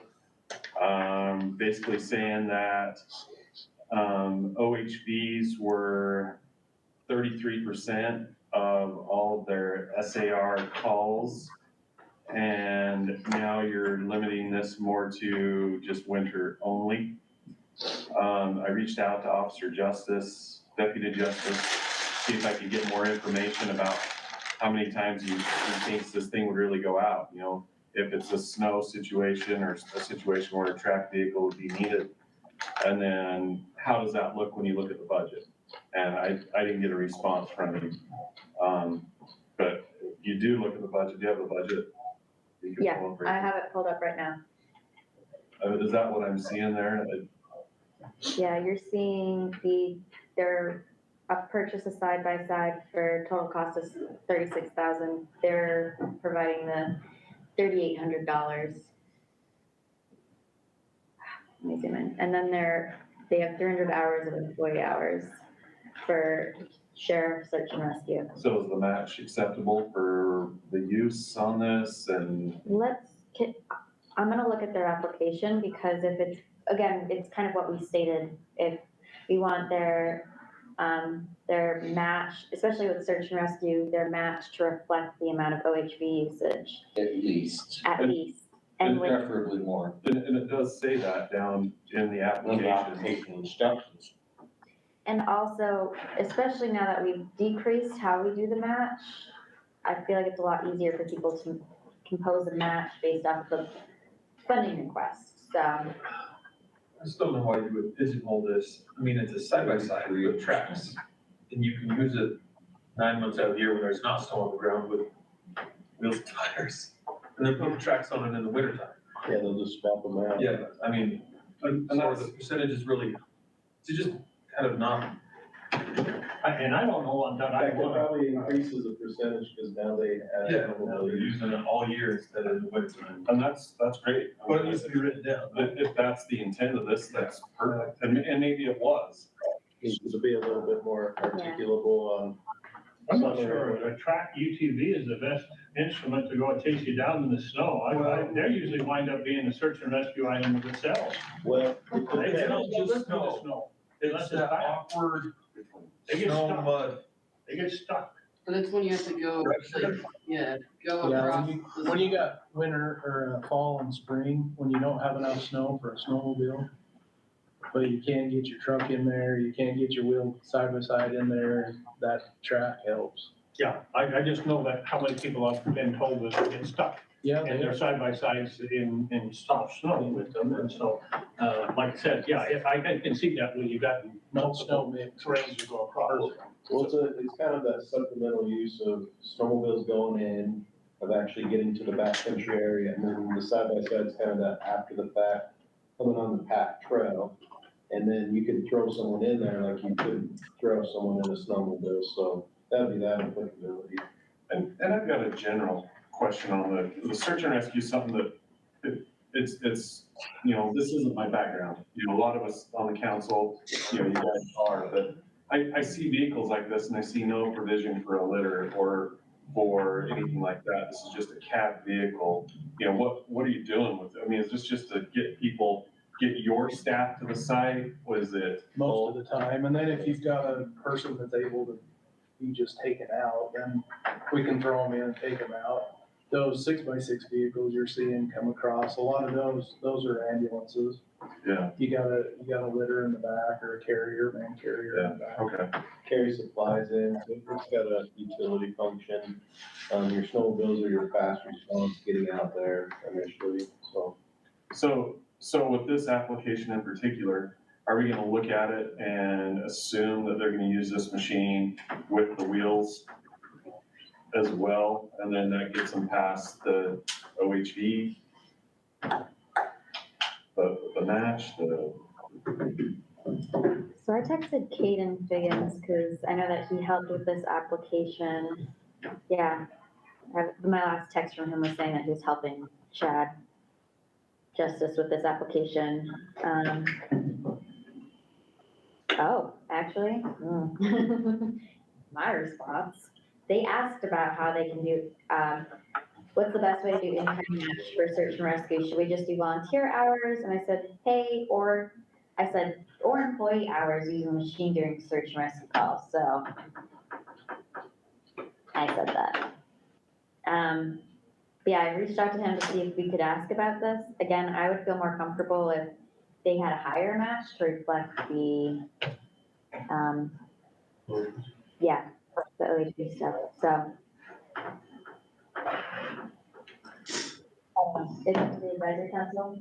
We also have. So you just reached out to him just now? Yeah, I just reached out. Should we skip on past it, and if we get a response or not, we'll come back? so it's number 43. Otherwise, there's next grant cycle and we can hone in on it. Just real quick on that though, so this is why I feel like there's value in a cash match, because let's say you only use this for 30% of the time and you need a high match, or, you know, high cash, you can just up your volunteer hours. You know what I mean? Like, and is that, I'm not saying people are gonna cheat it, but like, it's really easy to say, oh, we're gonna put 500 hours on this. And our match is 60% now. And I'm not assuming the worst of people, but I'm just saying the way that sure, it's really easy. I mean, whatever it needs to be, you can make it that if it's just volunteer. Right. Yeah, right. And I think we have the discretion as the council to have those ones where there's cash match, we are more likely, it's a little more competitive. Yeah, let's come back. But let's come back to this one if we hear from him. Application 002720, search and rescue side-by-side submitted by Uintah County, Brody, Fred, and Laura. Do you have anything? Seemed good to me. Brody? Fred, do you have anything? I'm good with it. Okay. Anybody else? Let's say I'm good with it. Okay, let's go ahead and rate it. All right. I got sure. Kurt, Yes. Ron, Yes. Cheryl.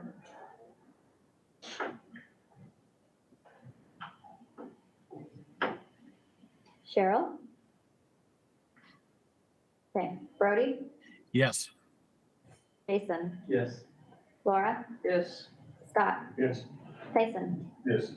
Fred, Yes. Eric, Yes. and then Cheryl, if you can hear me, just say yes when you're ready, or no when you're ready.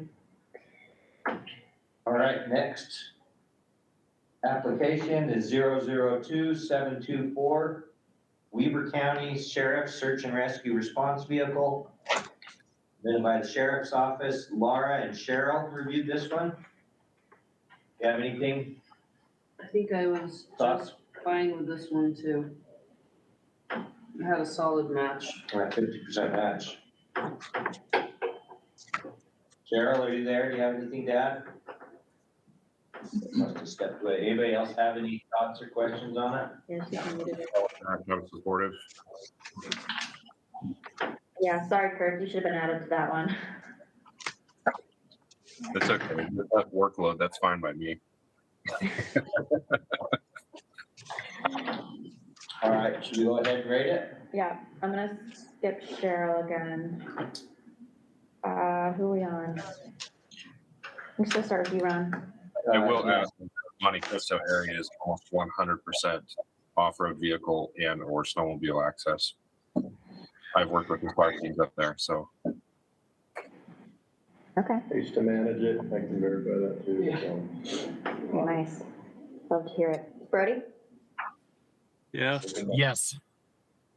Yes.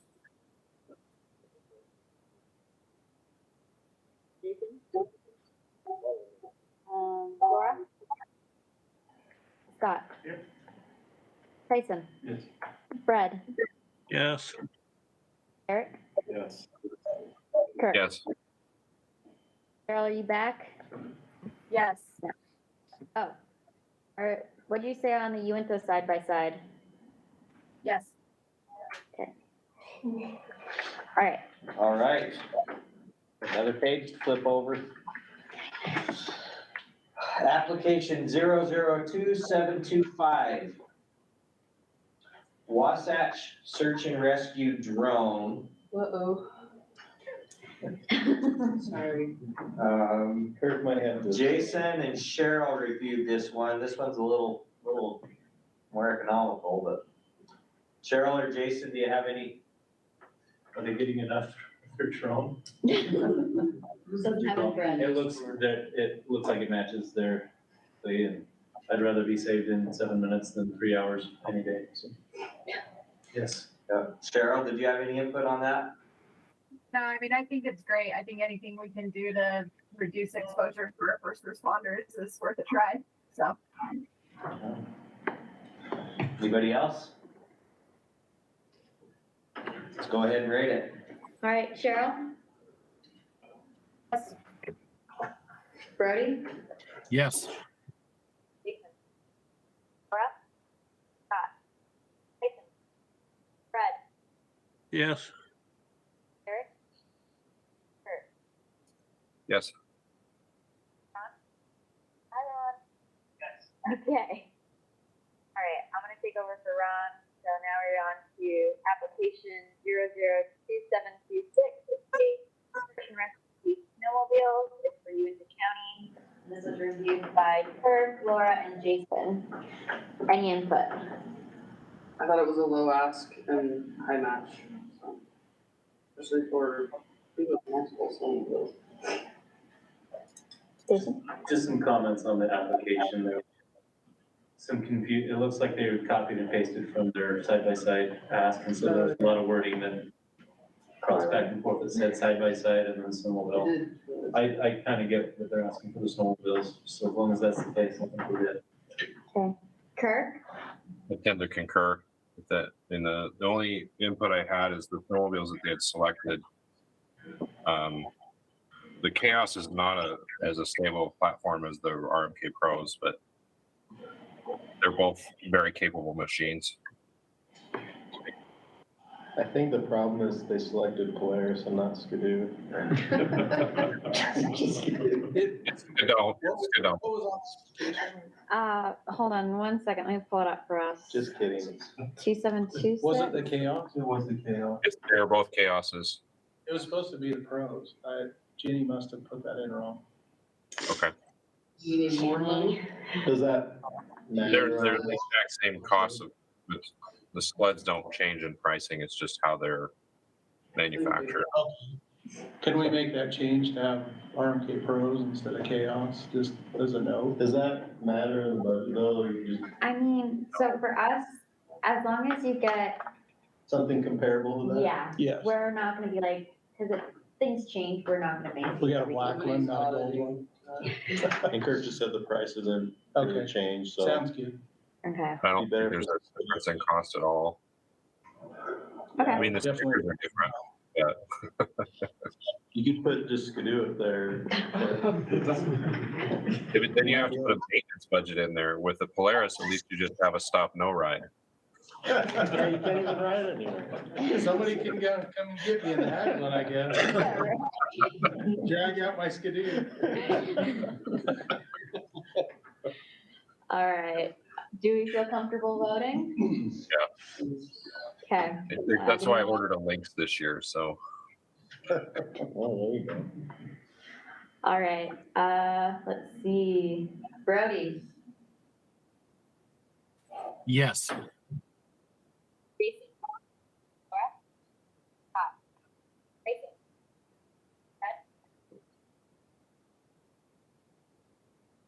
Yes.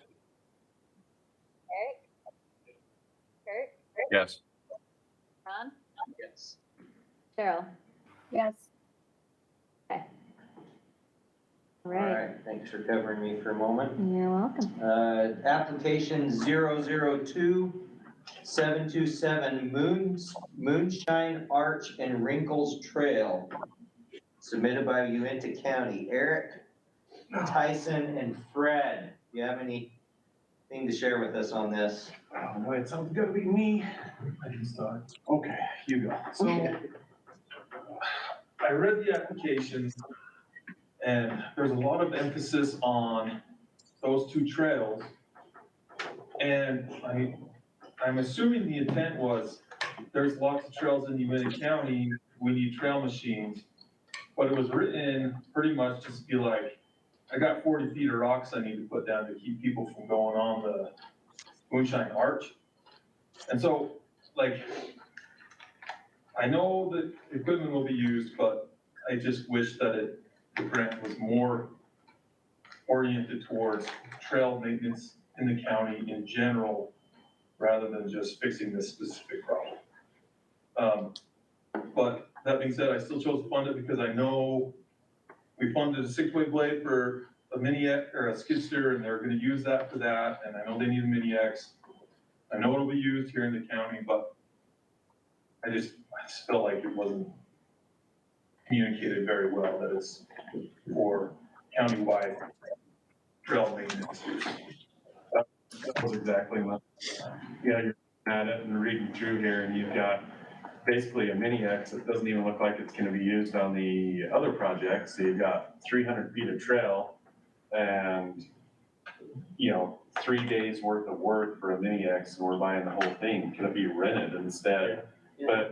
But if it's gonna be used, and, I mean, is Jeannie or Zeke here? I can speak to that. I'm the Uintah County Trails Coordinator. So yeah, these aren't just, it talks about projects, and in application, it basically wants to know how you're gonna use those to justify them.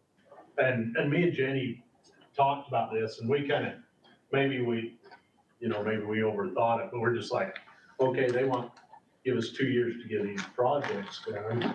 And obviously our aim is to use it on our whole trail system as maintenance, not just these two particular projects. But we were just like, okay, we don't want to put more projects in than we can complete in 2 years, because we do have Red Mountain, we got other projects on there, that different trails that this equipment will be used for, and in just general maintenance in general. So if you pull that out of there and say, okay, this is gonna be used on trail maintenance, ongoing, is that something that you can speak to? And you say, yes, we are gonna use this on trail maintenance. Yeah, I mean, that's the ultimate goal.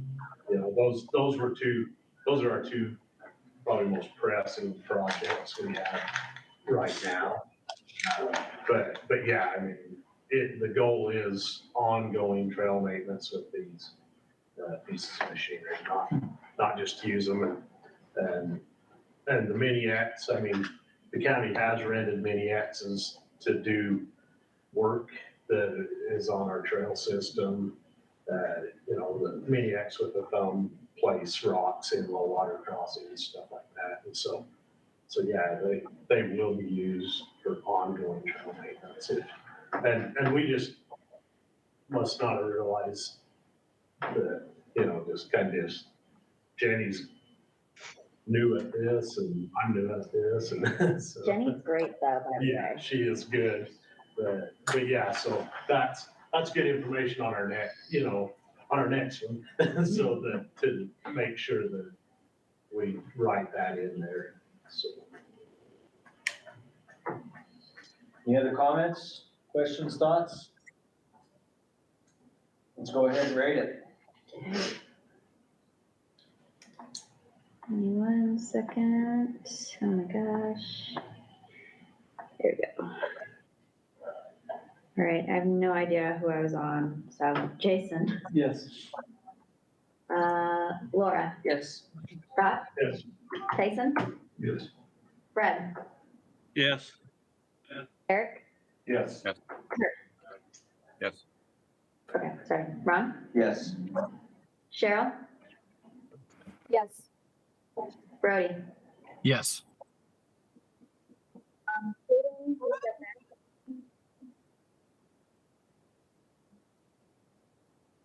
He's at home.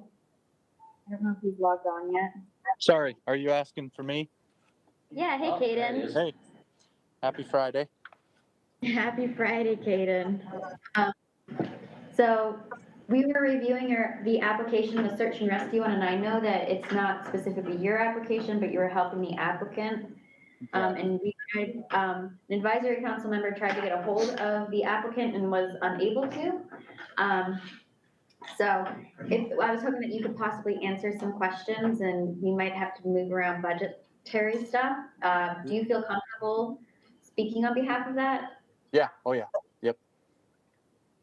All right, so, and are you just on your phone? Because I know you said you were doing yard work. Yeah, I'm standing in my garage out of the wind for a second, but I'm tracking everything. If you had something on your screen or if I need to pull up an email or something, I could.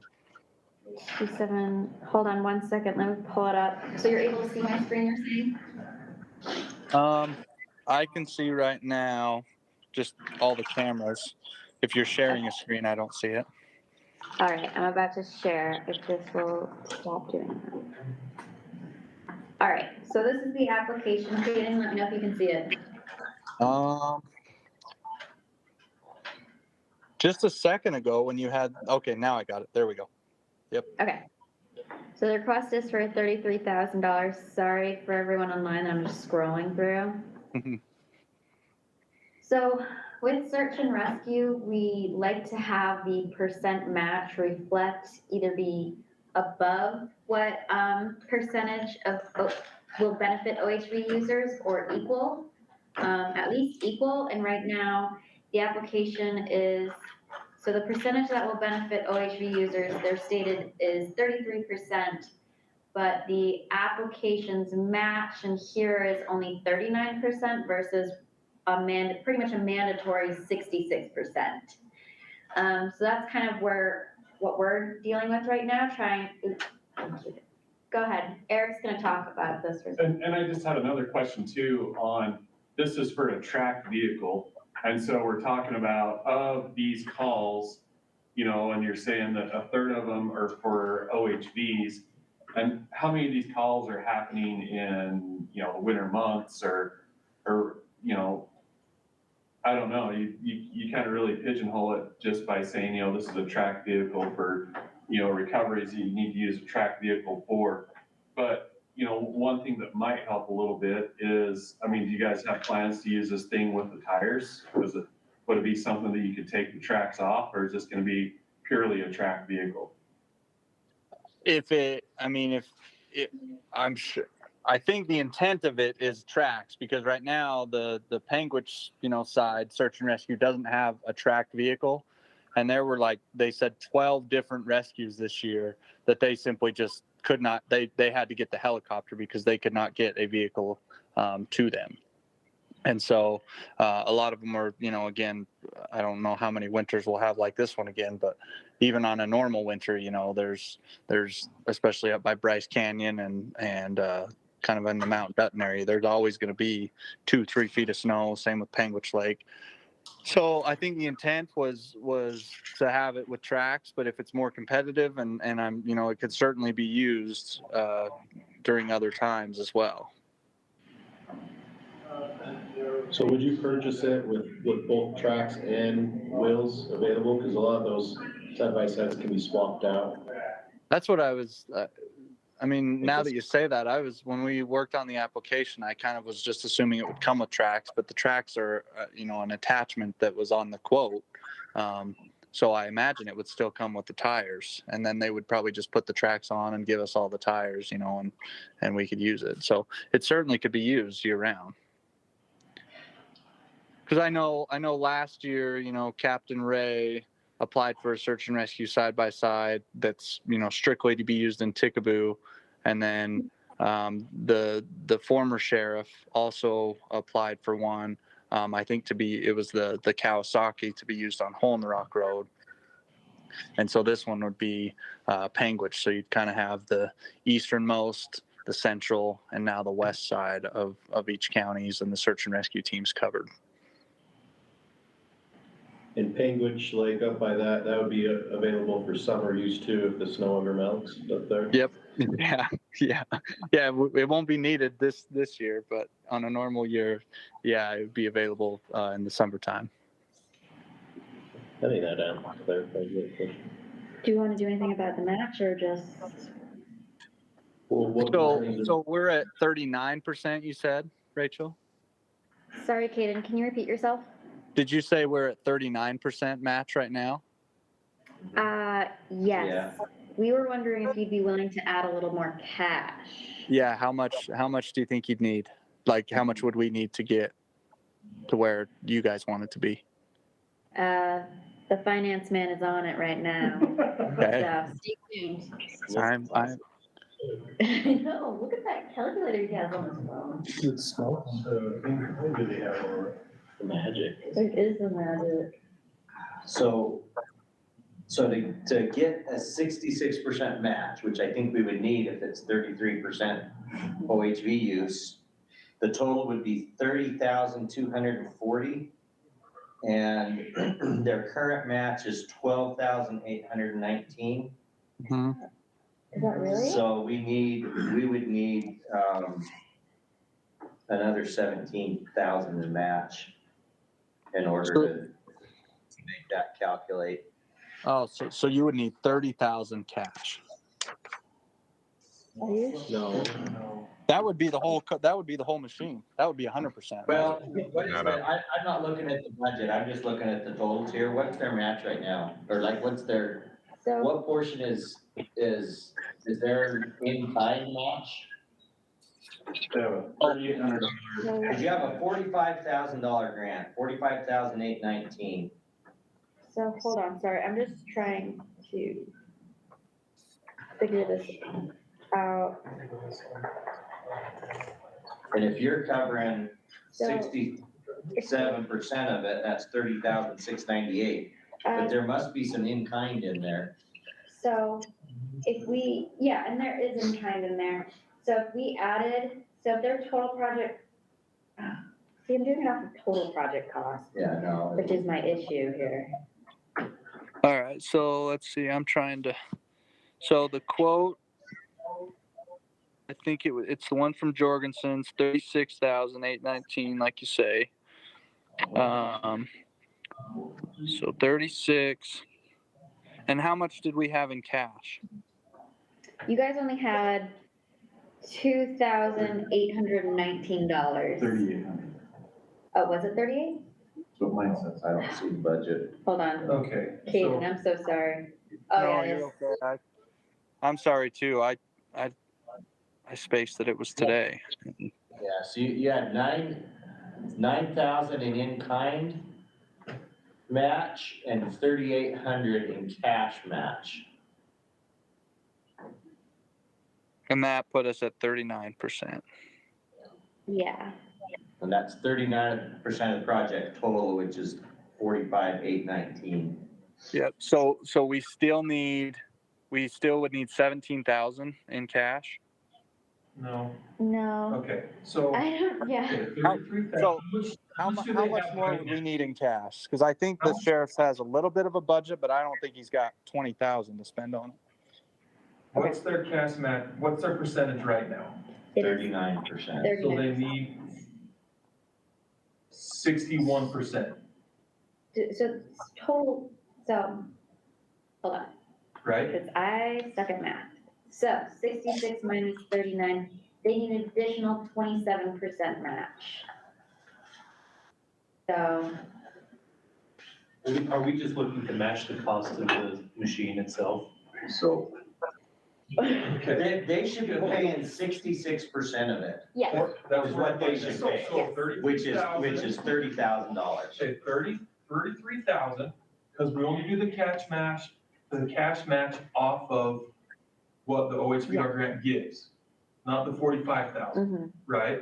Well, hold on, the whole project is 45,000. Well, we don't take cash match But- But they have to cover, we can only pay 33% of the total project.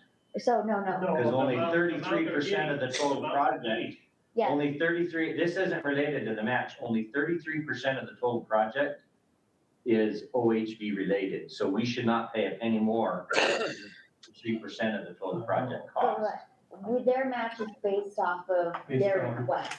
The request. Right, so the match percentage, the percentage is, 66% of Is- 33,000. well, no, because then they're not covering. Well, I think, so the total project cost with the 45,000 includes like the in-kind work too. So I think a 66% match of the, if we were doing a 66% cash match of 36,000, it would be, we would need $24,000. But is that percentage correct on that? Do we need to reevaluate the percentage? The percentage of OHV use and the percentage of MAP are not mathematically related to each other. Thank you. I mean, they are, but it's not 3366. It's, we can only pay, like the maximum the grant could pay is That's what I'm saying, the is percentage of. 33%. Might be off because he stated strictly for snowmobile use or snow rescues. No, that was all rescues. All right, so I just played around with some numbers, it's not exact, but for them to have a 60. So we can't pay more than $15,000. Or we are paying more than the OHV use. So their match is still based off of their request. Yeah, but we can't pay more than 33% if the OHV use is 33% of the total. Their match would really, mathematically, their match would really end up being like 150%, something like that. So we're looking at two different things. Yeah, they're We're looking two at different unrelated total numbers. versus request. Yeah. And what is the rule? That's what Based off of the total, or is it based off Yeah. of? Caden, when do they need this by? Could this be where we work out the budget off screen at a later date and you reapply next cycle? That's what I was gonna say. If we could take this application so we don't have to, start over from scratch. I'm texting the sheriff and Chad, the emergency manager, and neither one of them are texting me back. But with my math, even if we're just not worrying about in-kind at all, if we have to match 66%, no in-kind, the total project is the same, is just the cost of the side-by-side. It's 36,800, which would be at least 24,000 cash. And I don't know if the sheriff has that, so. And I would ask that you only had the tracked rescues. If you're going to be using the side-by-side for summer OHV and such, review all of them. He'll say if he's gonna use it as a wheeled vehicle too, then those the numbers. OHV percentage might be. The OHV, that's why I was saying the OHV percentage would significantly be more. Right. That's what I was saying is you need to reevaluate how it will be used with tracks and without. Because the tracks are an addition to, but they'll put the wheels on whenever you want. It's just a bolt-on feature. Yep. Okay. Yeah, So- let's just do that. If there's a way that we could amend this application and just reapply next grant cycle, we'll do that. Okay, because it opens up June 1st and it closes July 31st, and you are Yeah. actually able to clone your application, so like, Yeah. and that goes for anyone in the future, if they, don't receive a grant, they can always clone it and work off of what they've submitted in the past, so. Rachel, this is Brody. Is our August meeting in Panguitch? Yes, actually, I think it's up over by Tickaboo. No, it's in Panguitch. On the calendar for Panguitch? Well, Yes, we will. because at last year, after we met at the Panguitch Jamboree, the council wanted to come back again this year in August. So You are then they could come and present also. Absolutely. Yep, we would love to do that. Kaden We'll can be a walk lot more over. prepared too. Okay. All right, so do we wanna, wow, I feel like everyone's left. Do we wanna vote to, Well, are they tabling the application? yeah, Kaden, are you tabling the application? I think that's the move. Okay. Yeah. So we don't need to take Okay. any action on it. Kaden, sorry for taking you away from your yard work. No.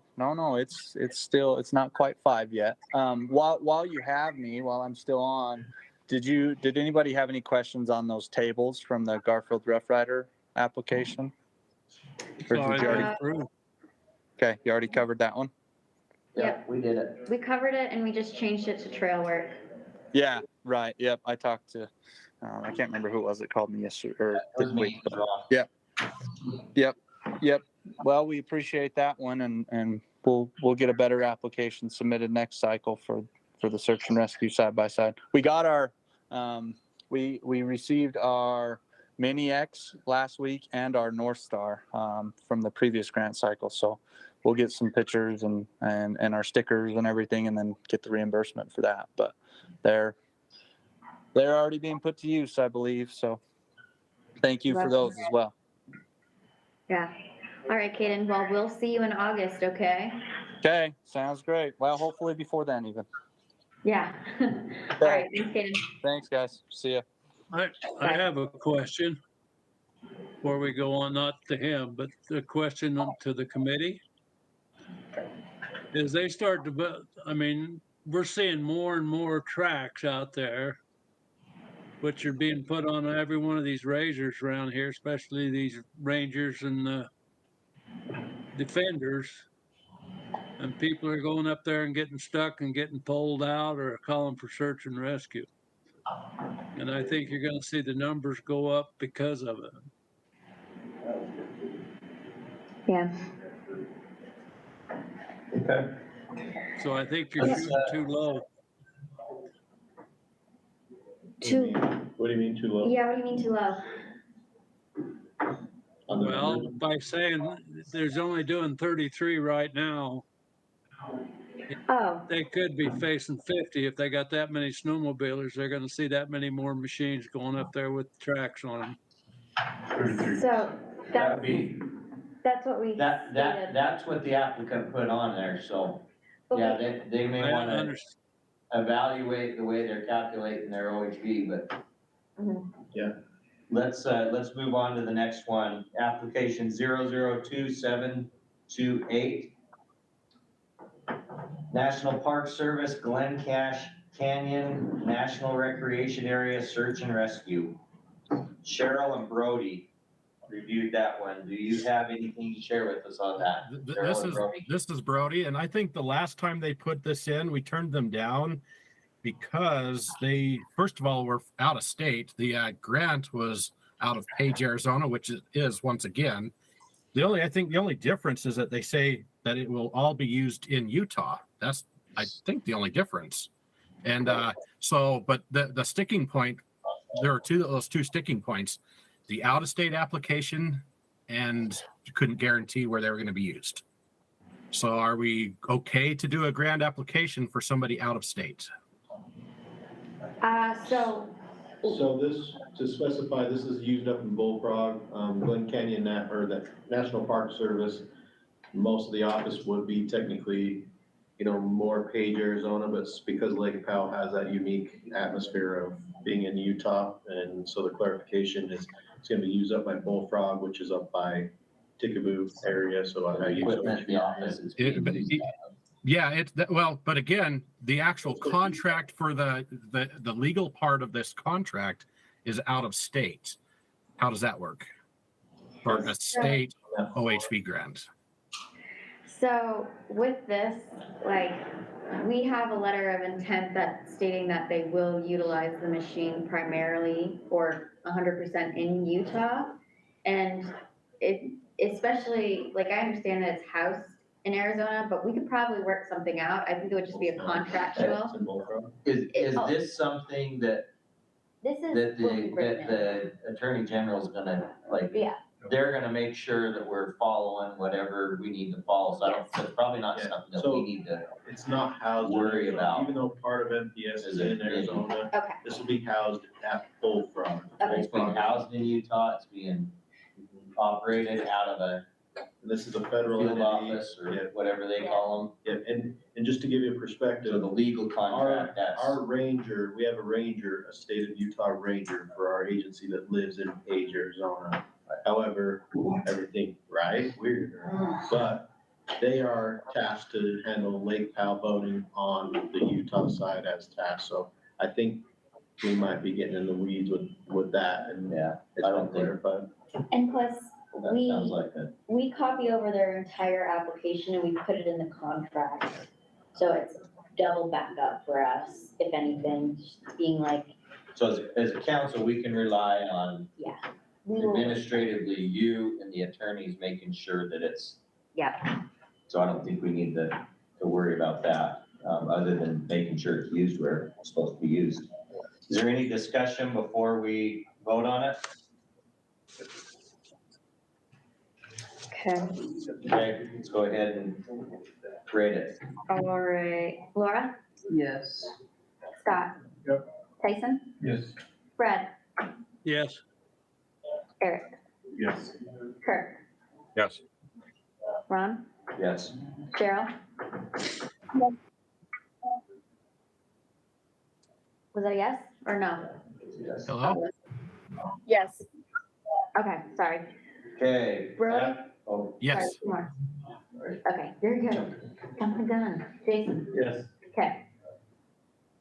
application 002730, Trails Motorcycle for Uintah County. Scott, Jason, and Eric reviewed that. You need two motorcycles. Do they have a motorcycle to go with them? They need two people up there, so do they need a second bike? So your question is, do we want to increase it? I'd have to see. That'd be great. I just have to make sure that they're willing to double the match, unless Well, you're okay with that You could always enough match. come back in June for the Don't add second. any match, just double it. Yeah, we are in the, It's trail work. When So we double it Right. without adding the match, just use the same match. yeah, I would be fine with that. Before we start just throwing money at this, I do have a question too, but it's along the same lines, is number one, this looks like a really low priced vehicle. Yeah. Is it really a machine that is capable? I mean, is this, I don't know. I know you can't buy a motorcycle for this much. Actually, you can. What are we buying? KLX 300. Is it really? A what? The KLX 300. Yeah, those are. Okay. It's got a bid here for 6711. Is that what that was in there for? Budget? Okay, sounds good. Rather reasonable. Oh, yeah, Okay. MSRP. Jason, do you have any? I've talked with the applicant extensively about this. We've got a lot of potential with having a bike to be able to get a lot further with trail maintenance, so. Okay. So I'm hearing some interest in maybe adding another machine. Well, I don't want the guy going by himself, Yeah. or the gal, whoever's going, I don't wanna go by So himself. how we run our single track crew or our bike crew is we at least want a minimum of 2 per hour, so that's just perspective. And you could take it if, like, you could utilize it. Yeah, we could. Is somebody, do you Make want a to motion? discuss that, or does somebody want to make a motion? I'll make a motion. Scott Weaver's making the motion that we double put two motorcycles in there, don't increase the match he needs here, and keep it that, give him two motorcycles. Okay, so the increase would be from 5,500 to 12,000. 12,500. Total project. And, yeah. That was a motion? And don't increase the match, just leave the match where it's right now. Do I have a second? I'll second that. Okay, Okay. all those in favor? Aye. Aye. Aye. Any opposed? Anyone opposed? Okay. You have All a right. specific area you're looking at? Let's go ahead and rate the grant application with, as modified. Scott. Yes. Okay. Tyson. Yes. Fred. Yes. Eric. Yes. Kirk. Yes. Ron. Yes. Cheryl. Yes. Brody. Yes. Jason. Yes. Laura. Yes. Okay. All right, next application, 002732. Wasatch Search and Rescue Emergency Response Side-by-Sides. Laura and Tyson. You have anything? I think it was a good application. Oh, I don't think there was anything I was concerned about. Okay. Is there any discussion or questions? Let's go ahead and rate it then. Tyson. Yes. Fred. Yes. Eric. Yes. Kirk. Yes. Ron. Yes. Cheryl. No, there. Brody. Yes. Jason. Yes. Laura. Yes. Scott. Yes. Okay. All right, next one, 002733, Wasatch Search and Rescue Side-by-Side Med Bed Parking Structure. Tyson and Kirk, we both reviewed that. So I Got wasn't some aware that we concerns, could it looks fund like. buildings, but we can't. Was that? I wasn't aware that we could fund structures and buildings, garages to house all this stuff, but we can. Okay, So, that was before. that was before there, okay. Kirk, do you have anything? I think it's a good use to preserve the existing equipment. Yeah. Okay. Any other questions or comments? Let's go ahead and rate it. Fred. Yes. Eric. Yes. Kirk. Yes. Ron. Yes. Cheryl. Yes. Okay. Brody. Yes. Jason. Yes. Laura. Yes. Scott. Tyson. Yes. Oh my gosh, we're on the last one. All right, last one. This one looks fun. Oh. 002735, Navajo Road OHV Improvement Project, submitted by Washington County. Cheryl, Scott, and myself all reviewed this one. Cheryl or Scott, do you want to go first? Do you have any comments? My first thought was this in the scope of the OHV grant? If it is, I have to make a trip down and look at it because I can't fund this much money without actually looking at it. I am concerned about a few things, and so I have to say no without looking at it. Cheryl? Do you have any thoughts on this one? From what they submitted, I think it looks like a great project that improves and maintains access, but again, when I saw the $500,000 ask, I was like, whoa, I guess I didn't realize that was a possibility, but I think, again, if it meets the intent. Do we want Yeah, to? so my thoughts on this one was they submitted it as a trail work application, and it's to improve a road that crosses the Red Cliffs Desert Reserve where motorized use is limited. And they state in their description that fixing this road will help protect access to the OHV trails on the other side, but yet they marked it as a trail work and they didn't answer any of the access protection questions. My first thought would be, this is probably really access protection. But there's not enough information in here to make a decision about access protection because none of the, unlike the other one where we just switched the box, there's not a letter from the state legal. There's none of the questions about access protection were answered. So it's all just a bunch of question marks. And if it really is a trail work project, it looks to me like it's benefiting hiking and mountain bike users more than motorized users, but yet the application says 100% for the benefit of motorized users, while there's 100,000 riders, mountain bike riders that use that trailhead over the course of a year, according to what they have in here. And so I can't even consider it. I think the trailhead they're saying is right now, people can't access the other locations. And so the area they're talking about with all the trailhead use is because that road's so bad that everyone's parking there. Whereas if that road was better, it would give OHV users an opportunity to actually be able to go and then unload at like another location instead of at this main trailhead was more the vibe I got, at least from the application.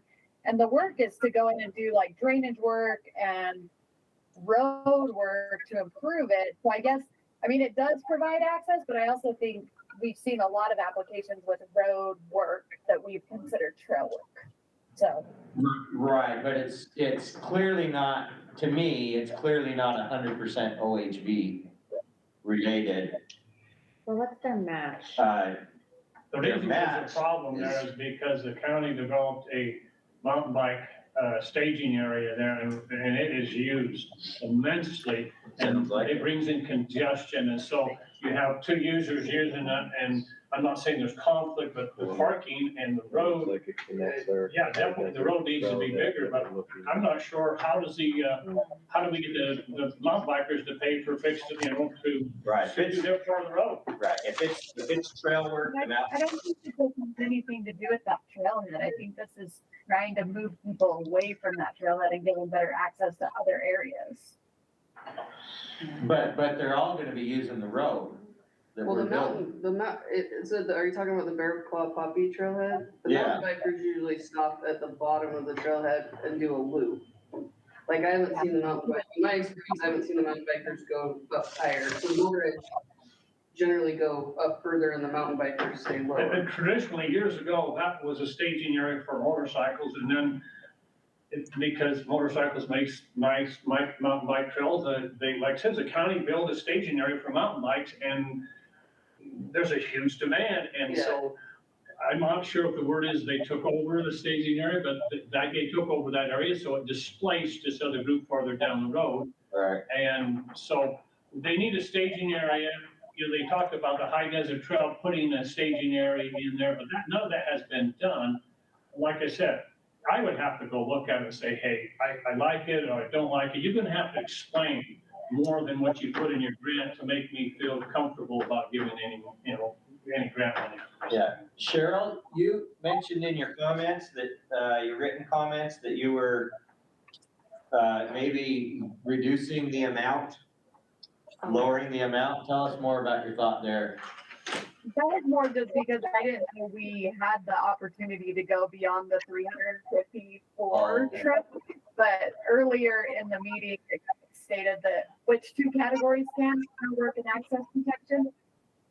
Yeah, and I'd have to look, but I think education too. It says it in the program guide. Okay. But yeah, that's where my comment was coming from, Ron, is I thought it was limited at 350. But they are coming in, with pretty good match. They're at 45% match.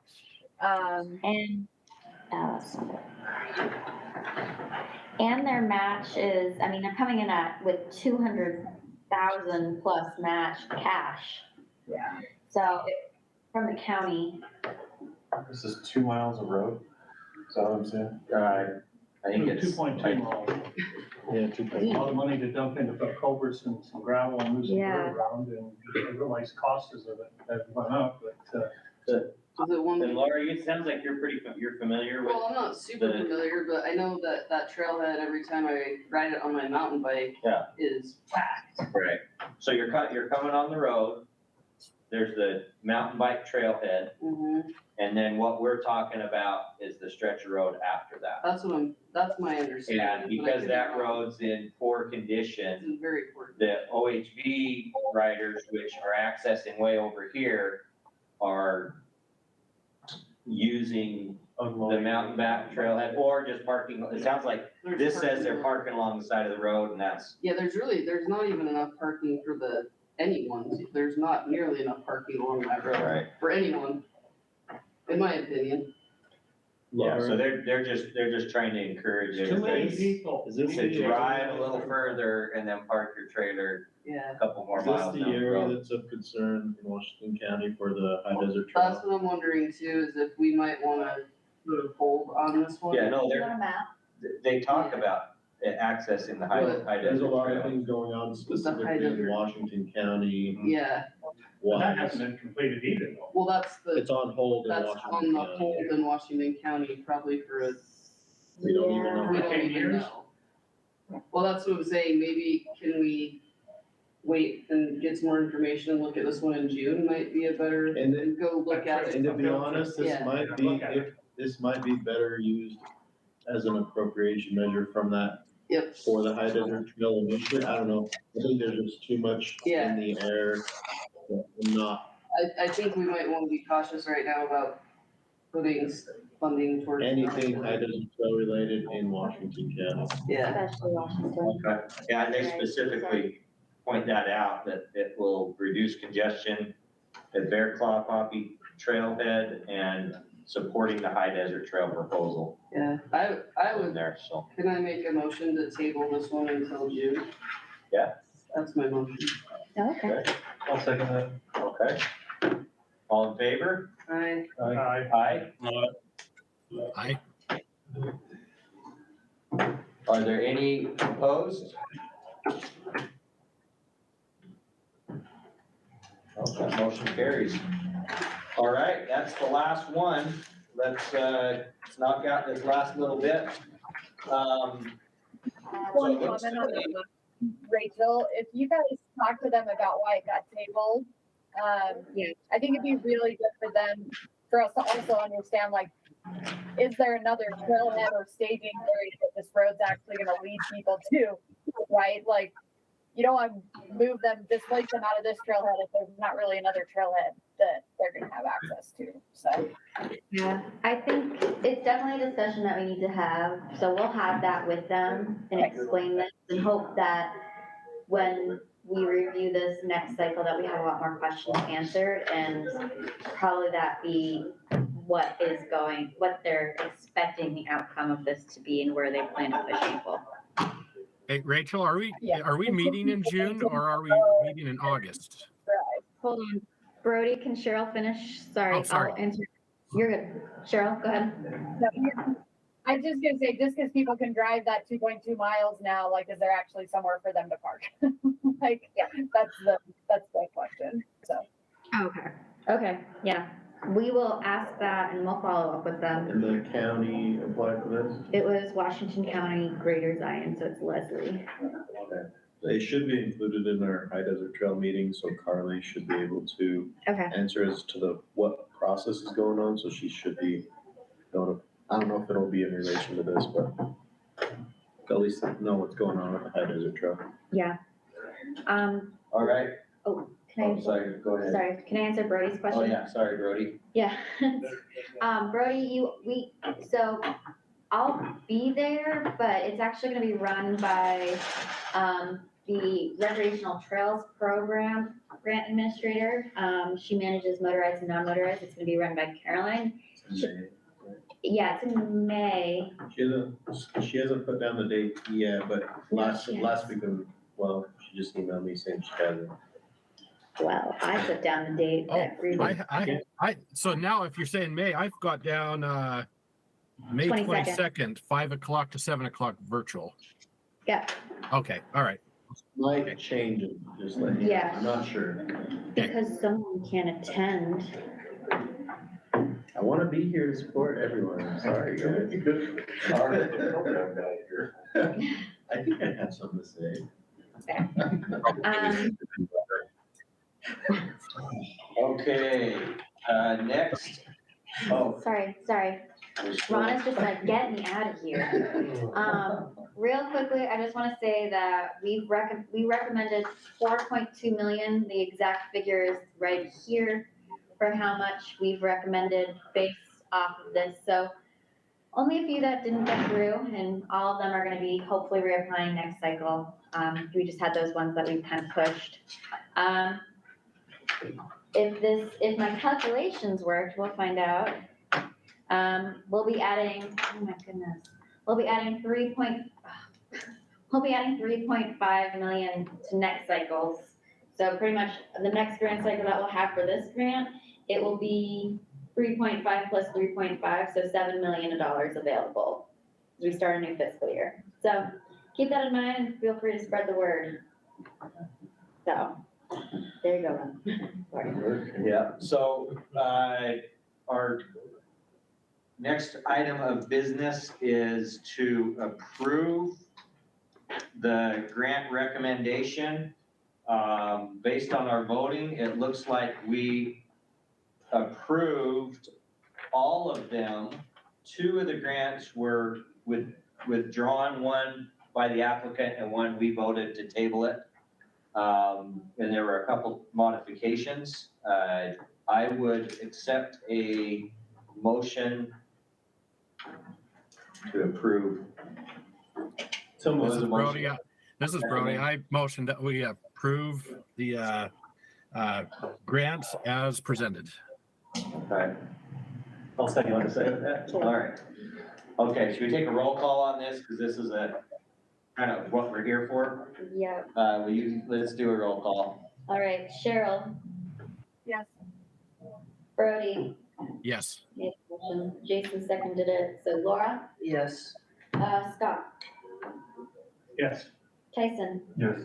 Fred. Yes. Eric. Yes. Kirk. Yes. Ron. Yes. I think Jason still has to vote. Yeah. Oh, Jason, yeah? Yes. Okay, thank you. All right. That motion passes, so that those grants are approved by the council. The next item on our agenda is to turn some time over from Chase, hopefully somewhat briefly, and he's got a couple of things for us. That's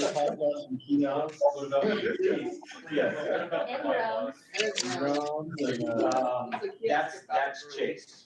He's in charge of that, so he's gonna tell us about it, and then we'll have to take action on it. Yeah, do you see what the next? So for the motion to approve the OHV accounts bylaws, the program edit of our bylaws. Yeah, so because we switched. So you're changing our rules to approve your change. So the biggest thing with this is just that since we moved from Parks and Recreation to Division of Outdoor Recreation, a lot of the bylaws are outdated and not corrected true. And so we just need to adjust them to fit the Division of Outdoor Recreation's bylaws. So this motion will have me working with our subcommittee on those bylaws, and then we'll edit them, and then next we'll approve the final version of those. So a lot like our administrative rules where we have to readjust to the Division of Outdoor Recreation, that's just another result of this. Okay. Pretty good. No kiosks involved with this. Thank you. What about drones? So do we need All right, so We need a motion to allow him to do that. I do, I need a motion to approve the OHV program editing the OHV Advisory Council bylaws, and those edits will be presented after they're, yeah. And we'll work through our subcommittee this. So moved. Okay. I'll second. All right, all in favor? Aye. All right, any opposed? Okay, that motion passes, so the program will work on editing the bylaws and with input from the subcommittee, so we'll go from there. And then Chase, did you have a program update? Yeah, it'll be brief as well, I promise. So just giving a legislative update, what happened this last legislative session. We had, it was called House Bill 200. That was made so the OHV transportation was changed on the registration that it kind of like voting, if you place it on public land, then you have to have it registered. So no longer needs to be transport and or operate on public land, you needed to have it registered. So if you're transporting it across the state for some reason or another, as soon as you place that on public land, that got switched over last legislative session on that. The next. So does that mean off the trailer? Off the trailer, placed on public land, so on that, so. So you can't give me. So where you pull it off the tree, yeah, as long as you keep it on the tree. That's what I heard. Not getting into the weeds about that, but yeah, so if you're operating on public land, so place or operate is the terms that's gonna be in the statute. It switched over from that, so nothing too crazy that got changed. We had trail crew appropriation, so we had funding increased, and we're already trying to implement those statewide. We're gonna add 3 additional full-time positions with seasonals, and those will be in cooperation with their land managing agencies. So because they're not focused on one particular part of land, they're there to help the Forest Service, Bureau of Land Management, SITLA, state parks, all the land managing agencies. So that's a huge win for us. And it's not only just OHV trails, it's all trails in Utah. So funding comes from a few different sources there. And so I'm working with Mike Thomas, who is the trail crew coordinator for the state. He'll be leading that team. We'll still have our current one right now to help statewide, but 3 additional by the end of the year, hopefully. And then spring of 24, they'll be rolling out full steam. We also got an education specialist appropriated position to help us out with our education programs. We just had our House Bill 180 adult education course. We're gonna revamp our youth course and make that better. And so that was all suggestions from our community that we needed that. That'll be hired by beginning of the fiscal year as anticipated on that. So that'll be awesome to have there. So win there. Recap of last year is, it was about a year ago that I started. So my first council meeting was pretty hot and it was awesome. And I loved, you guys throwing me in the fire because I feel like I can do anything. But I started out trying to get the OHV test implemented, and just to give you a perspective, it launched January 1st. And since January 1st until now, 123,949 as of, I just barely checked. That's how many completed the course. So no other courses had this much compliance. Anecdotally and statistically, we've had a ton of people take this course, which is a huge success on that end. We're just wrapping up winter grooming. And this is the longest we've ever groomed. Some of our conflicts are still going and we're almost into May. So that's kind of awesome for the snowmobilers. And we've groomed probably twice the amount of trails that we usually groom there on that end. We saw a Harper Mountain grant come through. Again, Fred was saying that it's been 7 years in the making, and we were able to get it signed with cooperation of all our land managing agencies, the Paiute Trail Committee, all of our local stakeholders. We got that MOU signed, and that's why we're able to get a grant heading towards that. And Fred, how many miles of trails was that adding? It's actually 199.5, I think it is. But when I get the total thing done, we'll be pushing right to 500. Yep. So but right awesome. now it added 200 miles. Yeah. So we're excited to have that. That was a big win for us. So what the future holds? Side by side. Yep. What the future holds is now we're just going to implement these trail crews. We're going to improve our youth education program. That's kind of our biggest next next need. Everyone, what happened is we had, probably almost an 800% uptick in youth courses taken because of the result of the adult course. It made it more aware, and we're realizing that our youth education course needs to probably be brought up to the standard of our adult one. So with our new education specialist, we're gonna kind of go in head first and hopefully have that by spring of 24 to have a new education program for youth. And that's working with, our advisory council and our subcommittee and our community to make sure that we're hitting the right mark there. So that's it. Was that brief enough? Oh, and we're probably gonna add 100 more kiosks in the state. As long as we just make sure they're all for minivans. Yep, and we're gonna strategically place them where you guys like them. One at a time. We want to talk about each one. Is there a drone to look at those? And yeah, can I ask for a drone from you guys? Hey, Ron, you might want to, Yeah. Ron, you might want to take 30 seconds and tell them what changes they made to the rules committee. Just what they did, what we did. The meeting we went to at the state. Yeah, well, that's kind of related to the motion we just made with the Chase just had us, that we just approved on editing the bylaws, and that is there's a subcommittee that is consistent of myself and Scott and Brett and a few state employees. Cliff's on that too. And Cliff, and we'll be advising on any changes, or at least be in the loop, and given an opportunity to express positive or otherwise, in changes that they might want to make to our bylaws. And we'll be meeting quarterly to, I believe. Yeah, that's the intent. What a dream subcommittee. The dream team. But the point is just to make sure that